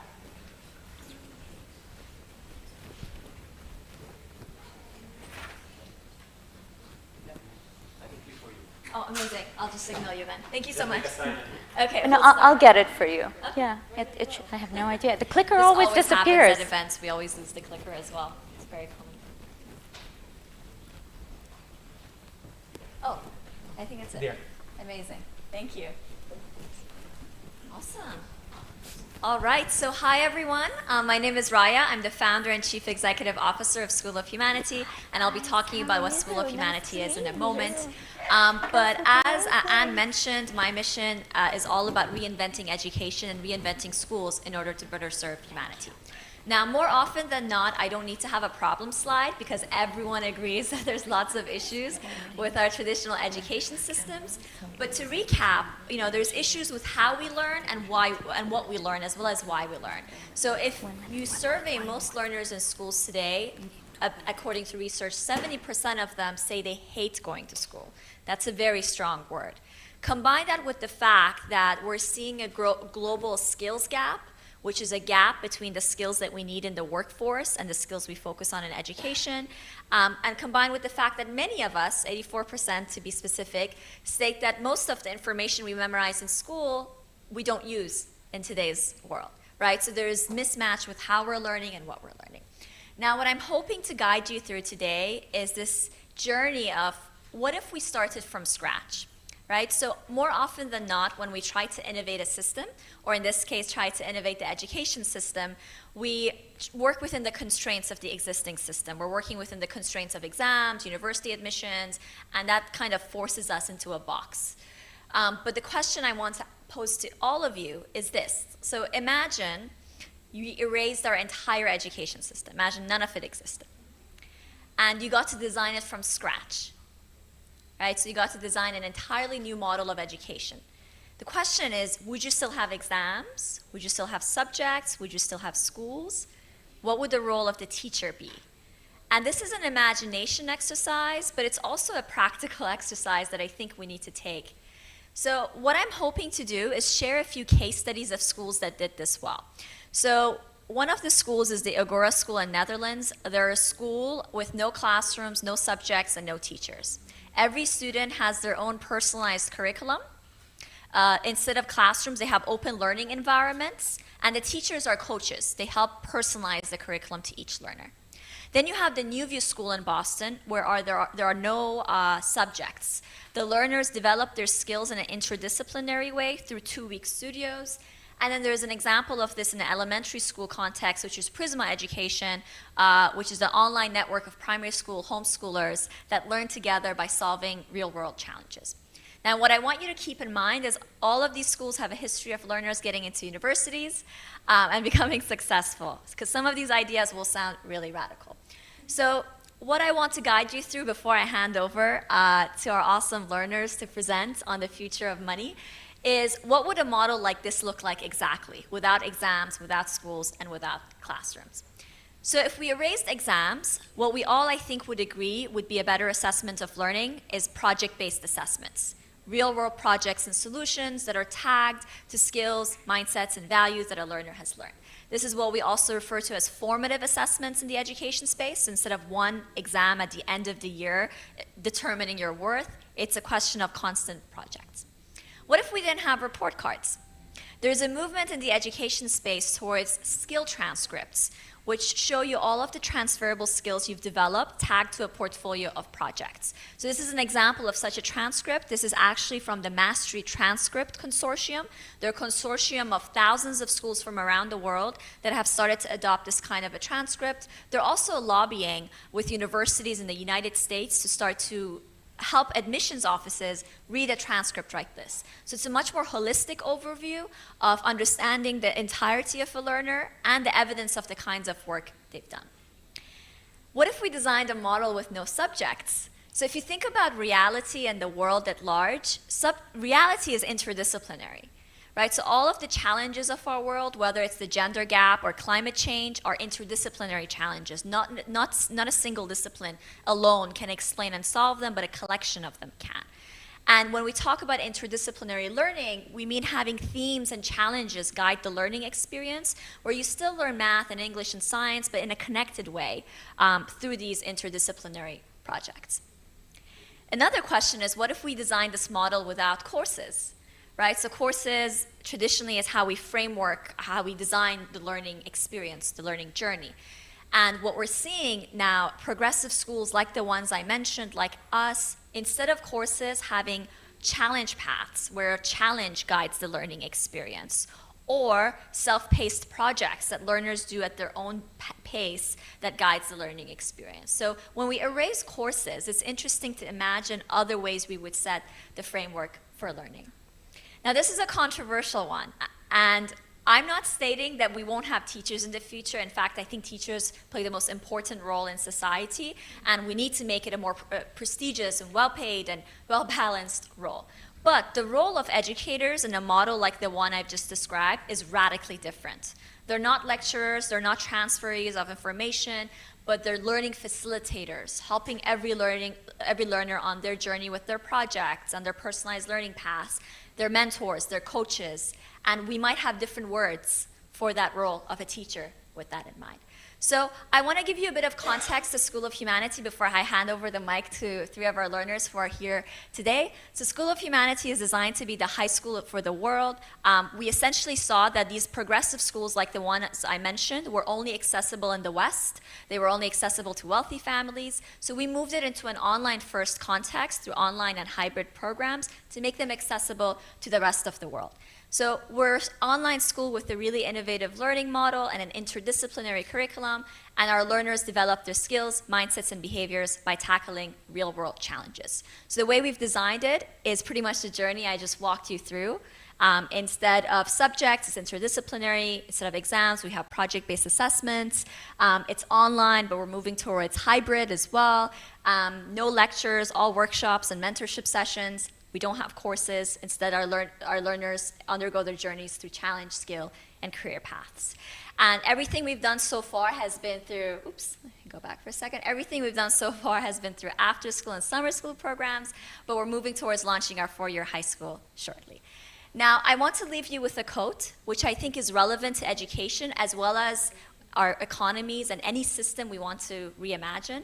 It's from the future Buckminster Fuller, where he says, "You never change things by fighting the existing reality. To change something, build a new model that makes the old one or the existing one obsolete." So with that, I'd like to hand over to our learners to demonstrate the outcomes of their learning journey on the Future of Money Challenge path at School of Humanity. Thank you, Gab.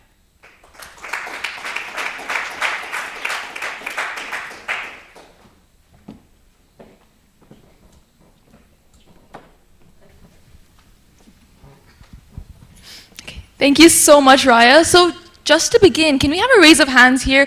Who here knows what a cryptocurrency or NFT is? Okay, see, that's a fair few of you.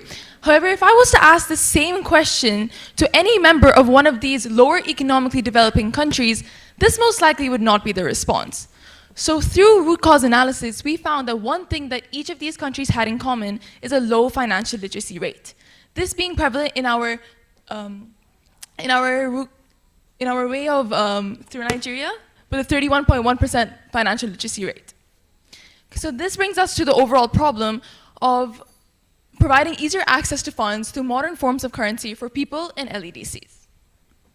Now, before we jump into our actual solution, just a bit of background about some of the economic aspects. So what actually is a cryptocurrency? A cryptocurrency is a digital token or asset that holds a value and is traded online and is secured through cryptography. Now, the most common cryptocurrency that I'm sure all of you have heard of is Bitcoin. Now, Bitcoin runs on something which is called a blockchain. And a blockchain is essentially a large ledger which keeps track of all the transactions that occur within a cryptocurrency. So let's say if I transferred some of Bitcoin over to Pradi, it would be recorded on a node would be added to the blockchain and would be recorded, and that way it expands. And finally, from these came an NFT. Now, an NFT is a non-fungible token, which means that each token has a different value. It's almost like a digital art piece. And so based off that, we came to our solution. Okay, now I'm going to expand upon our solution, which we devised to tackle the issue that Roxanne had mentioned. So this is a basic overview of the prototype that I'll be going over. That it's fully functioning. Although we do not have a full domain, it is a functioning prototype where we have done the code, and it's functioning in terms of all of the tabs and the functionality. So this is the overview. This is the front page where once you connect to your MetaMask wallet, which is the most popular way of storing your cryptocurrencies upon the Google Chrome browser, it just displays your account address and account balance. And by simply switching between your accounts and reloading the page, the data automatically updates, so it's fully self-functioning in that. Our next page is the overview of minting an NFT. So what we have done is we've created a basic structure of our NFT customization tools. So we have 15 different customizable details of this base structure that we devised.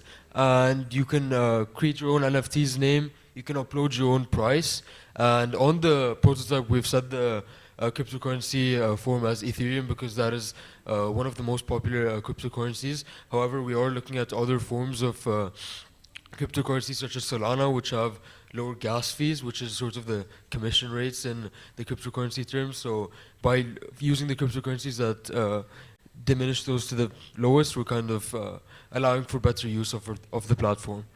And this is just a basic structure. So of course, with many NFT websites and marketplaces out there, you can fully customize your own NFTs. But we just created this as a base structure so that over few future enhancements and improvements, users will be able to fully customize their NFTs so that they can upload more creative art pieces to the website. Once you create and mint NFTs, you can there's a section where you can actually view the NFTs that you've minted on the platform, on the server.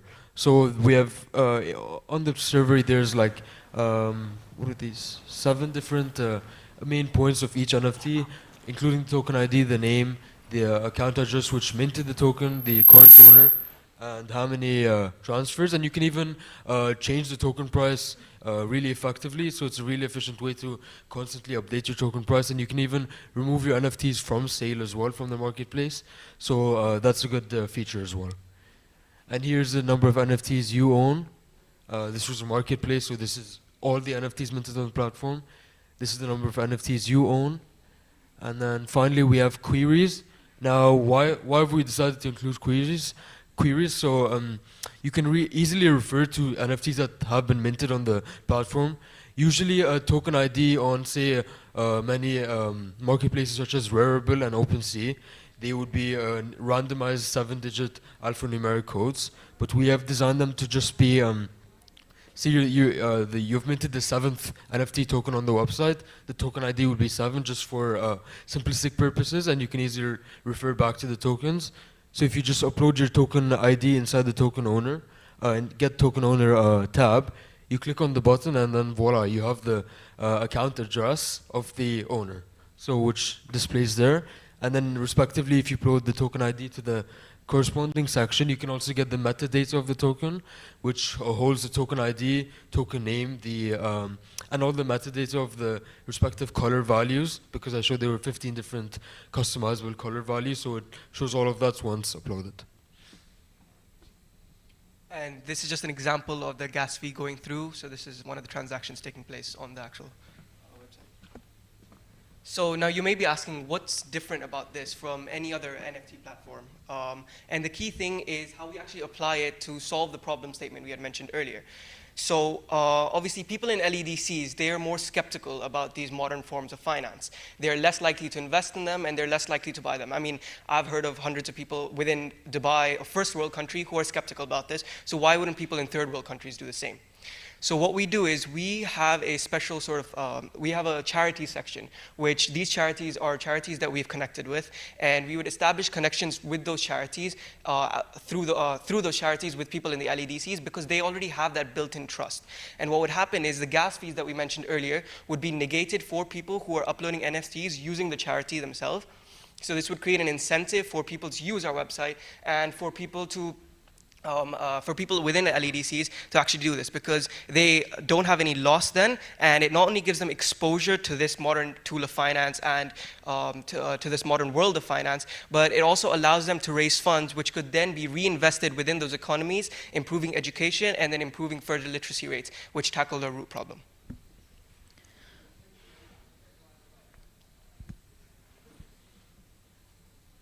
So, through root cause analysis and building a prototype surrounding our problem statement, we acquired many skills. So this being softer skills such as communication and collaboration, skills such as understanding the blockchain and cryptocurrency, as well as more technical skills such as JavaScript, web design, and prototyping.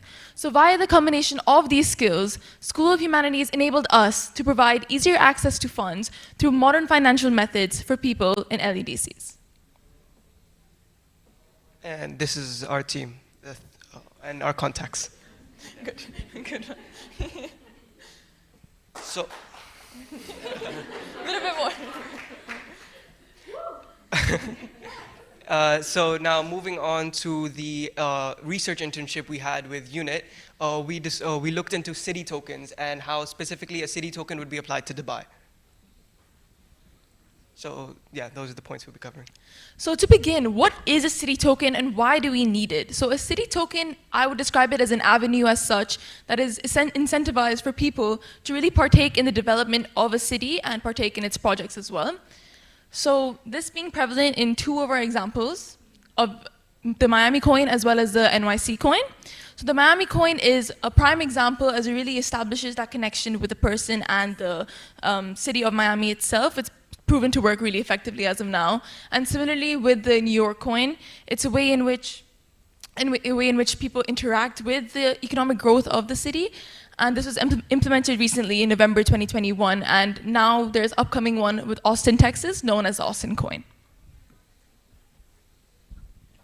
Okay, now over to the tokenomics and the more technical aspect of city tokens. So what is tokenomics? Now, I'm sure with the preceding presentation, NFTs are non-fungible tokens which are in the form of digital assets, in the form of their assets that hold certain value on digital blockchains, on digital servers. So that's essentially the form of tokens. So these tokens can be mined by STX miners, and so these tokens. Why would you even want a city token as opposed to a normal token? It's because it allows you to give your input and give your individual input in terms of actual legal governance, which is in the form of, could be forums, discussions, and events.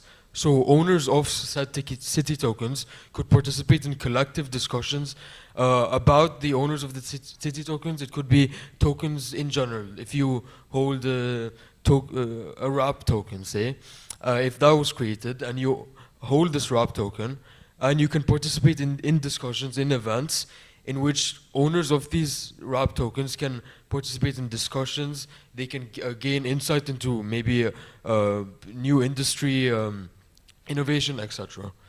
And yeah, and these unit tokens would be able to be purchased as normal NFT tokens, so that you can purchase them, you can sell them, and they're digital assets that you do hold. Now, why is this on the blockchain? The main purpose of the blockchain is that it's decentralized. Now, what does it mean to be decentralized? Is that there is no intermediary, there's no banks, there's no secondary or third parties in between. Let me give you an example. Say with music, I'm sure many of you have Spotify. Now, you do pay that monthly premium for Spotify if you do have Spotify Premium, and not all of those funds that you pay go directly to the artists themselves. They go to Spotify, they go to the record labels, they go to the producers. So you're paying for the service rather than the music that you like. Whereas on the blockchain, that's not the case. It's completely transferable. So that if you buy a token for a song. Now, if you buy the token for the song, which would be whatever calculated at maybe 50 cents per song, depending on and the calculations can differ based on your Spotify Premium. If you say pay 50 cents for a song, now all of that money will get transferred directly to the artist over the blockchain, because there is no need for any intermediary in the transaction, which is what makes the blockchain so amazing, that it's open. The blockchain, it's existing in that every single transaction creates a new block on the blockchain. It can always be referred back to, and it exists on the platform. So now, as mentioned earlier, the tokens can link into governance. So obviously, the UAE is a monarchy. So there's no real democracy over the rules and regulations, any economic decisions being made, anything like that. But what the Dubai token could possibly allow us to do is create focus groups. So the stakeholders, the people who do own the Dubai token, as Pradian mentioned, could gather at events or forums and give their input or their feedback about certain economic decisions and such. It would create a stronger bond, essentially, between the citizens of Dubai and the government, and would allow for more consensus when making decisions relating to economic policy or even just projects in general.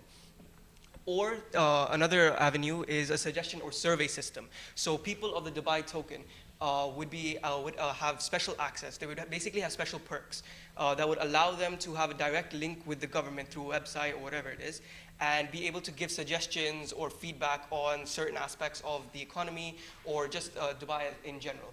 And the reason we'd use a token to do this rather than just everyone is because people who actually buy the token then have a stake with the city, rather than just, let's say me, I would just go up to the government and tell them I want this changed about a certain policy. They're not going to listen to me because I have no real stake within the city itself. However, if I was to own a token, they know that I'm already financially invested within the city, and therefore my intentions are good, and my intentions, based on the survey and suggestion, would be to help the city grow. So stakeholders, as we know, stakeholders are a party that's interested in the company that can either be affected by the business or affect the business. And in regards to token economy, this could be through three main categories. Consultation, which is a two-way process in which the stakeholder is directly involved in the upcoming projects and investments that they could potentially partake in. Informing, being that they're informed on the status of the projects that they invested in, as well as raising profiles in which the stakeholder itself and those who partake in the city economy can attract new residents and also new investments. So now some usage and risk of the actual token. So a usage could be to act as a municipal bond, essentially. When you buy the token, the funds would go straight to the government, and you could control exactly what sector you would like the funds to go towards. So let's say you wanted a park to be built in a certain area of Dubai. When you buy the token, you could divert the funds towards that project. It would allow you, it basically be like a municipal bond in the US, which obviously Dubai doesn't have. And it could act as a form of charity. So it would allow people to invest in projects they genuinely believe in, and it would allow basically more collaboration within people in society. However, some risk with it would be that money would be diverted from other avenues. Obviously, whenever you invest in something, there's always a risk of loss. So if the economy took a hit, the value of the token would obviously depreciate. And so therefore, some money would be lost, and you wouldn't be able to, and spending would be reduced in other sectors. So consumption in other areas would be lowered. And another thing is a hype or interest. Just like an NFT, tokens would work based on interest and hype of people around it. If people aren't interested in it, or people don't actively buy into it, then it's likely it would fail.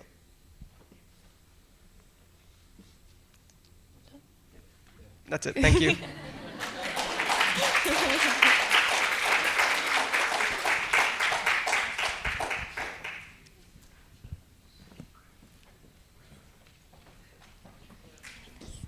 That was just amazing. Prati, Ismail, and Roxanne are, how old are you again?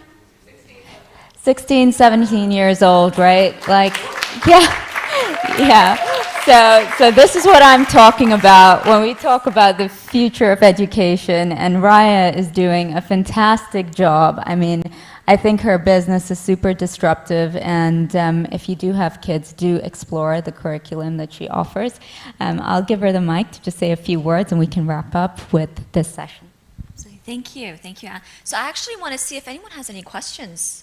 We could take any questions. I think the learners have done an amazing job, and what is really powerful about a model like this is they had their own journey. They got to pick their own project, they got to decide their approach with the internship, and so the curriculum emerges out of a certain framework. But I just wanted to leave it open if anyone has any questions about the model. Yes? So do you have like a foundational courses that they have to take and then everything else is built on, then they build their own, or it's just you come in and... Yeah. Like for instance, like I'm a professor, so when the students come, everybody takes the same thing. Yeah. English, math, science. So we all have the same, like the same foundation, and then you decide, the rest of it is... Yes, so when they do come to us, we're a high school, we're focusing on the high school level. So if learners join, they have to be at the equivalent of 8th grade or 9th grade before they come in. So that foundation is important. In terms of the foundational courses, what we do offer is the structure that they go through. So the pedagogy we follow is called challenge-based learning.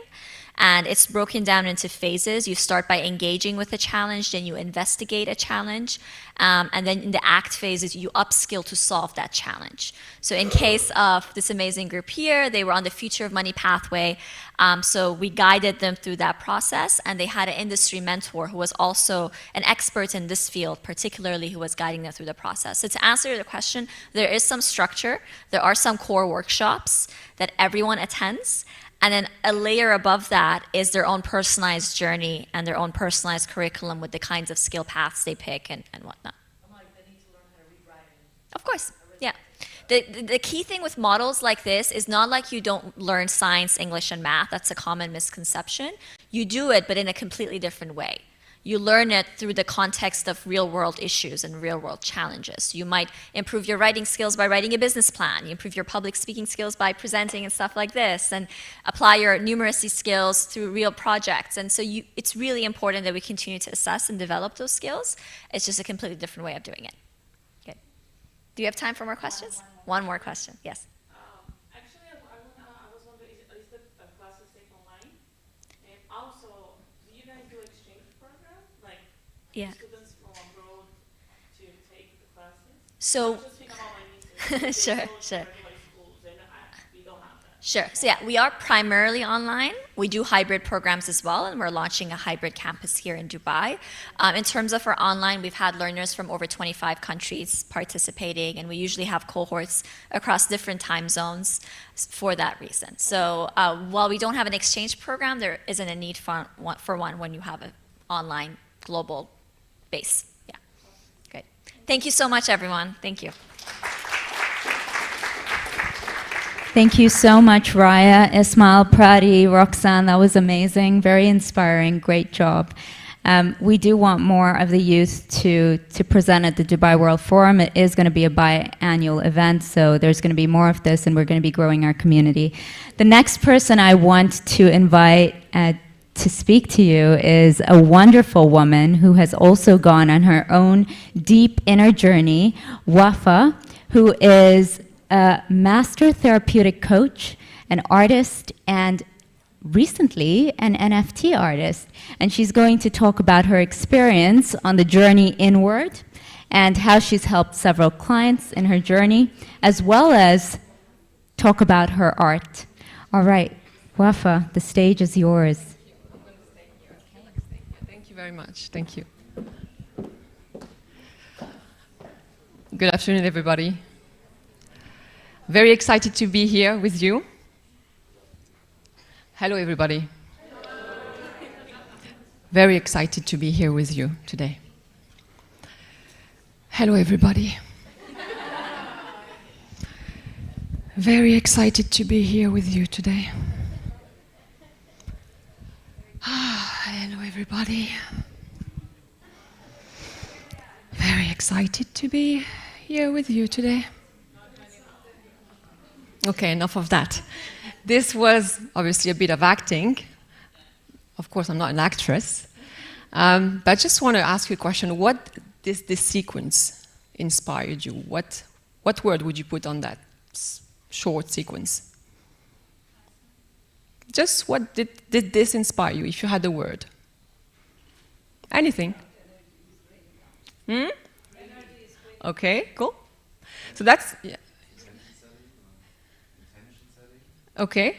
So that's what I call, in my language, visiting a new place, moving into that zone, living in it, turning it into a comfort zone, drowning in the comfort zone, and dying in the comfort zone, right? This is a zone I have been living in and making a home for many years. Although I didn't even connect with the house, I didn't even connect with the residents, I didn't connect with the sounds, with the space, I didn't connect with the ornaments and paintings on the walls. But hey, I knew I had a roof over my head. I knew I was safe. I knew I was in a stable place. I knew my way in and out in this comfort zone. All the sounds seemed to resonate with me also. The neighbors, well, I said I didn't, I forgot to say that I didn't like the neighbors before, but I guess they could give me baguette and butter whenever I needed it. And yes, I just found this comfort zone, a place where I felt safe, everything was familiar, and everything was stable. So I stayed in it. The good old comfort zone. Not so comfortable.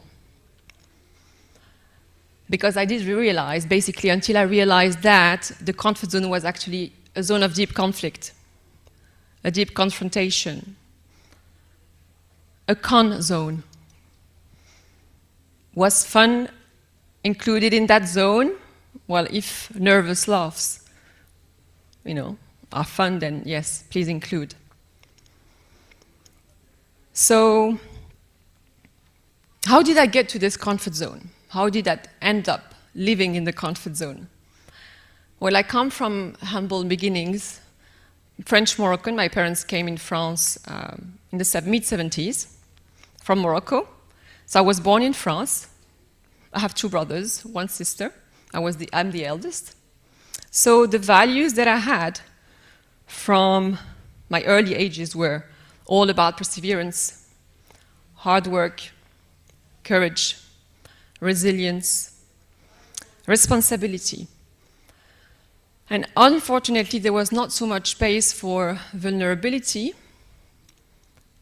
and not space for failures. I was not allowed to fail. So as a little girl, I was very fond of having my little paper and creating some unconventional lines, very abstract. I was abstract already. At the time, I didn't know.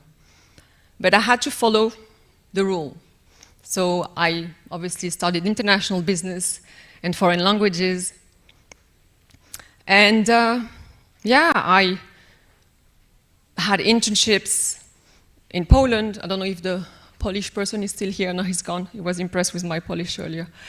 And internships in different places. I became an expat at 21. And I kind of traveled the world. I moved to the UK, lived 5 years in the UK, and then later on in Dubai. And I had the honor to work for an amazing organization from The Economist, where I've basically spent a good 9 years developing businesses and connecting with government bodies and educational institutes, industries, meeting beautiful people as well. And I also had obviously the opportunity to immerse myself into the arts and entertainment industry with the Dubai Opera, where again I had the amazing opportunity to connect with beautiful brands and beautify the shows around sponsorship, with sponsorship brands and so on and so forth. I even had the great chance to attend the beautiful Phantom of the Opera before I decided to leave. So all these beautiful experiences allow me to learn management, coordination, creativity, flexibility, responsibility, and also the art of creating for catering for the needs of others. I was catering, I was doing the job, and I knew there was also no space for failure when you work for a company, right? So I was doing the job and I was delivering. But at the same time, I knew I was failing me. Because I felt that although I had that sense of contribution and the sense of being fulfilled in what I was doing, I knew I was also failing me because I was not following my wants and desires, and I knew that life had something else to manifest for me, right? I always had this sense of, I have a mission to accomplish in this world. From a little girl, yes, I wanted to be a doctor, actually. That's what I wanted to do. I wanted to heal the world. And my math grades were so horrible that I couldn't follow that. So I found myself being on a restless journey. Performance, really embodying the masculine energy for a long time. And yeah, I was running after things, running for things, hoping that I would meet the expectation of everybody, forgetting my own. And obviously life had to hit me in the face, right? I wanted to stay in the comfort zone, let me stay there, but life had other plans. And I had multiple burnouts. 1, 2, 3. And of course, I faced sickness, darkness, and sadness. And there was the enlightenment. That's when really my life started to happen.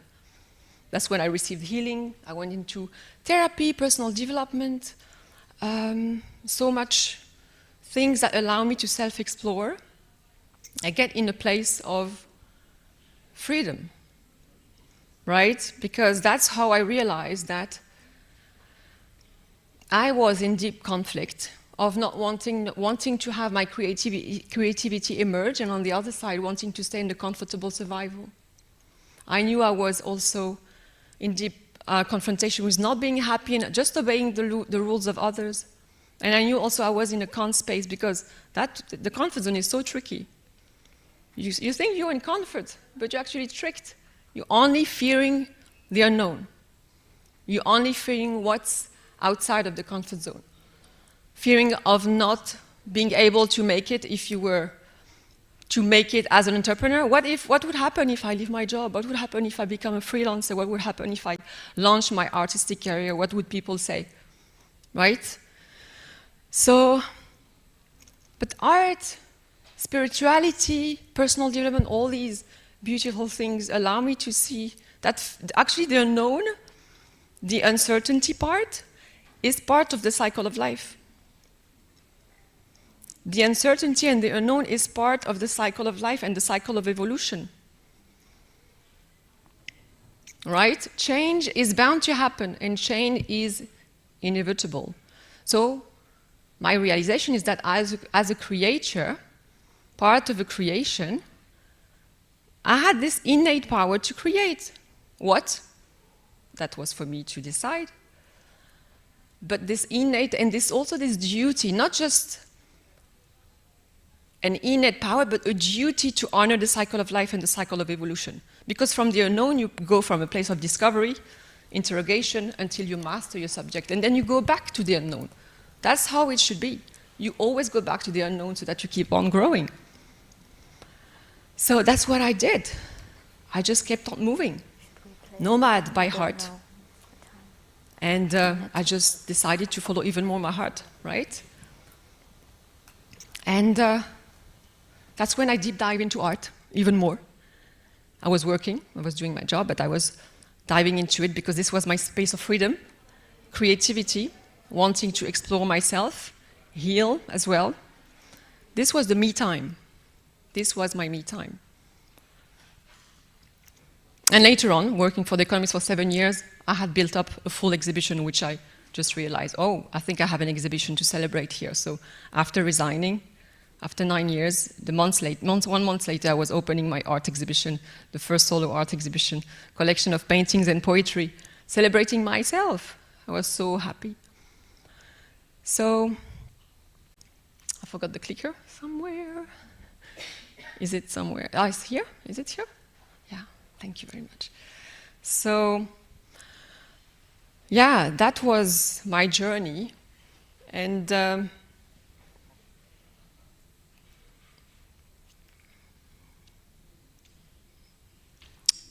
I received beautiful insights from masters along the way, from ancient and contemporary wisdom.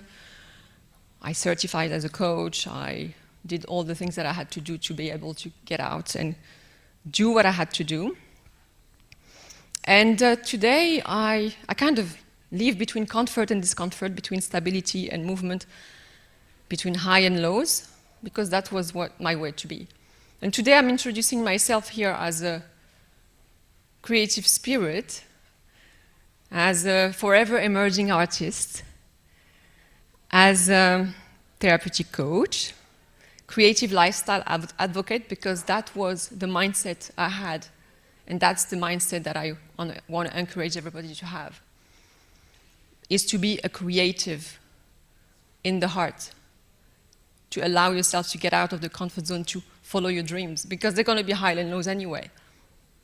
Life, short, airport, right? Remember that phrase from earlier? Life is short. You have to get out, travel.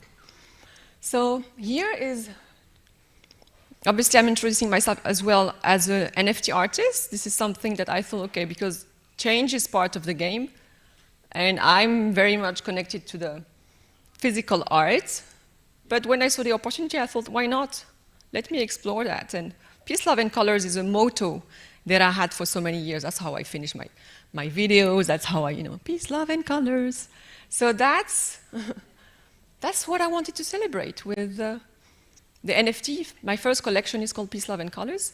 And I wanted to actually celebrate the cycle of life. And that's what I did. So I've just created a full collection that celebrates autumn. You have spring, summer, winter,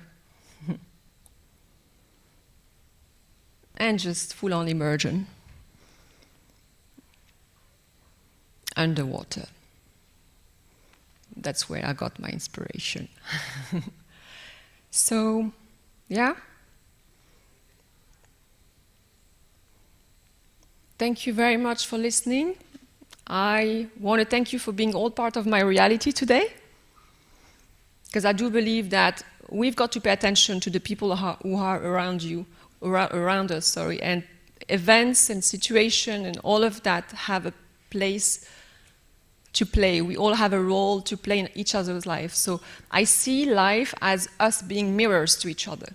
So I'm happy to see all of you today as you become a mirror of who I am. Thank you very much for listening. Thank you so much. Can you hear me? Yeah. Thank you so much, Wafa. That was amazing to see your journey. I've known Wafa for a while, and I've seen her unravel and ravel again and unravel in such a beautiful way. And her artistic journey is really inspirational. So thank you for sharing that and being open and honest about your journey. It takes a lot of courage to do that. It's always easy to stand in front of an audience and, portray your brightest light, right? Like all the good things in your life. But to talk about the struggles is always difficult. To talk about those moments where you needed courage and you had to scrape that courage off the ground, that's difficult. So thank you for showing courage and sharing your story. Thank you. Does anyone have any questions for Wafa before we move to the next conversation? Yes. So I've got 2 places where I've minted my Peace, Love, and Colors on Nifty Souk, which is a MENA marketplace, just that launched recently, so it's very local. I made sure that I connect with actually marketplaces that, well, I'm featured artist, so it also allows to be promoted with that, which is a good way. And I've also, so that's one. I think there is, I think that we have there might be some, so what I created actually for my collection, I created a 3D room where people can go in and see all of my collection from the PLC. It might come up at some point here. And I've also minted on Throne, which is another global platform. These are pictures of some of the exhibitions that I've done, because I'm forever attached to the physical pieces. Huh? I don't forget my physical pieces. And the good thing is that with NFTs, obviously, you can sell also your physical pieces at the same time, promote them in the same way. So that's the 3D room that I created. So there's a link on my Instagram. It's art by Wafa El Hilali. And here you can see on the link tree there's the access to the PLC collection. And yeah, I thought that it was a good way to kind of put all of it together. So thank you. Any other questions, perhaps? How was your journey entering the NFT space? My journey, actually, so I'm a self-taught person. I love to like kind of, learn and just look into things by myself. The experience was a bit overwhelming, I would have to say. I learned about NFTs actually a couple of years ago. I think you were also one of the ones that kind of mentioned that to me, and I just let it on the side. But then, in 1 week, about maybe a couple of months ago, someone said, I had so many people talking to me, so I had to go and dive in. So I think I spent like a few days looking at the YouTube videos and understanding everything, how everything worked. And in the same kind of week, I also got to be featured on platform, and I thought, okay, let's go. One of the things that happened was, it was actually a bit of a disaster for me at the beginning. Why? It's because I didn't know about the gas fees, that you had to have enough gas fees, enough in the wallet. And I think I've kind of, a couple of times, I was trying to mint.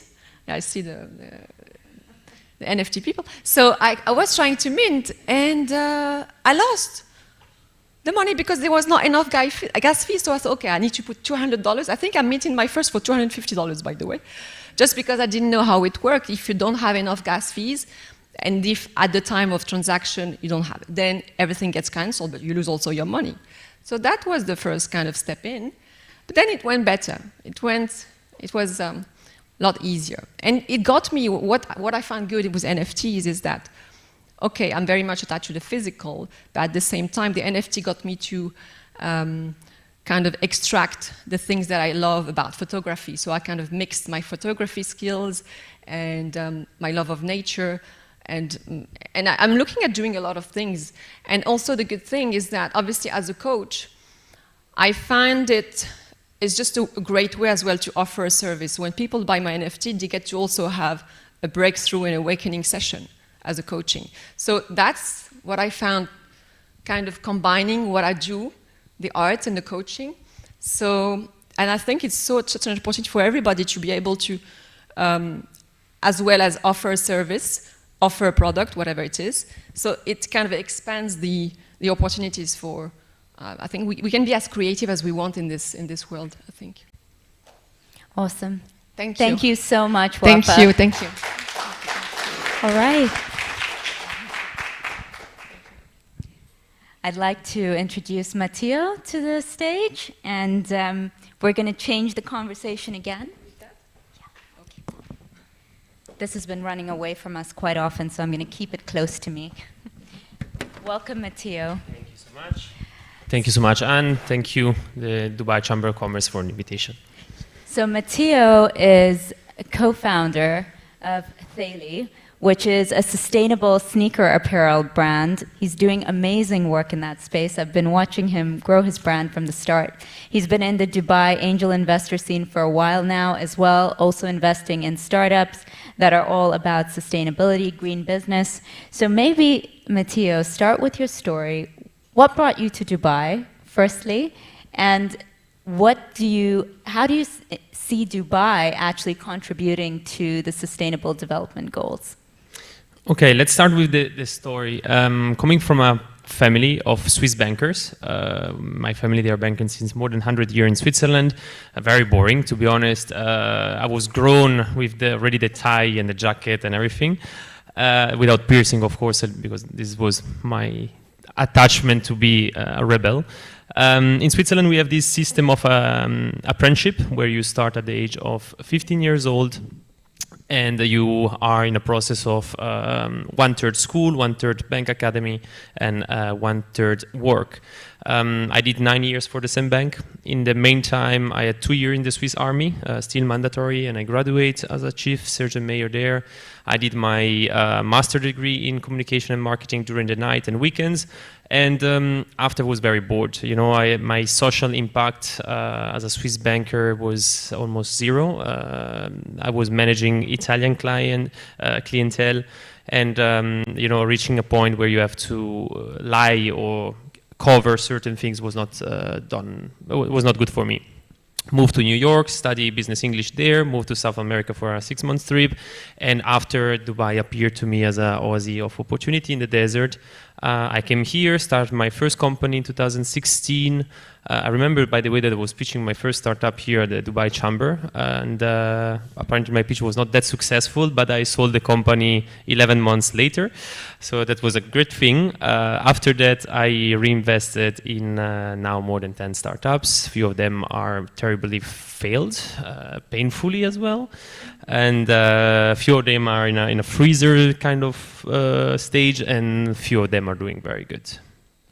And how do you handpick the projects you want to invest in? So for me, it's very important that there is a social and environmental aspect. That's for me the most important part.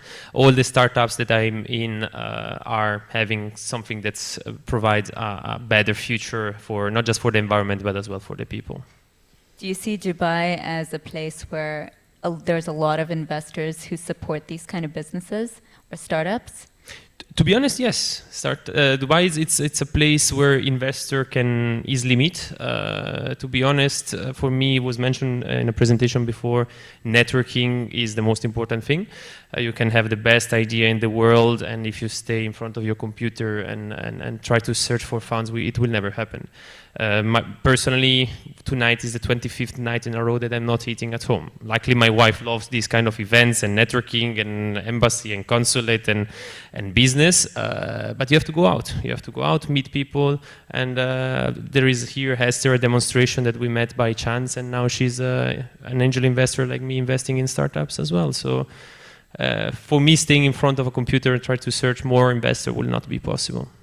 Yeah, I totally agree. What are tips that you would give someone who's looking for funds? Just get out and network. Yeah, that's and where do you go? How do you handpick where to go if you're looking for investors? Because that's the question, right? In Dubai, probably you have 300 events per night related to business angel or business investment or startup. So it's just a matter of searching. LinkedIn here is a very good platform. There are many opportunities, but again, you have to step out of the comfort zone that we were talking about before, she was talking about before, and really try the best to find the opportunity around you. And also, I think it has a lot to do with how you sell your story. If you have an elevator pitch of, you know, what it is that you are either building or you want to invest in, you've got to have that nailed when you get out there. Tell us a little bit about your journey with Theli, because this is really exciting. Yeah, actually, it's a very romantic, fun story. I'm doing sporadic courses in university here, entrepreneurship and sustainability, and Amity University invited me to start up Shark Tank competition as a judge. I was there. There were a few startups. Most of them were related to IT and cyber things and crypto that I still don't get it, and for me it's very complicated still. And there was this young guy, Ashai Bave. He had 19 years old at the time. He came out on stage, very confident with a pair of shoes, the most ugliest shoes I ever saw in my life. Very bad. But I saw something in his eyes, in his mind, in his behavior, and he had a business plan that was very rough, but he understood what he wanted. The mission and vision was there. The guy ended up winning the competition. The same day, I shook his hand and I said, listen, let's start a company together. At that time, I got 49% of the company for $12,000. And up to last week, the company is now $10 million. So I dilute myself. Esther is joining as well, this adventure. The thing is, was luck as well. I was in the right place in the right moment. If I was sick that day, I was losing the opportunity of my life, most probably. But the vision and how you pitch your idea is, again, more than half of the roads to the success. So tell us about the shoes. Yeah, so I don't have it now because I had another shoes. meeting. I know, before. I didn't expect you. But not we to have come in Esther here that has on it. So if you go to walk on stage. We have a model. The demo of the shoes. So these are the ones with the brown sole, but we have different colors. Yes, we have brown, blue, white, and full black. We were awarded as top 5 fashion company in Fashion Week India last week. We as well won best sneakers from PETA, and yeah, many awards as well from the UAE government. So the shoes is 100% vegan, glue is vegan, the ink is vegan, recycled rubber from industrial rubber, the laces are RPT, so plastic bottle, and we as well patented our material, Teddytex, that is 100% made from recycled plastic bags. The only way that you can actually recycle it into a kind of leather fabric. And where did you do the initial prototype? Was it here in the UAE or did you do it in, I think, India you had mentioned? Yes, so Ashai made the first prototype in India. After we made the second and third and fourth prototype here in the UAE, there is a factory that manufactures shoes. If you are not aware, it's a very good company. And after we went through the industrial production, a few weeks ago, we were contacted by Bata Shoes, where we will do all our production. The important thing, again, not just the sustainability aspect, but how we produce. So we have a certified production site that pay women and men at the same time, all the rights, solar panel, water consumption, audited every 2-3 months. So it's not just the product itself is the 360 degree. And as I mentioned, now we are moving with Bata for the production. Yeah. How much did it cost you to create your first prototype? Yeah, it was around the first prototype was around $40, $50. Yeah.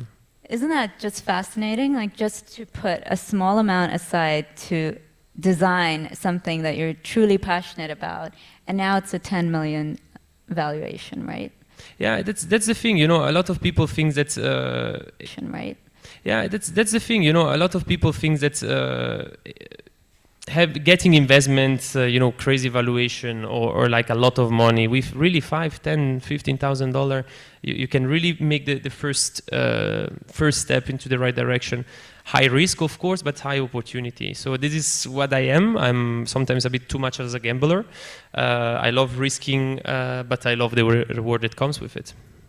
What's your take on the current fundraising scene in the UAE?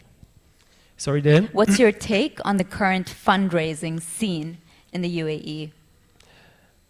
It's possible. It's possible. Startups have access. There are plenty of people that has a lot of money and don't really know what to do rather than buy NFT or houses or Ferrari. There are a lot of philanthropic investors, people that believe not really in the return of investment, because in certain cases can take 3, 4, 5, 6 or never come. So people that really believe in the idea, and even if it doesn't succeed, you give hope and you make a small change. So Dubai is a great playground for investor like me. So there's a lot of potential here, yet we've had conversations today about fundraising being difficult. So the question to ask then are, what are the tips and tricks if you want to raise funds?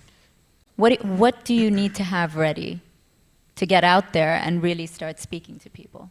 Yeah, first of all, believing in your idea, in your product. This is, by the books. For me, is the feeling. As soon as somebody talks to me and explain me something, I have to understand it, and it has to have a very positive impact. And people then they really have to have a proof of concept as well that what they are saying or doing, it works. You know, everybody can think, okay, we are going to invent the invisible car that on paper is very good, but you have to go out in the market not to explain it, but to prove that what you are offering is doable, even if it's a small proof of concept. Do you work with entrepreneurs to help them? Yes, so what I love is to invest in company, especially in Dubai, that where I'm the first customer. I make you the example of Zofer. I hope everybody is using Zofer. It's a very amazing company. So I was the customer of this. What is Zofer? Let's take a step back. So it's a safe driver company. I was one of the first 100 customers, and I was unbelievably incredible how a very good service was that cheap. So I asked the driver to give me the number of the CEO. I called him and I said, okay, I want to meet you tomorrow. Let's have I need to understand. For me, was unbelievable how they were making money out of this service. And we sit down and everything, and I went through the business plan, and I tried to mentor them as well before investing, to understand a bit why they were able to do this and how they can improve. And after you enter as an investor, and up to date, before it was 2 trips a week, now we do 300 trips a day. So it's not because of me. I enter probably again right place and right moment, but it's as well what they needed was a customer touch. They were too much involved in the company itself, and they were losing a bit the perspective of how the customer was feeling about it. And you had told me a little bit about your journey going to India and growing the business there, right? And how you landed the deal with Bata, which is, you know, a very big brand in India. And they will be pretty much supplying your shoes to schools over there, which is amazing. How was your journey to actually step out? We talked about comfort zones. And I remember us talking about how that experience going to India and just, you know, having to negotiate deals was really tiresome and challenging.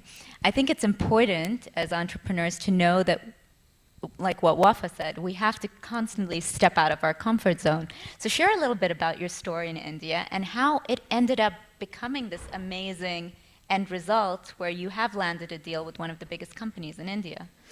Yeah, India was a bit before Teli, so I went there for another startup in Pune. I lived there 4 months. The startup unfortunately didn't succeed. It failed. It was one of the 90% of my story is failure, so that's the reality. And after these 4 months, I came back home and I said to at that time my girlfriend, now that she's my wife, listen, don't even think about it, that I'm going to go back to India. There is no one chance in the world. And basically she ended up saying, oh, sorry, you already booked a 4 weeks trip all around India. And I say, okay. Now, that was fascinating because going there, working there, making deal and exchanging business relationship there was extremely tough. You know, I was staying in a small apartment. They were cutting electricity and water. I don't know how many times. There were always festivals, so they were closing offices, road, a mess. But after I went these months backpacking, and was one of the best trip I ever did in my life. And this probably brought me to understand better Indian or Pakistani or Bangladesh entrepreneur, and to be honest, in my portfolio, I mostly invest in this kind of people from this region because I understand how they feel and they think, and they are amazing people, better than the European, to be honest. Oh, wow. That's amazing. It's really beautiful to see how an entrepreneur goes through those journeys, right? And like you come out the other side victorious, but the 90% failure is still there, and you have to own that, right? So thank you for sharing that and being honest about it. Who has questions for Matteo? Because I could go on asking you a lot of questions about investors and how to, you know, network in these circles, how to find these circles in Dubai. Who has a question for Matteo that they want answered? What is your next project? So we close an investment as well with, I don't know if we can mention it, or you want to be secret or something, but we did recently an investment in laundry service, home delivery laundry service. You will say, okay, Matteo, you speak about being green and being sustainable. Where is your angle? Basically, we can avoid using more water and electricity in an industrial scale rather than doing it at home. And as well, we can use more sustainable products rather than the classic home service. We are looking into as well an investment in startups that do recyclable collection door to door. This is something that we are discussing. We are looking into it, but I'm always open to any opportunity.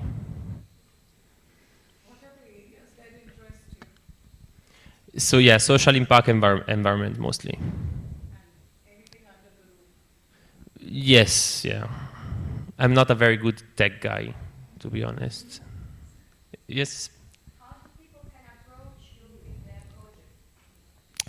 So this deep dive guy is the laundry service, very brave guy, sent me a message on LinkedIn, I answered, we met for a coffee 2-3 times, and that's it. That was how the media.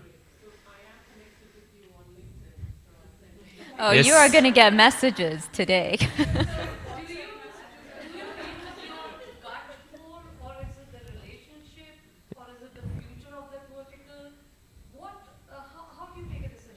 Yeah, that's actually a very good question, and I think we talk about when we met over the coffee. So my success rate is extremely low, but from the other hand, my wife's success rate is almost 100% correct. So what I do, I spend 2 months in the due diligence, business plan, financial plan, market research, everything, and I meet the founders many times during these 2 months, trying to understand the gut feeling and everything. And the last test before putting the money in the bank account is meeting them over a coffee or a dinner at our home with my wife. 1 or 2 hours together, and we close the door, and she looked at me, is it a yes or a no? Very judgmental, and whatever she says, I do. So she has the female touch. And she's a teacher, she's not a business person at all.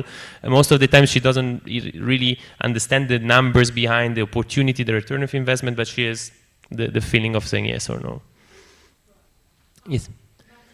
So once you do the funding, what is your preference? Do you like to be actively involved in the startup and see it grow and scale, or is it something that you're more kind of Exit strategy. Mm-hmm. and you kind of make sure that you get your returns when it is due? Yeah, that's a very good question. So I consider myself in the group of FFF, that it's friend, family, and full. So I'm the full one that jumps in it. And luckily I have a group of other investors, bigger investor than me. So not at the angel pre-seed, but bigger, so series A or B. They throw me in the cage with the lions. If I survive with few scarf around and not too much blood, they say, okay, we back you up, and they inject more money in the startups, so the valuation grows, and I can do a partial exit or not. I try to be very active at the beginning to give my suggestion to the startups and help them with the network. And once the startups start to going well, I let them go and I give them total independency. I'm not a guy that will tell the founders what to do and not what to do. They are in full charge, and I try just to assist them. Yes. One more question. Yes. Hi. Sorry.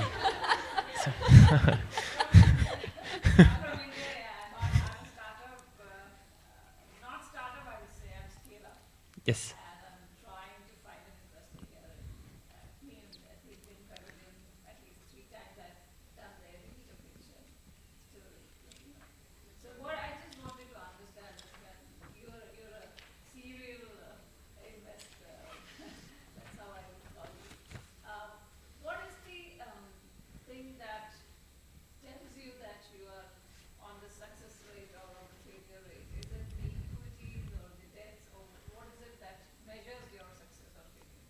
Is the team.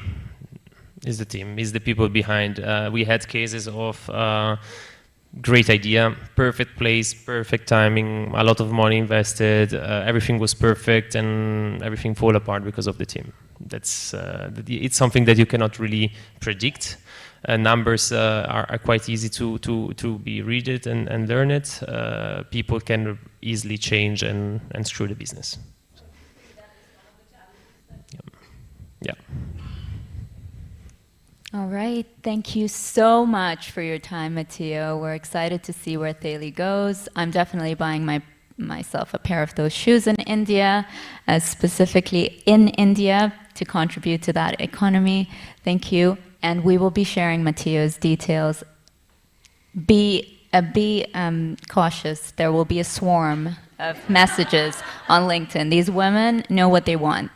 So that's the reason why in 2 days I'm flying to Nepal for hiking.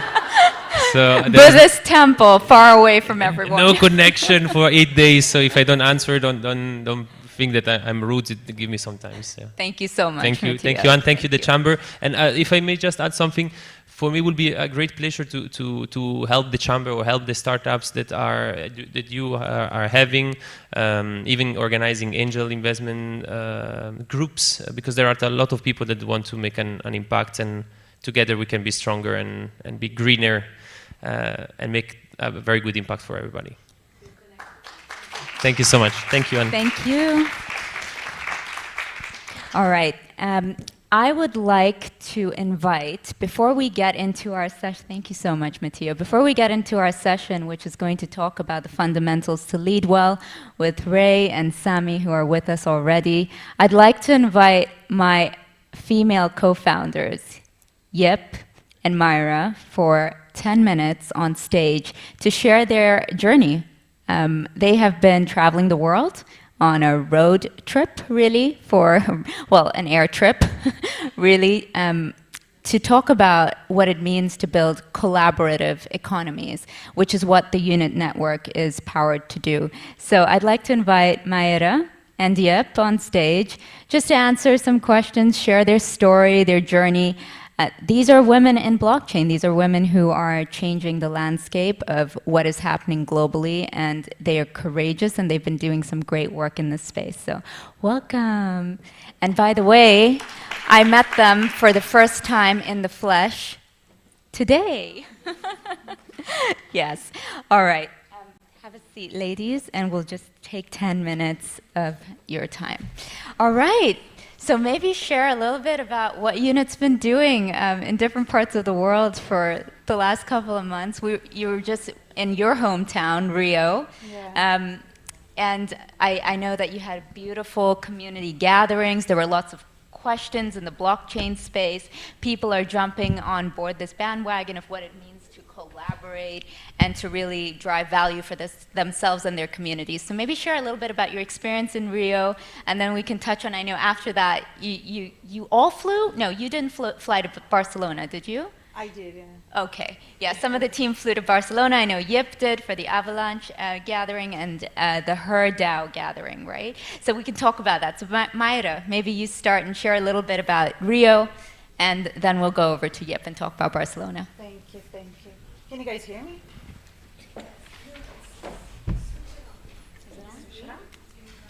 Now it is.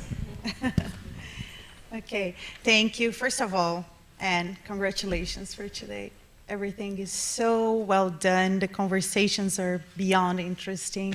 I'm learning so much and so happy to meet and network with amazing women and know more about Dubai. Congratulations, it's beautiful. It's for all of us. We're doing it together. We're always in it together. Yeah. Like Ken was saying, I think community is one of the most important parts of Unit. And we use it to call our channels on social media Unit Global, because we really think our community is global, and that's going to be the differential for our platform, that we have this network effect, this strong community base. And we decided to go on this road show, air show, to really get to know our community in different cities and grow our community, and is doing this here in Dubai, so perfectly done. And we went to Rio, and it was actually the first time that I got involved with the crypto space in Brazil, because I'm not living there in a while. And it was really special to me to see the projects and how Web3 is helping people really change what is not good right now in the world that we are living. Web3 is full of dreamers, full of women and men that wants to change the world for the better. And it's really special to see these dreamers like building probably what will be the economy of the future. We had like 2 events like this in Rio, and it was really special. A different environment. The second one, we ended up with Brazilian barbecue and a party. Very different. That sounds very appealing. Yeah, it was really good. It was really good. Very different environment. And then we went to Barcelona. We had this amazing event in this art gallery.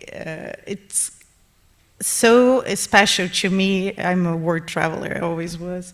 To see like different cities, but see people gathering with an intention of doing something really special. That's it. Thank you. I'm not a talker, guys. Myra's a doer. Thanks so much, Myra. Thank you. Yep. Share a little bit about how this journey has been for you as well. You've been flying around with the team. You've been meeting so many blockchain communities. And also talk a little bit about her DAO, because we are at the Women Business Council here, and this will be relevant to you in regard to what's happening to build these female funds, these economies that power the feminine, right? So yep, share a little bit about your journey traveling, as well as a little bit about her DAO. Yeah, of course.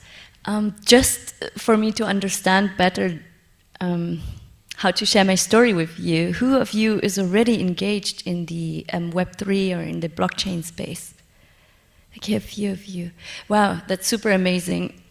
I think it's so important, and I feel very grateful that you are here today, sharing your presence, your time with us, and engaging in this community discussion about the future of the world, actually, the future of technology, the future of female participation.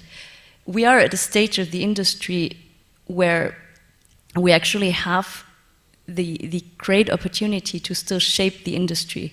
It's really crazy. I don't know if you followed, how the internet became everyday part of our lives, how the mobile phone and video technology, like video communication in a globalized world, became everyday over the past decade.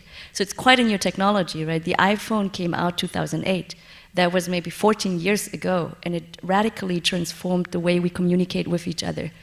And we are at this point in history again, as we are speaking right now, where we are at the cusp of something that will revolutionize or completely transform our everyday lives.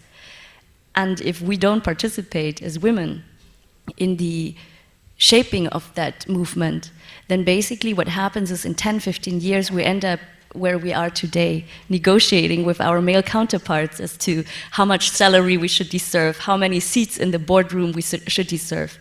And it's actually too late, right? So we slept or we missed out participating in one revolution already, and now we have the chance to be part of the second revolution, as I call it. And that's why I'm so passionate about speaking and supporting other women, becoming investors, participants and builders in this Web3 economy. Because right now is where the value is being created. And while the value is being created, there's a few responsibilities that we have. One is to make sure our voice is being heard. Second is to make sure that we also take our fair share of this pie that is being created, so that we are in a position where we also participate in these upsides, this alpha that is being created currently in the economy, so that we can reinvest into the other ventures that we care about, into the impact ventures that we care about. If we don't participate, if we don't build, if we don't shape the ecosystem, then there's nothing we can claim and reinvest. And then we end at a stage where we just ask men and ask government to give us a seat at the boardroom. I hopefully think that in 10 years we don't look back and think, oh no, we missed another train. So this is what I've been doing for the past 2-3 years together with Mayra, together with Anne, to make sure that women are represented in the blockchain economy of tomorrow. And the way we do so at UNIT is, for sure, we are 3 co-founders here, and second, we build education, blockchain education. So we have this UNIT Masters blockchain education program where we teach basic blockchain literacy. Because without literacy, it's very, very difficult to participate and be fluent and negotiate and shape on eye level with male counterparts who have been in technology for a little bit longer than we have. But the good news is that blockchain is so young. Blockchain is still in its infancy. So there's not so much to catch up on. It's not like AI or something where if you step in now, it's already a bit late. If you step in now in blockchain, you're still part of the top 5% of the world who actually know how to use that system and who can have significant impact. When you think about the blockchain industry, we are in infancy state. It's like a little baby, not even a toddler yet, in my view. And babies need a lot of care. What you give to the baby and the way you raise the baby right now is actually the way the baby will grow, and the impressions it makes, and the way it will become. So that's our sweet spot to get in and to shape it. And we've been doing it in partnerships with different organizations. So we partner, for example, with HerDAO, which is a decentralized autonomous organization focused on bringing more women into development, into developer roles, because we still need a few tech people on the side. As the industry matures, we also need more marketing people, PR people, communication people, designers, UX, UI. So this is more the roles where women feel at home more naturally. Community builders, for example. That's the next step to bring blockchain to mainstream adoption. And our big vision, or our big vision at UNIT is to close the wealth inequity gap, and also to close gender pay gap, inequitability gap. One way to do that is through education. So thereby, I just wanted to say I'm super grateful that you are here today so that we can have this discussion and learn from each other, through each other.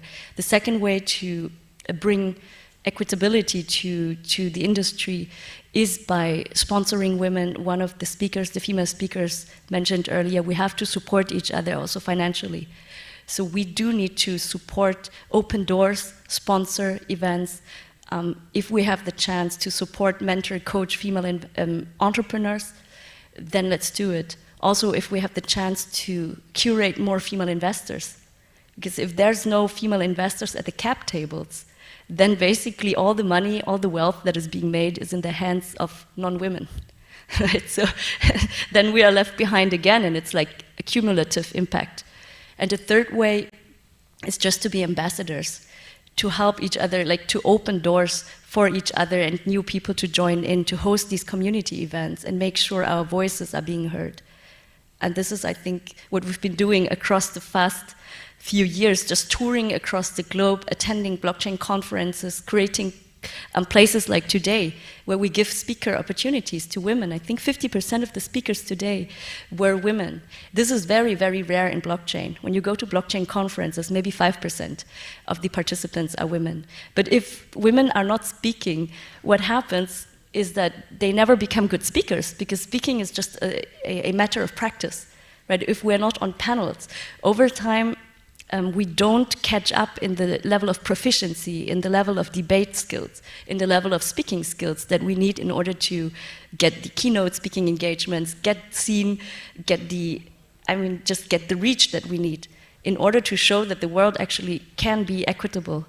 And the cool thing really with blockchain is it's just so early that there's a lot to gain.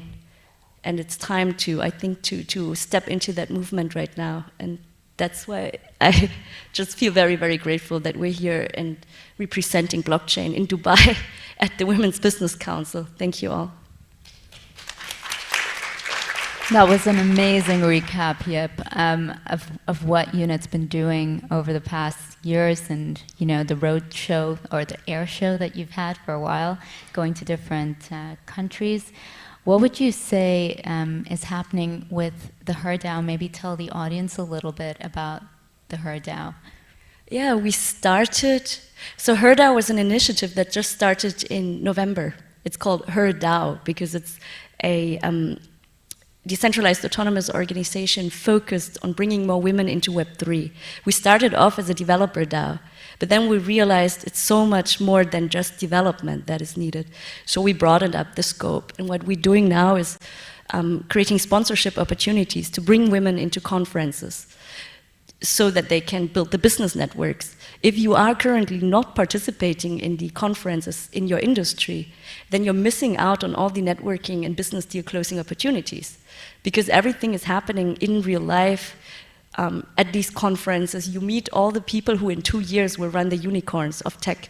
When we look at the market cap sizes of the largest companies in the world, most of them are actually tech companies. It's the Amazons, the Googles, the Metas, all these big tech companies, mostly from Silicon Valley, that are the largest market cap companies in the world. If we project that 10 years into the future, in my belief, that will be blockchain-driven companies. It will be projects like Ethereum, maybe Unit, Bitcoin. Bitcoin is actually already on number 8, I think, in the list of largest market caps in the world.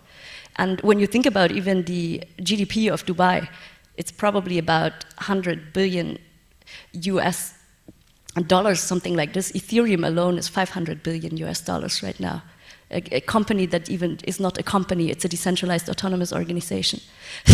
when we actually think about what needs to be done is we need to bring women into the position to become decision makers and budget holders in these environments, and that is possible only if we bring them into the conferences right now, as we're doing today, and as we're sponsoring women to attend conferences across the globe so that they can catch up and have a foothold in the door. So what we've done is in Denver, we brought 150 women to the conferences, so we raised about 200,000 US dollars. Then we brought a few women to Rio, we brought a few women to Avalanche Summit in Barcelona, and not only do we bring them there, but we have dedicated hacker houses, because women have different needs than men. So when we basically bring the women and onboard them into the ecosystem, we make sure we have a holistic program. So in Denver, for example, we created the first holistic hacker house, which is a hacker house is a place where women can sit together and develop solutions to solve technical challenges in the blockchain space. And our hacker houses in the morning had yoga sessions, then they had coaching sessions, they had meditation sessions, so that women can feel and flow in a safe environment. And we're going to roll this out on a larger scale. Currently, we're just raising funds to build more of these hacker houses across the globe in different conferences. The next one is in Amsterdam. We'll have a delegation in Paris, just to make sure in every hacker house, women have a safe space to go, to connect, to recharge, and also to develop projects. So it's not only about women sitting and meditating and talking, but also really developing products, participating in competitions. So our teams actually win hackathons. The last one was in Barcelona 2 days ago, and we had a team that won 2 or 3 prizes. And when you think of a situation in which there's only 5% women in the industry in general, but about 10% women winning in competitions, then that's a success, right? Because it shows on the bottom line. It shows that women can onboard very, very fast. It shows that women can create value in a very competitive way without needing quotas and so on and so forth, if we can bring them into the ecosystem very soon. And that needs a little bit of support in the beginning. It's investment into a more equitable future. Because mostly women right now are not in a position yet that they can have flexibility in terms of funds to just buy a flight ticket to go to some conference and then pay for hotel nights. It's quite expensive to be here in Dubai, right? For attending a conference like this, you would have to budget at least $1,000 to $2,000 US dollars, and it's not something we can pay off the pocket if we haven't been in the investment scene or in very well-paid jobs before. And if we want more women, then we have to make it more easy for them to join, so that the first generation of women can then go and support the second generation of women. And in blockchain, it goes so fast. After 18 months or something in the space, you can actually be top of the game. After 4 months in the ecosystem, if you put a little bit of time and efforts to learn about the ecosystem, you can actually graduate and be like a C-level position in a blockchain, in an established blockchain project. I've had graduates who became CEOs of crypto funds. So it's not like, wow, you have to invest 10 years, because the industry is only 10 years. So it's sufficient if you invest 4 to 6 months to go a decent long way into the blockchain ecosystem. So if anybody wants to bring their friends or they themselves want to know what is the most effective way to onboard the ecosystem, we are here and we can answer any individual questions. Thank you so much, Yep. I'd also like to add that the flagship program that UNIT's designed, which is the UNIT Masters program, is a place you can start, right? And there's, the last statistic said there was 45% of women who signed up to UNIT Masters, and that says a lot, is that there's a lot of curiosity, and really it's a beautiful thing to see on a Zoom call when you have, you're looking at a blockchain community or a group of people who want to learn about the blockchain community, and you see majority of them being women. It says a lot for the way that things are transforming and shifting right now. So thank you so much, ladies. We're going to get into the next session. It's been great having you on stage. Thank you. And having you in Dubai.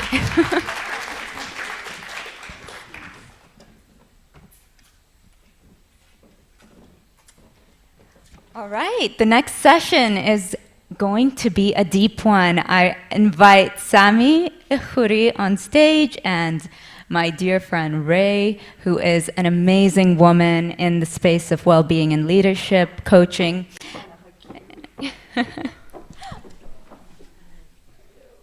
I'm seeing people after yours. Good to see you. Have a seat.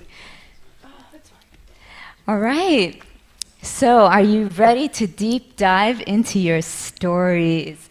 Ray and Sami are wonderful human beings. They've been on their own journey as entrepreneurs. They've been in corporate. They've had their burnouts. They've had different experiences that have shaped them into being advocates for well-being, which is what we need more of in the world, and also to build this anti-fragile muscle, right? How do you live in this world and deal with all the challenges coming our way?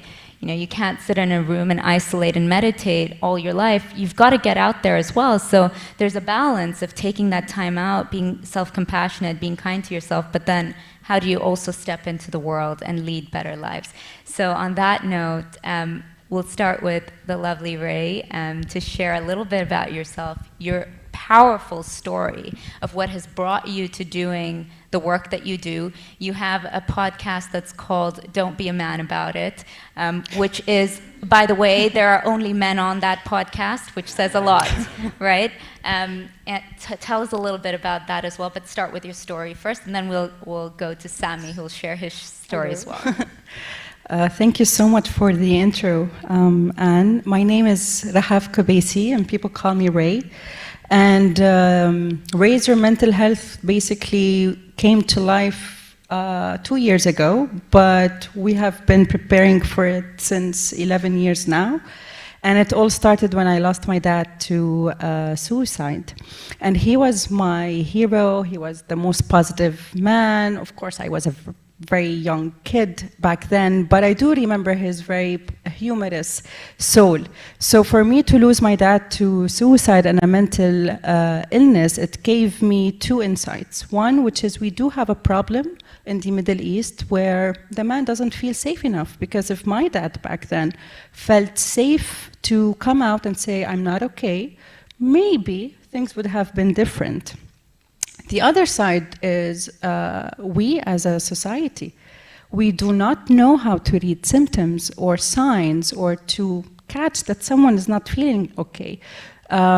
So because of those two reasons, I was like, okay, if I don't say anything about it, who will? That's how it started. And of course, I went through my own mental health struggle, clinical depression, anxiety attacks, suicide attempts. So, and back then I did not feel I was brave enough to say to my friends, the one who's always positive, that I'm depressed and I need help.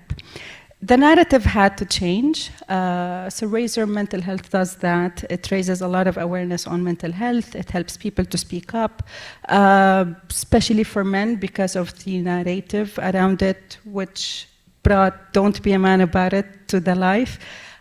Just to break the stigma around the man up culture. I'm sick of hearing the man up things or be a man about it. No, don't be a man about it.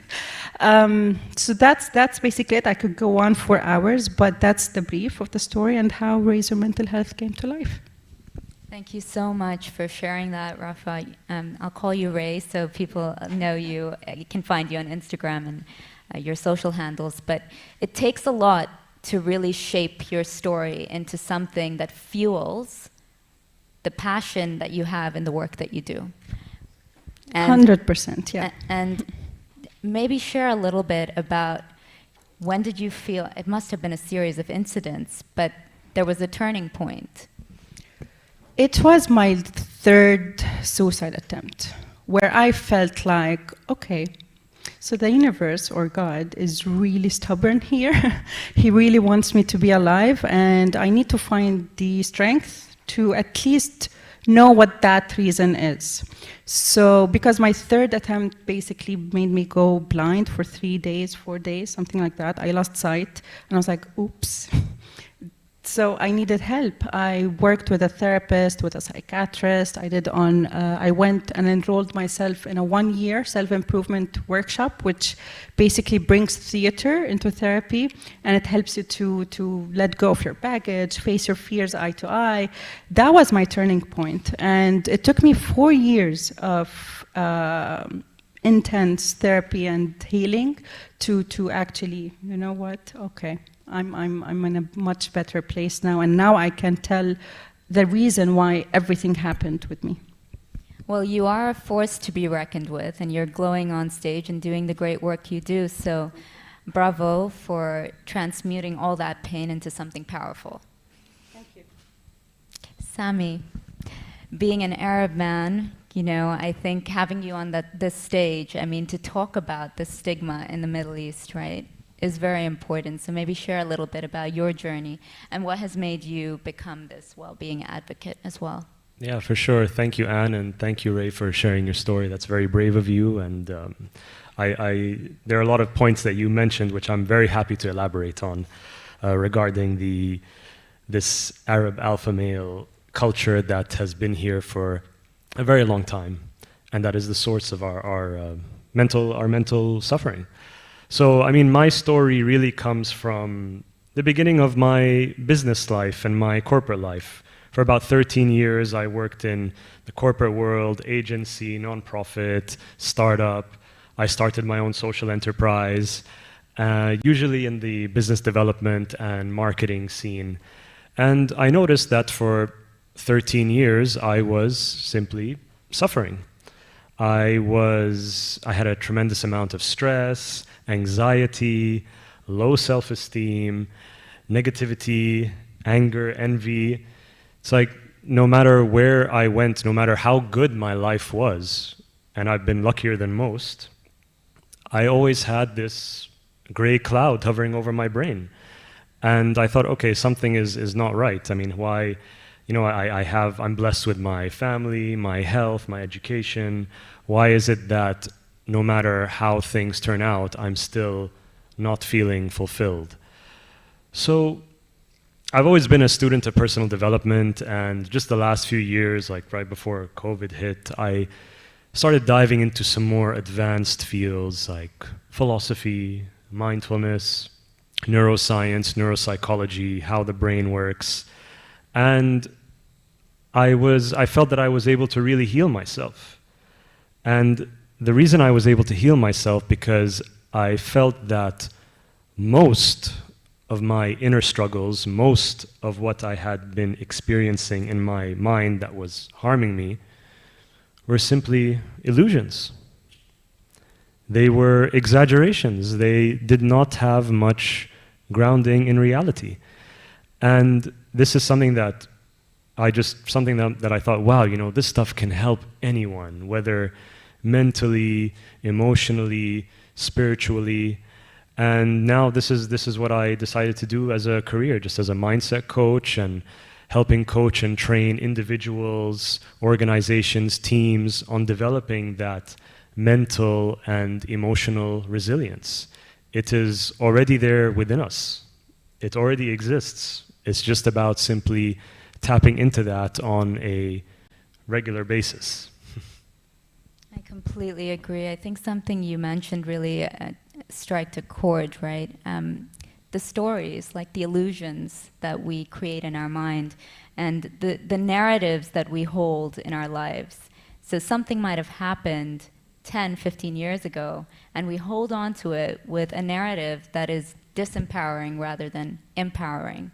And it's not easy to switch, flip that switch. You've got to grieve, you've got to look at it in the face, and if it did upset you, if it did cause you that pain, be able to say, yeah, that really didn't feel good, and I don't agree with what had happened, but I'm going to use this as fuel to do the good work in the world.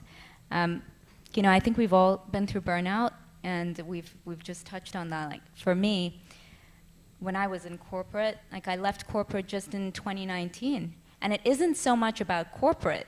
It was about me not loving myself enough during that time, because I always felt the need to overachieve. I was a hyperachiever. So if you do this test called the saboteur test, you get to know what are the things that are your blocks. And one of the things that was my block was I just wanted to keep achieving, because I did not have self-worth. I did not feel I was ever good enough. I always had to do more until the point where I numbed out. Yeah. I completely stopped feeling. And I remember saying to my very good friend and CEO of the company, I said, I'm dead inside. Something has changed. I don't feel anything. And this is not me. I know I've got this fire in my belly. I'm that sort of person who's very vibrant, and I like to enjoy life. I like to bring people together. I didn't have any of that.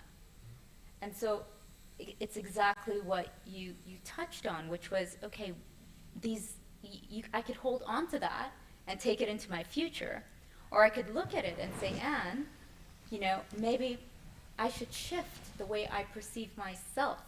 Maybe I should change that narrative. Maybe I should drop the illusion. And so I love what both of you shared, because, sitting on the stage now, looking back, you can look at all those pain points, and I can see it in your faces. Like, you can look at those pain points and see them as teachers. Absolutely. And that is so powerful. So tell me a little bit about the healing journey, right? The healing journey is a deep one. Where does someone even start? We live in a world that requires us to be present and constantly facing the things that come our way, especially if we're in corporate. We have families. We're busy in this busy lifestyle. Where do we start? The healing journey doesn't end. It's levels. It's like you're playing a game, but that game is literally just one player, and that's you, but you have lots of people helping you to pass those levels. The hardest one, which is the beginning of the healing, because that means you'll have to drop down all your guards and all your mask that you have been wearing, and you have the acne and you have that. So metaphorically speaking, you have to drop them all down and trust that person you're going to, that expert and that environment or that space, is safe and will hold you to be there as much as you need. And it's okay. You want to cry, you can cry. You want to remember what happened. It's all okay, and that pain is good.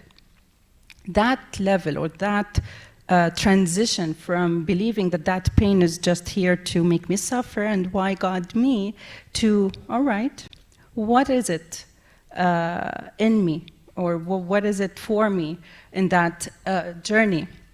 So for me, I had to work with so many psychiatrists and therapists to find the right one. And that was my hugest lesson. Did you go yourself, or did a friend tell you? At the beginning, I was forced to. And when I was forced to, I kind of created some resistance. At some point, like, I'm fine. I don't need to talk to a stranger about my issues. I can get over it. You know how it goes. But then I did a lot of research, and I went to a therapist that came to me as a referral. And I went there and I was like, listen, lady, I know what's wrong with me, and I know that I have to grieve, and I know that I have to let go of stuff, so do not tell me what to do, just listen to me. And I realized that sometimes all you need is just someone to listen, guide you in a way or another. That journey took me 4 years, five years from one level to the other. And you know that something is changing when things that used to give you a breakdown or that triggers so anger and bitterness in you, you would just, oh, okay, that's different. That's a different emotion. What is that? The more you heal, the more you would learn more about yourself.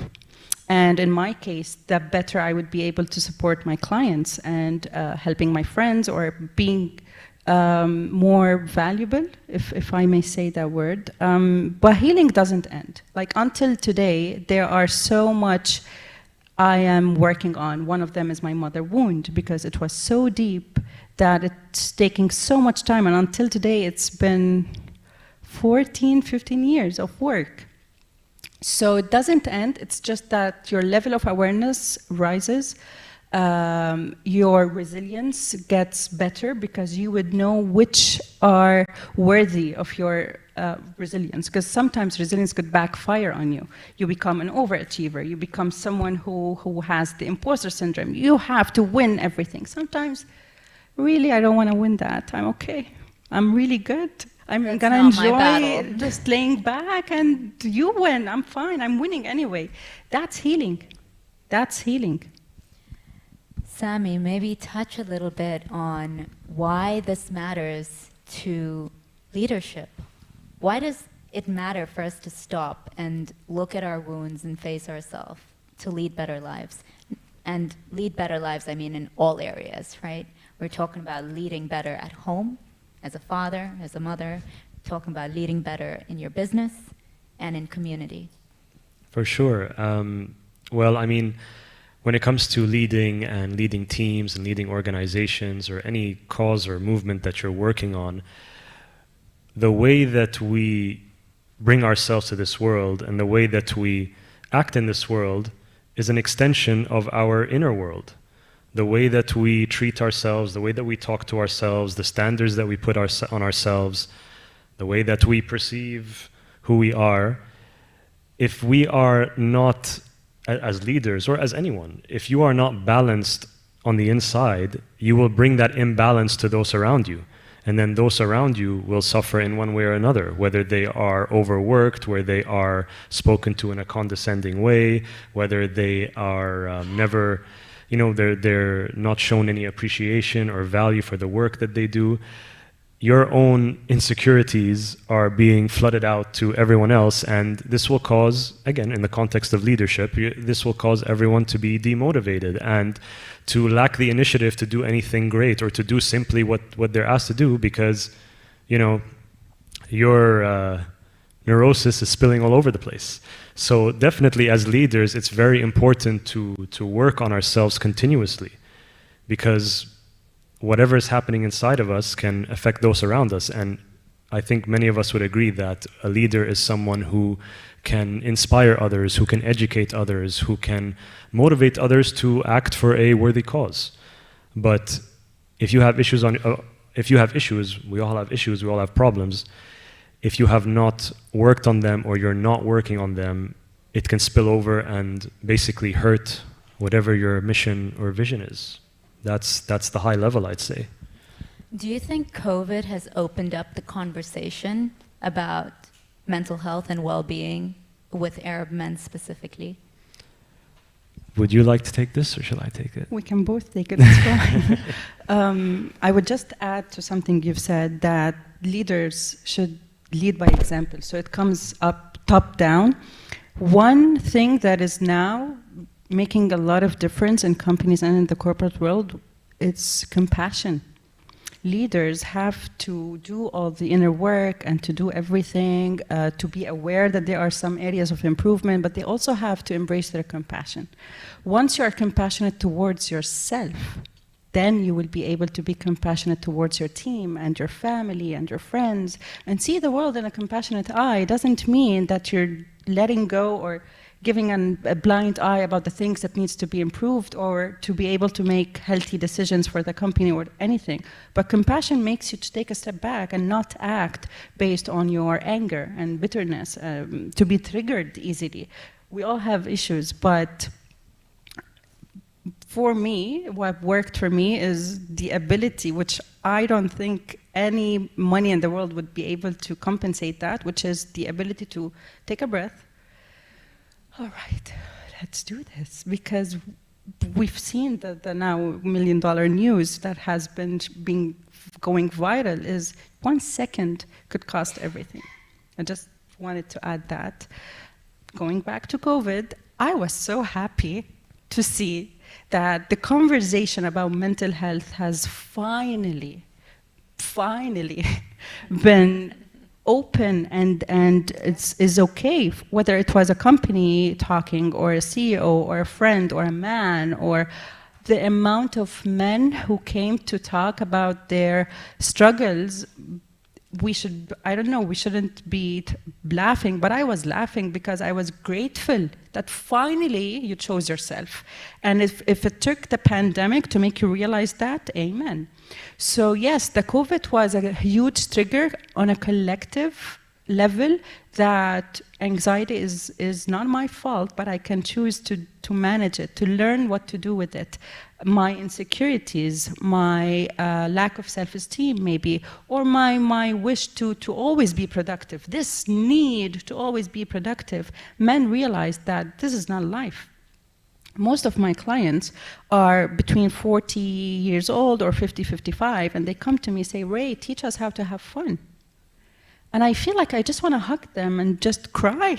Like, are you serious? But that tells us that these men were conditioned and were programmed that you are here to provide. You are here to be a good family man. You are here to be a father. You are here to be a husband.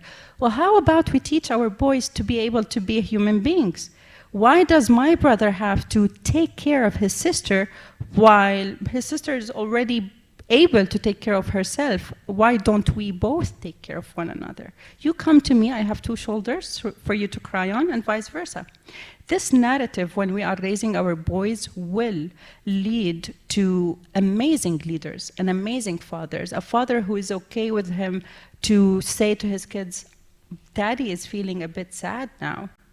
And this is how Daddy is dealing with his fear. It will teach their kids that, okay, there will be no gender conversations anymore. I don't want us to keep talking about women empowerment or men's mental health. We are humans. But this narrative has been carried from generation to generation that it sounded normal. Now if men can cry, you would say, no, he can't. Yes, he can. Enough with all of that. So I think that COVID has been a huge milestone on healing, because that will help us to break that pattern and to break that generational traumas. That will definitely help our, we are now still healing ourselves, but that means that our kids and their kids and all the generations to come will hopefully live a healthy life. Thank you. That was amazing. Sami, do you want to add to that? Yeah, I mean, one of the points that I think was very important that we have to acknowledge, especially as Arab men living in an Arab culture, is that there is a lot of conditioning on what is expected of the Arab male, which is essentially, to put it simply, the Arab alpha male, that this is who you have to be. And I mean, I've grown up here, I've been in the Arab Gulf for 35 years, and I've seen this pattern and this behavior over and over again, where obviously not all Arab men, but many Arab men, they have this, you know, I have to be entitled, I have to win all the time, I have to always be right, I have to be popular, and no matter where I go, the red carpet must be flung before my feet. This is the attitude, and this has been taught, like Ray said, over generations by fellow, obviously, Arab men, where it's like, no, you have to man up, this is what it means to be a man, and it becomes a type of programming. And to go back to COVID's effect on mental health, I think it woke us, a lot of us have woken up to be like, okay, am I really living in a way that is healthy? Am I really living in a way that is beneficial for me? Am I living in a way that is good for my soul?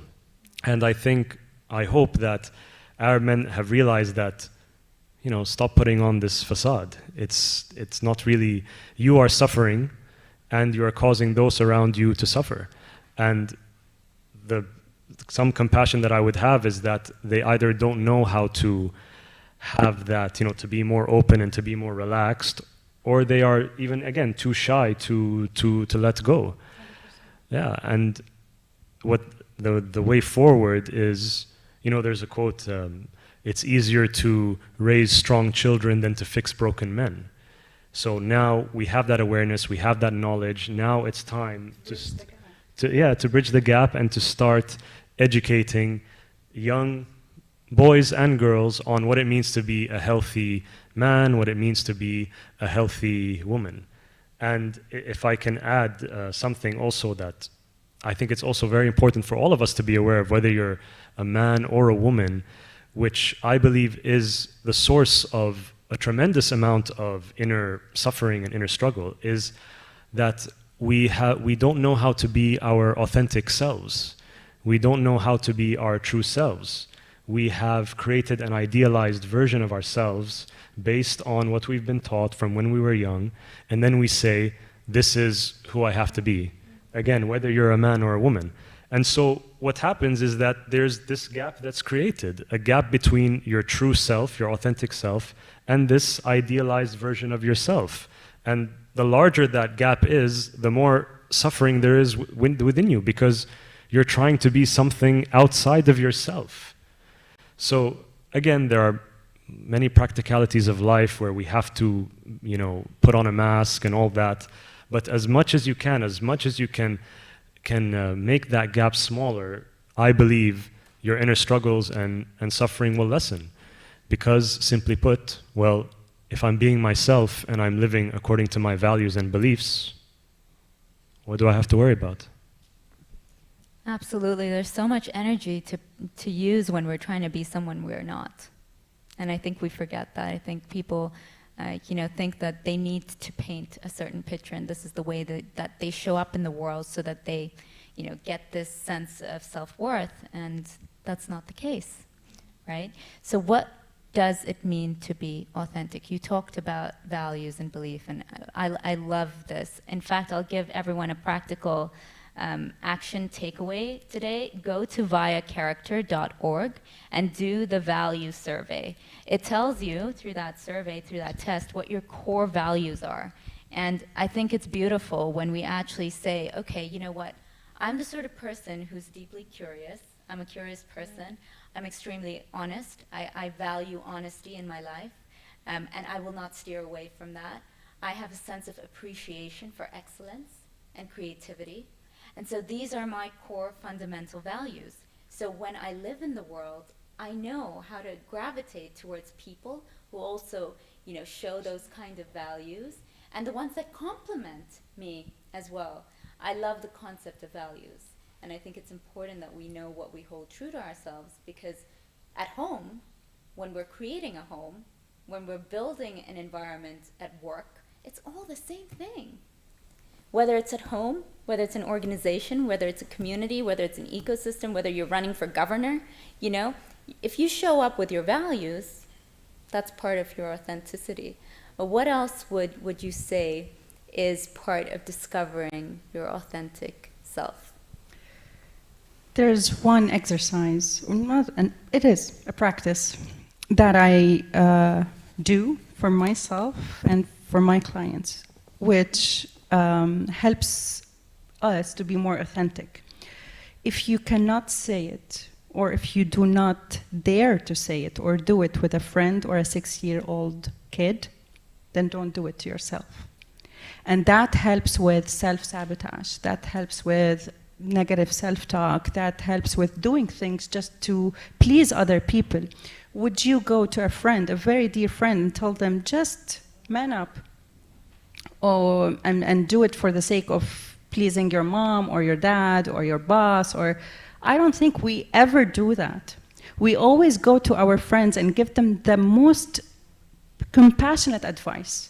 Don't do things that hurt your heart. If you're not happy, don't do it. Find ways to make you, move forward. But we don't do that to ourselves. We are the most sabotaged people towards ourselves.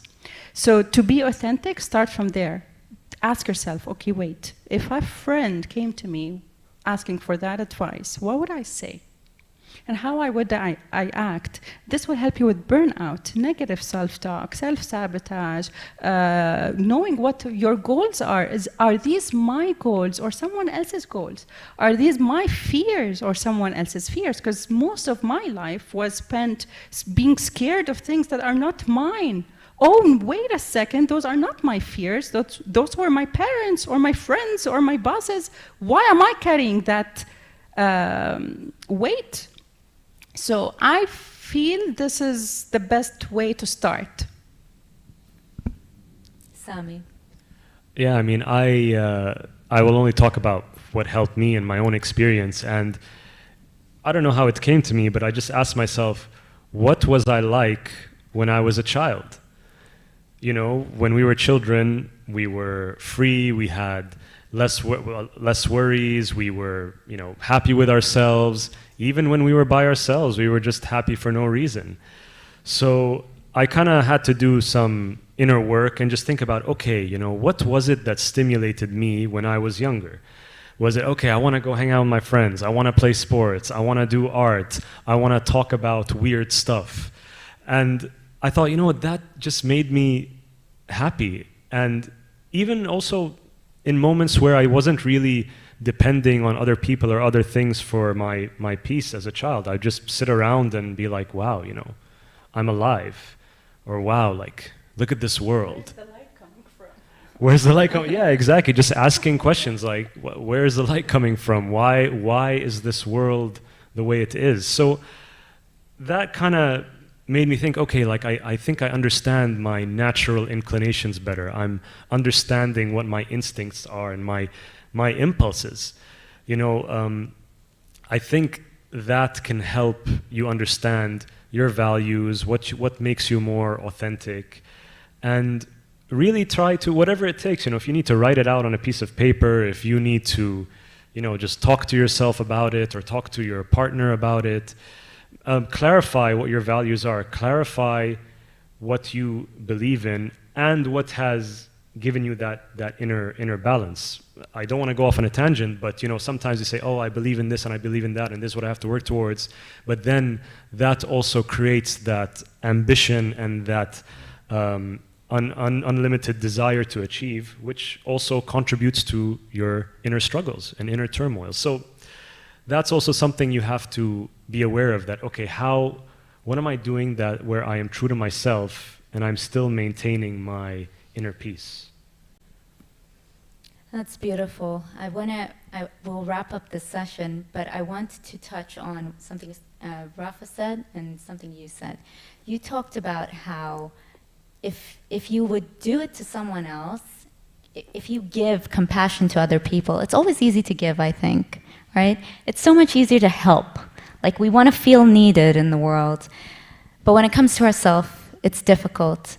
So I like that practical takeaway is ask yourself that question. What you do unto others, would you do unto yourself, right? And I think that's beautiful. There was another takeaway, which was take a deep breath. When you're feeling anxiety, just take a deep breath. It takes a second.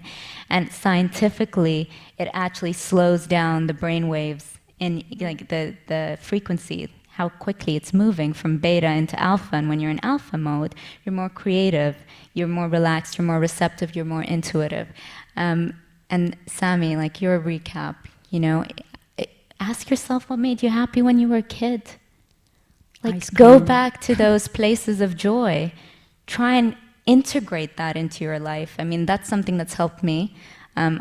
I'm a performing... Just to comment on what used to bring me excitement as a child, even now as an adult, after I reconnected with my inner child, I did my forgiveness and all of that, every time I need to celebrate something, it doesn't have to be huge. So my friendship would be, let's go for drinks. And I was like, let's go for ice cream. Yeah, micro moments. I call them micro moments. I love it. Yes, yes. It does not need to be big. The celebration can be small. Yeah. I love that because that's another really good takeaway, and it's something I learned as well that helped me a lot during these very challenging times. I'm a performing artist. I dance, Latin ballroom, and I haven't been able to compete ever since COVID, and it's broken my heart, to be honest.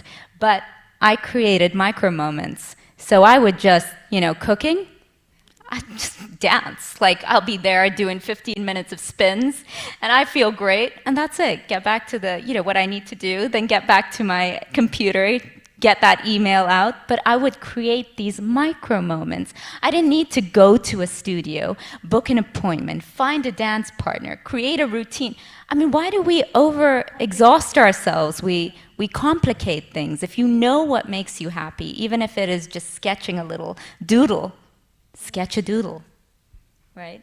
So beautiful tips for our audience. Thank you so much. I think this was such a powerful, powerful conversation. Having grown up over here as well, I know what it's been like for the men in my life, my friends, my previous partners, and I think it's an important time for people to break the stigma.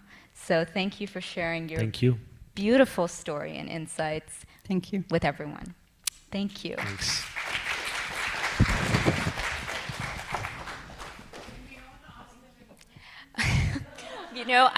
One question, because we're running out of time. We've got, 2 questions. Then we've got our lovely Melissa over here that needs to get through a presentation. Go for it.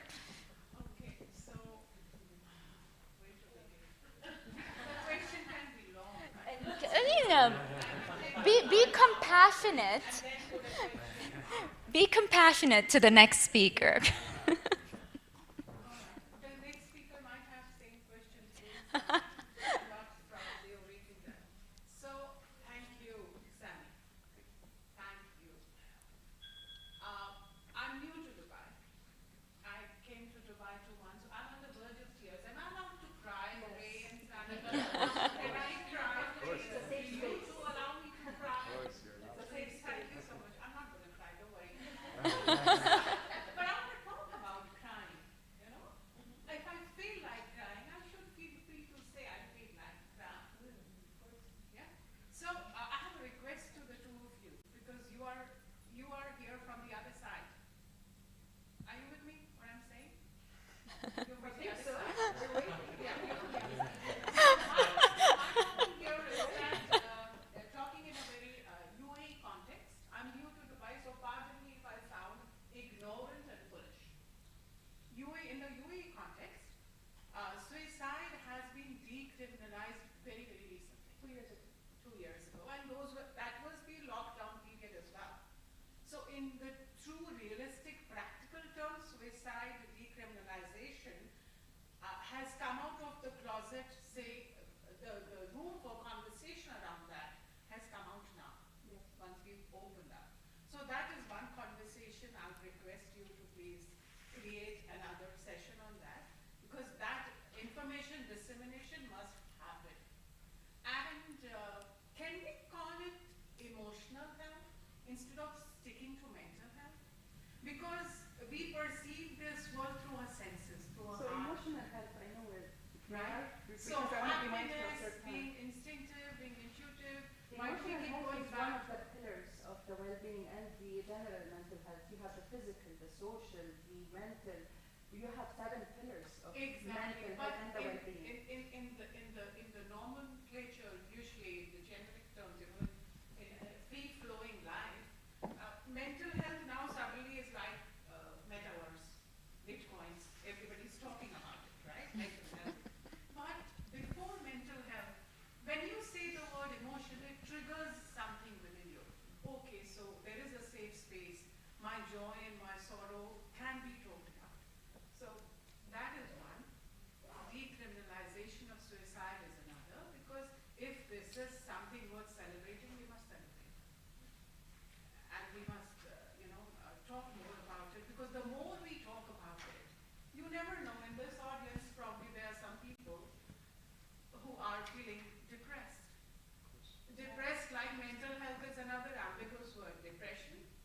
mean, my 16-year-old's best friend the other day said, "Oh, auntie, I'm feeling so depressed." What? So they use some heavyweight words so easily. And the distance between us being a happy, joyful being and coming to the verge of actually committing suicide. It's a different case altogether. Just a second. We don't say commit suicide anymore. We say die by suicide. Yes. Commit means something has Yes, been done. I'm aware of that, but I thought, I don't know, should I say that or not? Okay, so the distance between me being a joyful person and me deciding to die by suicide, there is an entire journey in between that. And that journey is something that I would like for Stanley and Ray to How about I invite someone to my show and we can talk about that? Sure. There we go. All right. Yes. Actually, for me, it's not a question. It's just one compliment both of you because, especially for Sami and Ray, because your dad, he there's a lot of stigma, especially you being his daughter, and now you sharing his story. Sami for speaking up for men, especially in the Middle East. I'm from Brazil, and we have this taboo also about men looking for help, mental health help. But I was married a Saudi and for 7 years, so I know what is the taboo inside the culture. And unfortunately, we got divorced because of his mental health.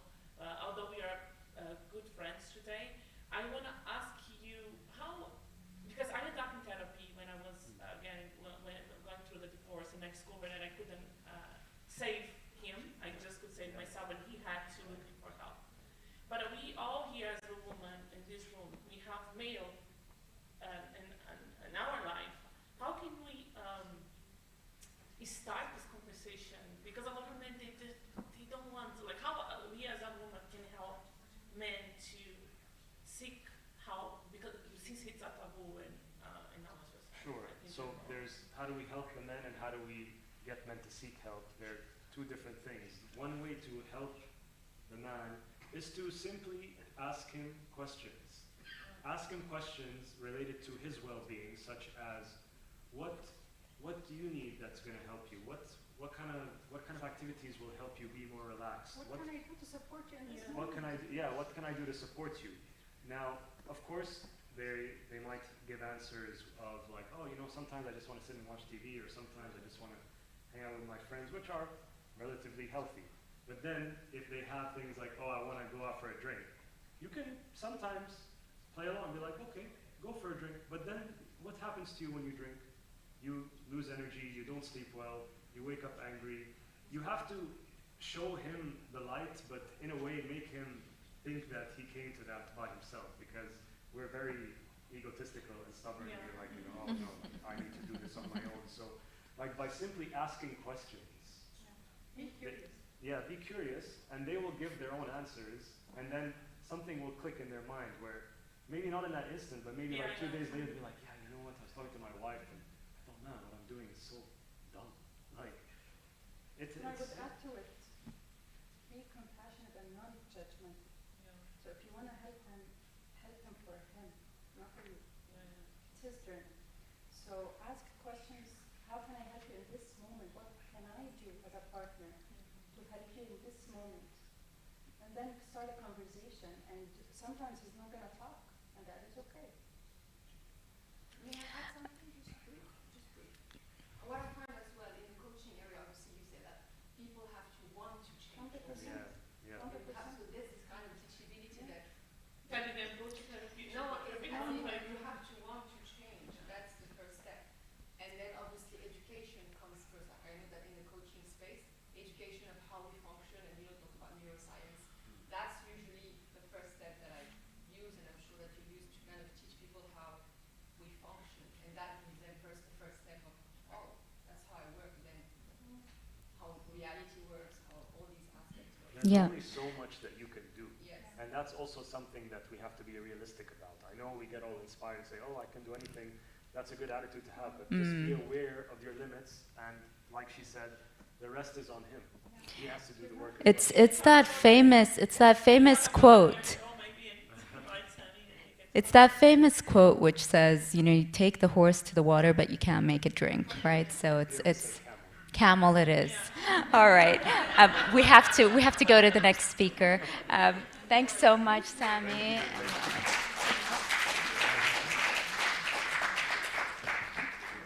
Let's take a picture. Okay, all right. We've got our, and then we'll have Melissa.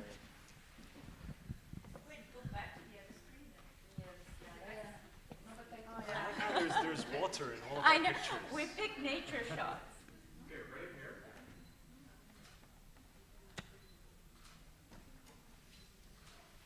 Thank you. All right, our last speaker for today, who's been waiting so patiently for her slot, is Melissa Kritkin. Got connected to her from Mayra, our friend in Bali, and she's going to be lovely to meet you. It's so beautiful. We're, you know, finally, like physically in front of each other. You are the founder of S21, right? A blockchain ecosystem, and you're going to be sharing with us a little bit about community-owned businesses. We're excited to hear. The mic is yours. Thank you so much.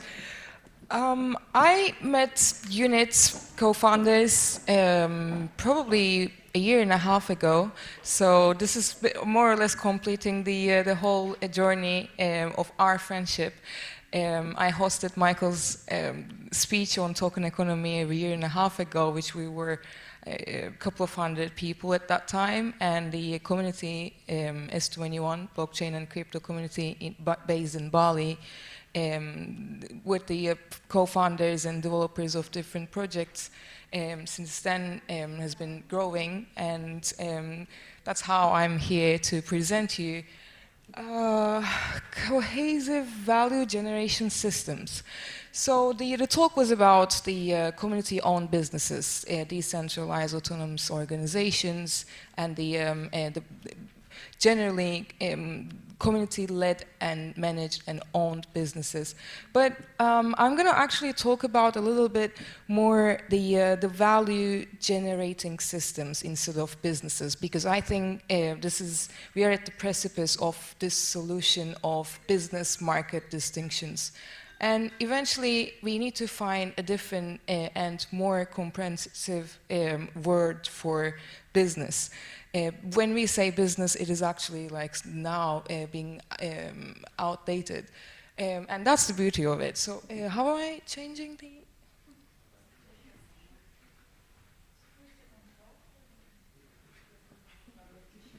But, oh, okay. Play with it. Okay.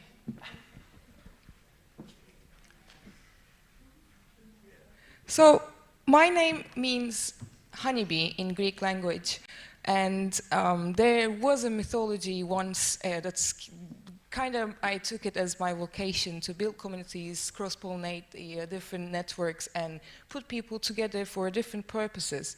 And that's why you're going to see a lot of bees around there. That's the mythology about Eurydice and Orpheus, which brought me to the to this idea of like building community-based business and value-generating systems generally. So at the beginning of it, I realized the whole myth was also like, you can check it out, I'm not going to get into details, but the myth is about the distinction between the profit and value. So everything that is profit driven on one side, and everything that is more just for fun, just for pleasure, but doesn't really bring anything much to the like more cultural arts and everything useful and technological and business-wise, everything that actually brings value on one side. And then I realized there's actually this hierarchy of values, and that was when I was taking ecological feminism class in masters, which was really strange because I've been raised in a Western university with Western sciences and studied philosophy, cognitive sciences, mathematics. So I'm also used to thinking about this binary oppositions to understand things. And we have a lot of binary oppositions, which are generally attributed one being more important than other. But these are arbitrary attributes, actually. So it's not really like essential. For instance, profit compared to non-profit, business compared to art, nature, technology, science on the one side, religion and mythology, male, female, human, animal. These are all these pairs we think as different, discrete, oppositionary concepts, and we tend to think that these concepts actually exhaust the reality, whereas actually it doesn't reflect the nature itself. Nature works with in more spectral terms, like it presents a spectrum of different values, and these are not really like one or the other. They're not really binary, and so they're not essential. And so I was thinking more fluid concepts to understand the values, how we actually create values as systems. And eventually culture, community, synergy, these were the neglected aspects of value generating systems. So I'm going to talk about the philosophy and morality beyond the value-generating systems, and generally related to the sustainable development goals, how blockchain is actually crucial, and how can it help us to see it as a bigger value-generating, an important value-generating mechanism. For that, I'm going to refer to system theory. This is the concept not the system theory itself, but in relation to the DAOs and community-owned businesses, it's something I'm just putting it together. So,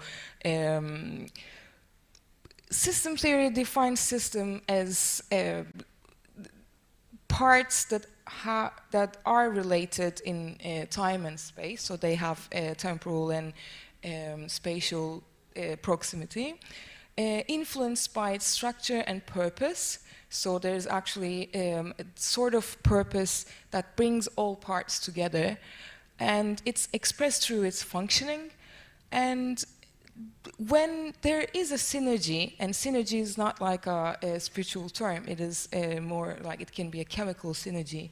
The system exhibits system-level emergent property or a behavior, and this emergent property is bigger than the totality of its parts. It can be only observed on the population level, and it doesn't follow in a linear way the individual activities of each parts of the system. And we can give an example of the ant colonies, for instance. They have, and also bees, they're working in a way that the whole system actually communicates with its interrelated connections with each other, and eventually they build the structures that are much bigger than their individual efforts. Also, human consciousness is one of that's like different parts and the different connectivity levels interacting with the singular cells constantly in communication produces something that's so unique and that makes our lives meaningful. Also, World Wide Web. So, what's the difference between an organized system and just disorganized mass, like just bunch of stuff together? It's interconnectivity. Interconnectivity is basically the principle that organizes the relationship between the parts in relationship to a bigger whole.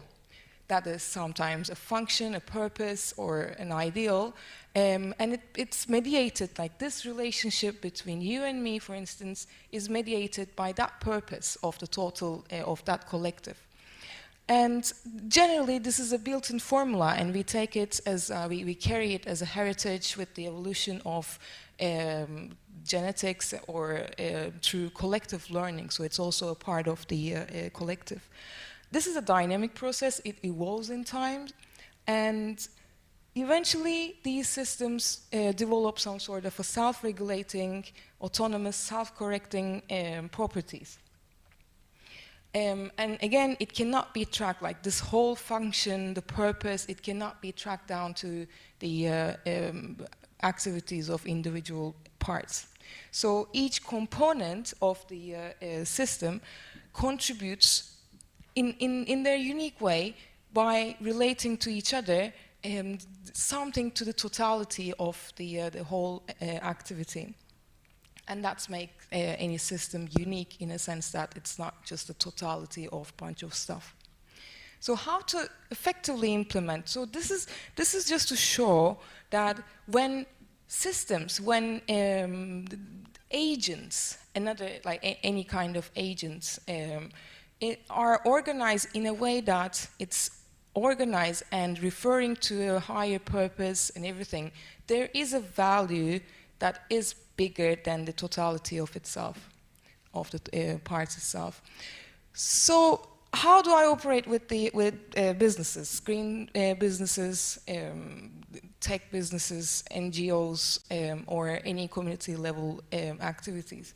It's basically defining a goal and an end result, and by these purposes, by these value mechanism, reverse engineering it slowly into a function.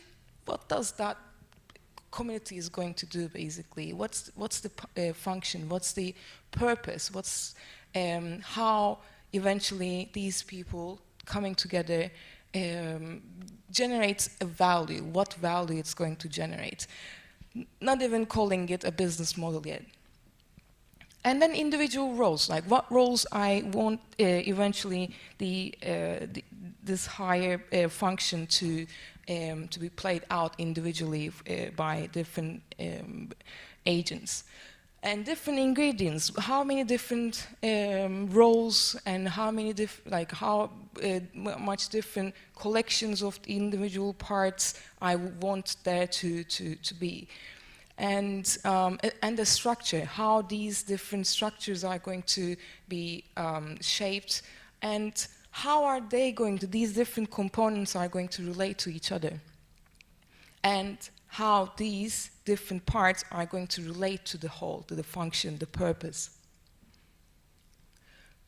So coming to business side, improved business practices, stronger communities. This is the, like, once I started thinking about it as collective value generation, then the business by itself, it's not only a practice that generates income, but it's sort of with the help of community and the collective, it generates values, it generates principles that actually binds these different categories to each other, which eventually creates some sort of a higher value for the community itself, and that's usually unexpected. Thinking about sustainable development goals, these are generally a system level, population level effects we want to observe in the world generally. So thinking about no poverty, it's like impossible to tackle like by just one organization or with individual effort. Thinking about sustainable cities and communities, it's you really need to render each and every individual to like first of all make them care about that end goal, make them participate, and not just because they're being paid for that purpose, basically. that's why with this system theoretic approach, I see a big value of blockchain and decentralized organizations generally, community-based and owned business models, a kind of affinity between the global sustainable goals and the blockchain. Basically, I think it's a much important infrastructure that we should be choosing. And what is first of all, global sustainable goal? It should be relevant for everybody, for everyone in the community, right? And it's naturally distributed rights, like clean air and fair compensation and stronger communities and everything. But we are not yet incentivized enough to take action. We are not a part of a system that contributes to that end goal altogether yet. So collective action is required. And obviously, labor, any participation needs compensation. And this reward, as well as the value generation on the system level, needs to be distributed collectively. So, decentralized autonomous organizations basically allows us to rethink the coordination and incentives of different goals. It basically aims to make it a bit easier to collectively raise capital, gathering our resources together, and makes everyone in the community to effectively participate in decision making, and execution and management to be pursued in a but different, not top-down way, but by everybody's participation. And also it needs a compensation model. People needs to be paid for their action. And eventually these four are more or less covered, but there's one that's really important for any system to actually learn from its own actions, collective memory creation, data acquisition, and kind of feedback loops so that it is actually a self-regulatory system. What do I mean by that? For instance, eventually a collective DAO makes a choice, and if it's a financial choice, eventually you can assess the results. There's a price going up and down, and there's a profit. But there are many other actions and many different DAOs that makes different choices. So there's not really a creation of a collective memory that can show, like, okay, that action contribute to the value, not only the price of this collective system. So building that is also going to empower the DAOs, and I think that has a huge potential. And I believe communities is the fail-safe of these systems, because we are not only talking something like, I don't know, a network that copies a neural network. We are constantly interacting with it as the actual human beings, and we are in that input and output loops. So communities, we have different methods of communication with each other. So we have another level of correcting ourselves, self-regulating, and adding to the value generation model.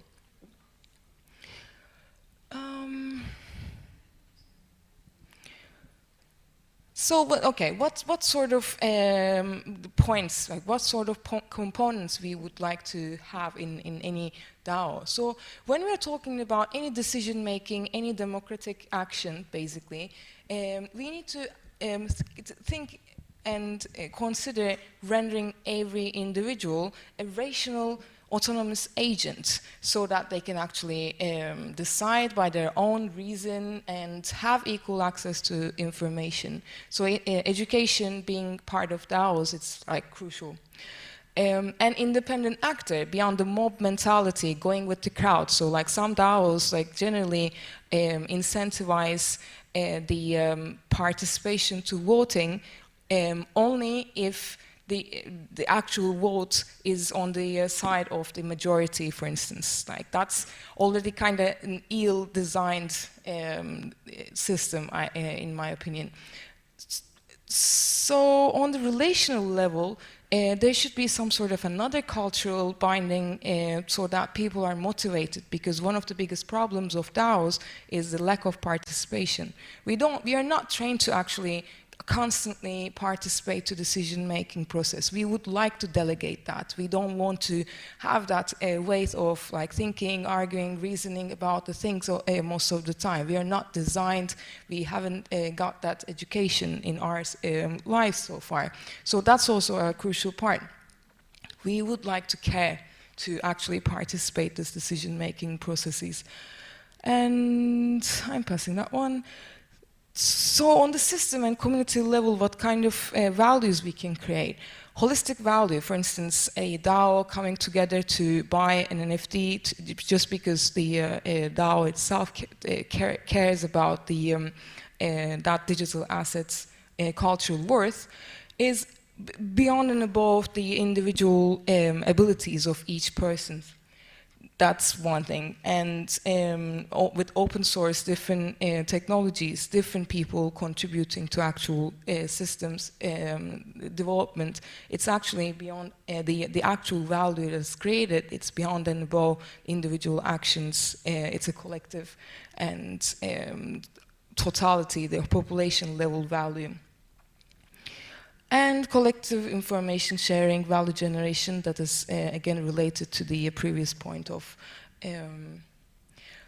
So what kind of different structures we have? If everybody's on the same level with each other, like for instance, if it's a venture, if it's an investment DAO, we just put money and everything, we don't really need to have like maybe different collection of different delegatory groups.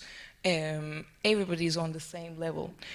Or we can have like more social media, content creation, or NFT kind of projects that has both collectors, investors, creators, artists, and different sort of groups. Or we have a multi-layered or diversified groups, and there we need to think about more in much more details how to actually organize these different groups and the relationships between each parties to each other in relationship with the totality of the system. And I think in the future that's going to go to the diversified way. That's why I think we need to be more in contact thinking about these aspects of the decentralized autonomous organizations. Skipping that way. So eventually, cohesive systems generates value that is bigger than the sum of its parts, and that's why we should care about community-owned and managed projects. Global sustainability goals are system-level properties needing collective and systemic effort. And blockchain provides a very good infrastructure to actually get there. And I consider blockchain kind of relational synergy and infrastructure, like the chemistry between different particles that produces that effect eventually.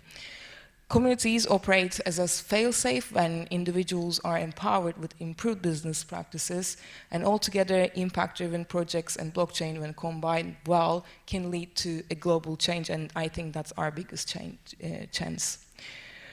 So we can have the Q&A, so I was just kind of like rapidly passing. If you want to know more about the actual, like how I actually apply these different value generation systems and the philosophy beyond to my own projects and the projects that I'm related, there are a couple of examples. I take it as a question. So we have a new platform that's women-owned, led, founded in Asia. So this is basically an artist NFT artist and charity empowering project. So we are minting and we are accepting also NFT donations to help the local artists and also to donate the artists and the buyers' preferred donation charity. Bali Food Bank is one of that. Bali Food Bank generally is the section of food bank where these different food banks provide food for different families, the local families in Kenya, India, and Indonesia. They accept crypto, which was a super hard thing because it's not really complementary. Like the charities and NGOs generally need to show the actual person who contributes, who makes the donation. So there's still kind of a lot of the barriers to actually donate to these super cool projects. Ecolabel 8, my first ever client in Indonesia, Bali, is a plastic recycling waste management company.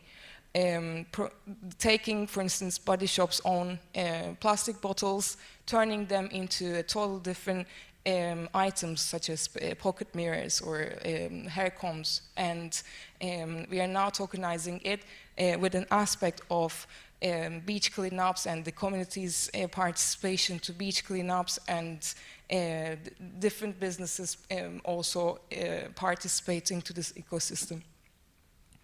LOV is a media, lifestyle, luxury, entertainment that has a eventually sustainability and charity donation aspect.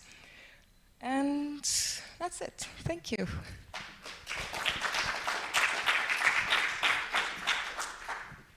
Does anyone have any questions for Melissa? I don't actually need a mic. I don't know why I was running around for myself.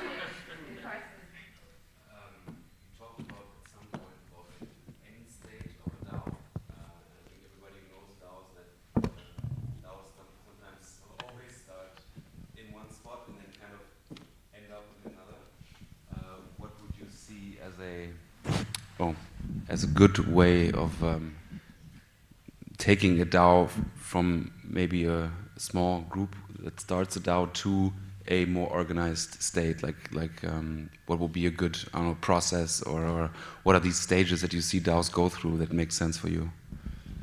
Thank you, that's a really good question. So there are two, like when I say end result or function, goal, I mean two things. So one is a built-in on-chain function of the DAO, and if it's an investment DAO, for instance, most of this is automatic and pre-programmed, right? So we vote, and if it passes the actual level, the transaction is generated by itself, so nobody needs to do anything else. So that's one thing, just without, for instance, that's going to be the first ever case that we're thinking about that. The end result, the end goal, the purpose, I would say, a collective investment, which is the model of union trades and the collective investment platforms. And so then, okay, we want to gather our capital to collectively invest into stuff. That's an end goal, that's a purpose. And then there's an implementation level of it, how to effectively do that by creating different people participating to that, basically. So if we want to effectively participate and buy stuff, then the first thing actually would be, okay, we have 4 people coming up with that idea. What can we buy? Like, can we buy a house?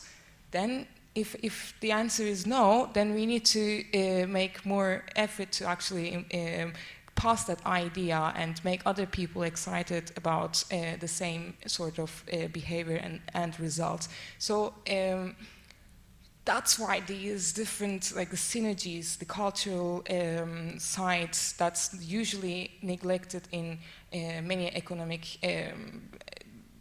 theories, basically, is the gap and the thing that we should be more considered about. That's the whole point.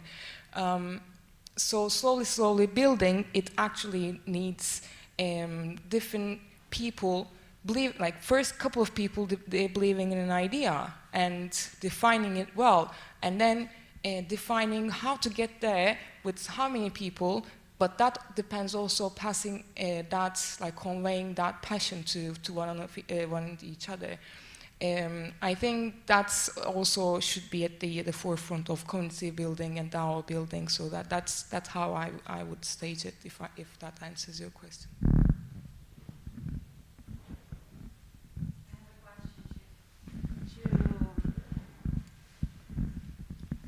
To the point that you said that it is hard to help the food bank because they cannot take crypto because they need to prove or like have some statements showing where the money came from and where it's going to. What do you think about peer-to-peer? Like, and I think maybe crypto can be the answer for that. Someone needs help, someone wants to help, and those two get connected.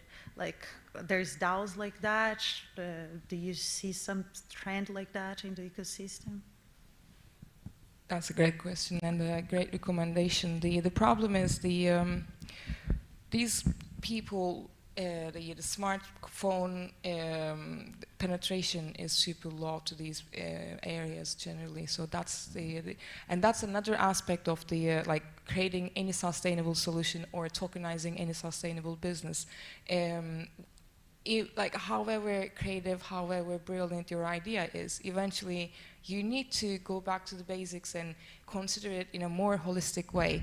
You cannot suddenly actualize and expect it to be profitable and create a sustainable or any effect without considering it as a holistic in a holistic way, because then you need to make sure these people, like how to actually safely onboard these people to crypto space, like how to one by one get them have their own wallet, how to get them not lose their seed phases or share it. Also, for instance, there are a couple of projects when they try to do it with a utility token where investors can trade the token, and some of it is donated to the families. And only thing normally the actual idea is, okay, we give money to, and that's a pitch, that's a part of the pitch, which is amazing. Okay, but what about like people dumps? What about the price fluctuates? Because most of these people are just going to so you need to actually predict how these people operate, and it's like what do they actually need. So starting from the actual needs, like internet, okay, huge problem. Most of these areas, they don't have a stable internet. The private computer and mobile phone, it's also another thing. So when we are thinking about, okay, like give, which is super empowering, because then they don't need to share fees, like they don't, and that's actually how we can tackle this question of unbanked population, right? Because otherwise, we have the best solution for something we cannot even cover, which is super. But food bank is actually accepting crypto, and with different places, connecting the different dots is super hard. Also needs centralized solutions in terms of logistics. But yeah, I mean, we're still trying to find some creative solutions for that. Yeah, to connect those who want to help and those who need help. Yeah. Any other questions? All right, thank you so much. Thank you so much.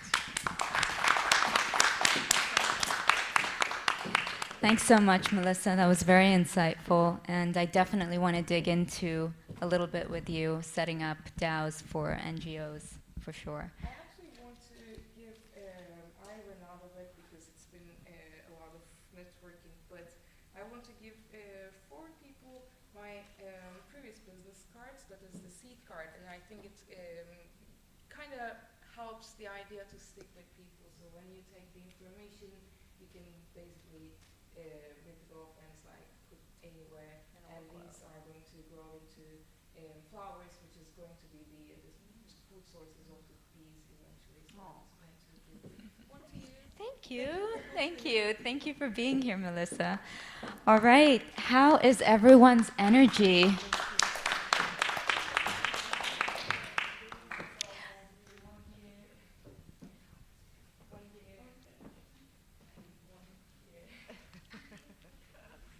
I love that concept. I'd only got a card like this maybe 2 years ago in Dubai. No, post-COVID, no, pre-COVID. Thank you, Melissa, for your time and all your insights. That was amazing. How's everyone's energy doing? I mean, the ones that have actually made it to the end, I'm super impressed. That's amazing, right? On a Tuesday. So I'm going to just present a few slides. I need the clicker. That's been running away from me all day. Just the last few thoughts that we would like to leave you with before we close for the day. It'll take about 10 minutes, and then we can just have one big group hug and leave.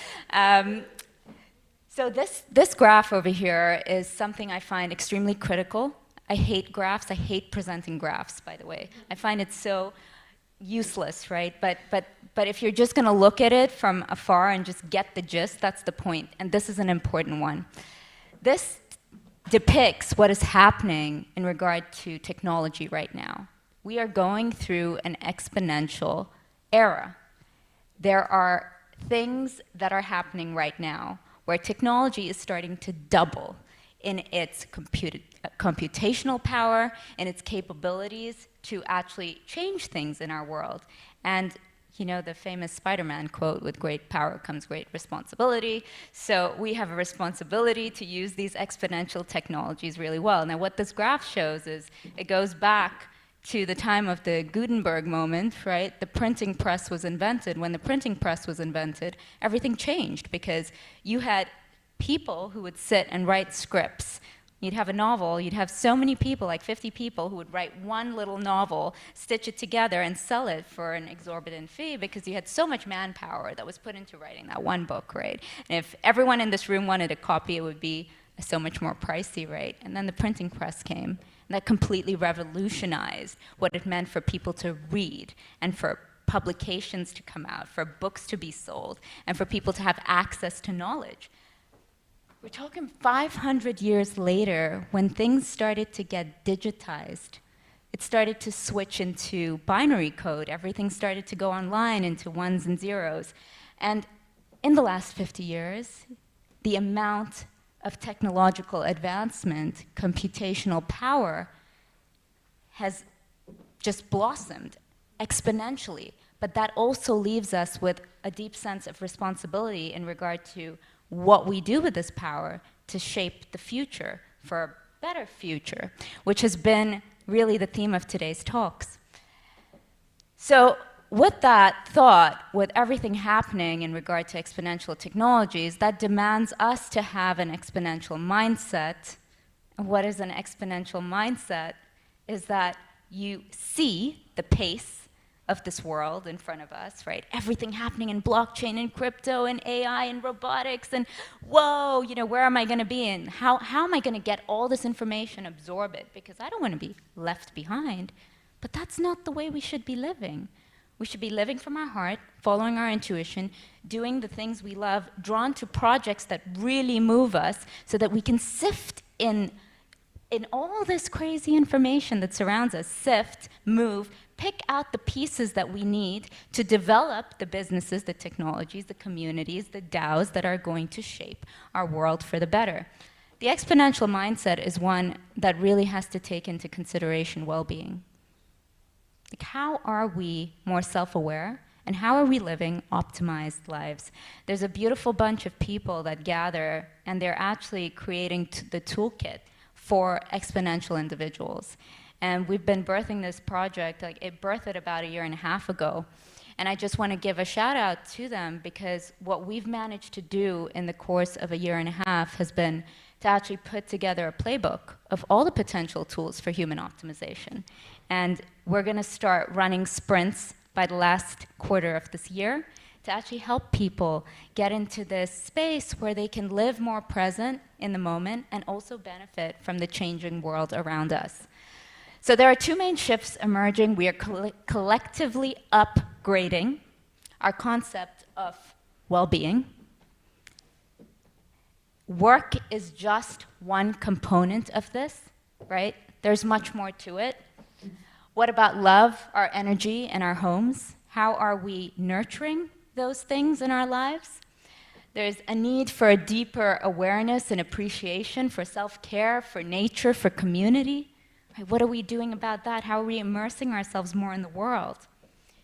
And for hugs, there's a deep need for hugs, right? I think everything that happened in COVID, right? This human connection, right? We talk about exponential technologies, but we also need to be here in the world. And so the first thing is a shift in our concept of well-being, and there's a shift in our concept of wealth. And this is why so much of the conversation today revolved around decentralized economies, revolved around crypto, around the blockchain community. Melissa's talk about DAOs. I mean, this is the way we can actually allow to reduce the inequity gap in the world, right? And when we can do that, people will be more open, they'll be more present, they'll feel more free. So now's the time for mind, body, soul, energy, everything. You know, they're no longer side topics. They used to be side topics, but now they're central topics. And this is what's needed for communities to really thrive. It comes down to creating a meaningful life in the service of others. We need to be there for each other in community together. So what's the future you want to create, everyone? That's the question I want to leave you with. What's the future you want to create? And who do you need to be to create it? Who do you need to be? You know, Ray talked about authenticity. Sami talked about breaking down those walls. Like, who do you need? Who is the authentic person that you're going to bring to the world? I would like to wrap up this beautiful day with everyone, right? Just thanking our partners. We've had exceptional partners that have supported us. These are, you know, people who are all over the globe who believe in what we're trying to do here, creating communities to enable more equity, to enable more well-being, to enable more freedom, fulfillment, and joy. And so I'd like to shout out to School of Humanity. You heard Raya talk about the amazing work she's doing in the future of education.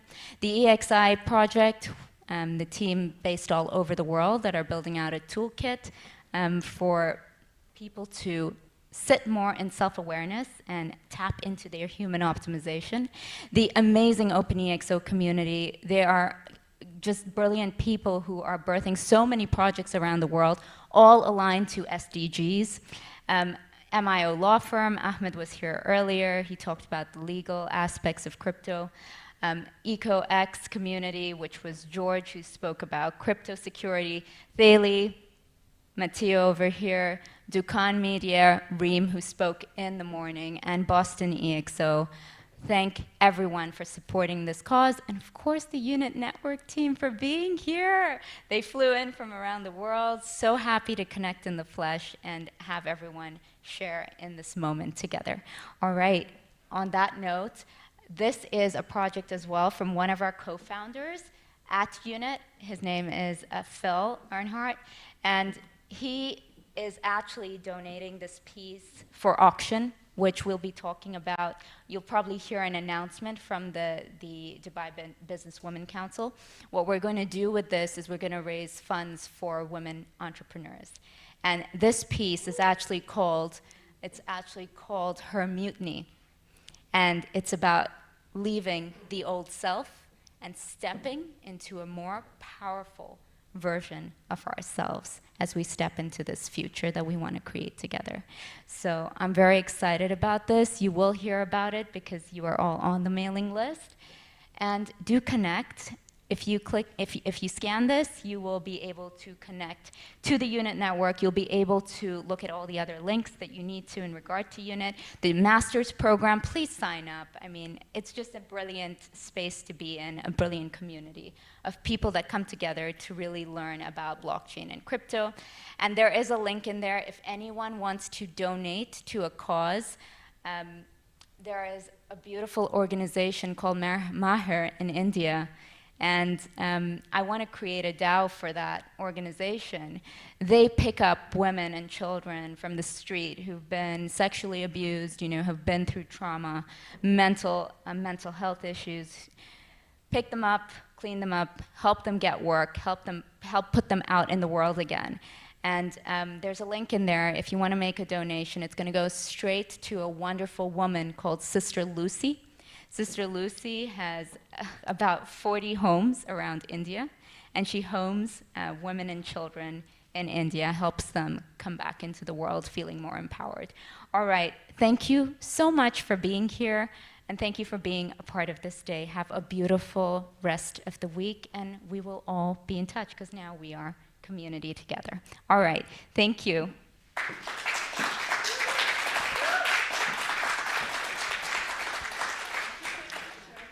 All right, everyone, come over to the front, whoever's here, and we'll take a group picture.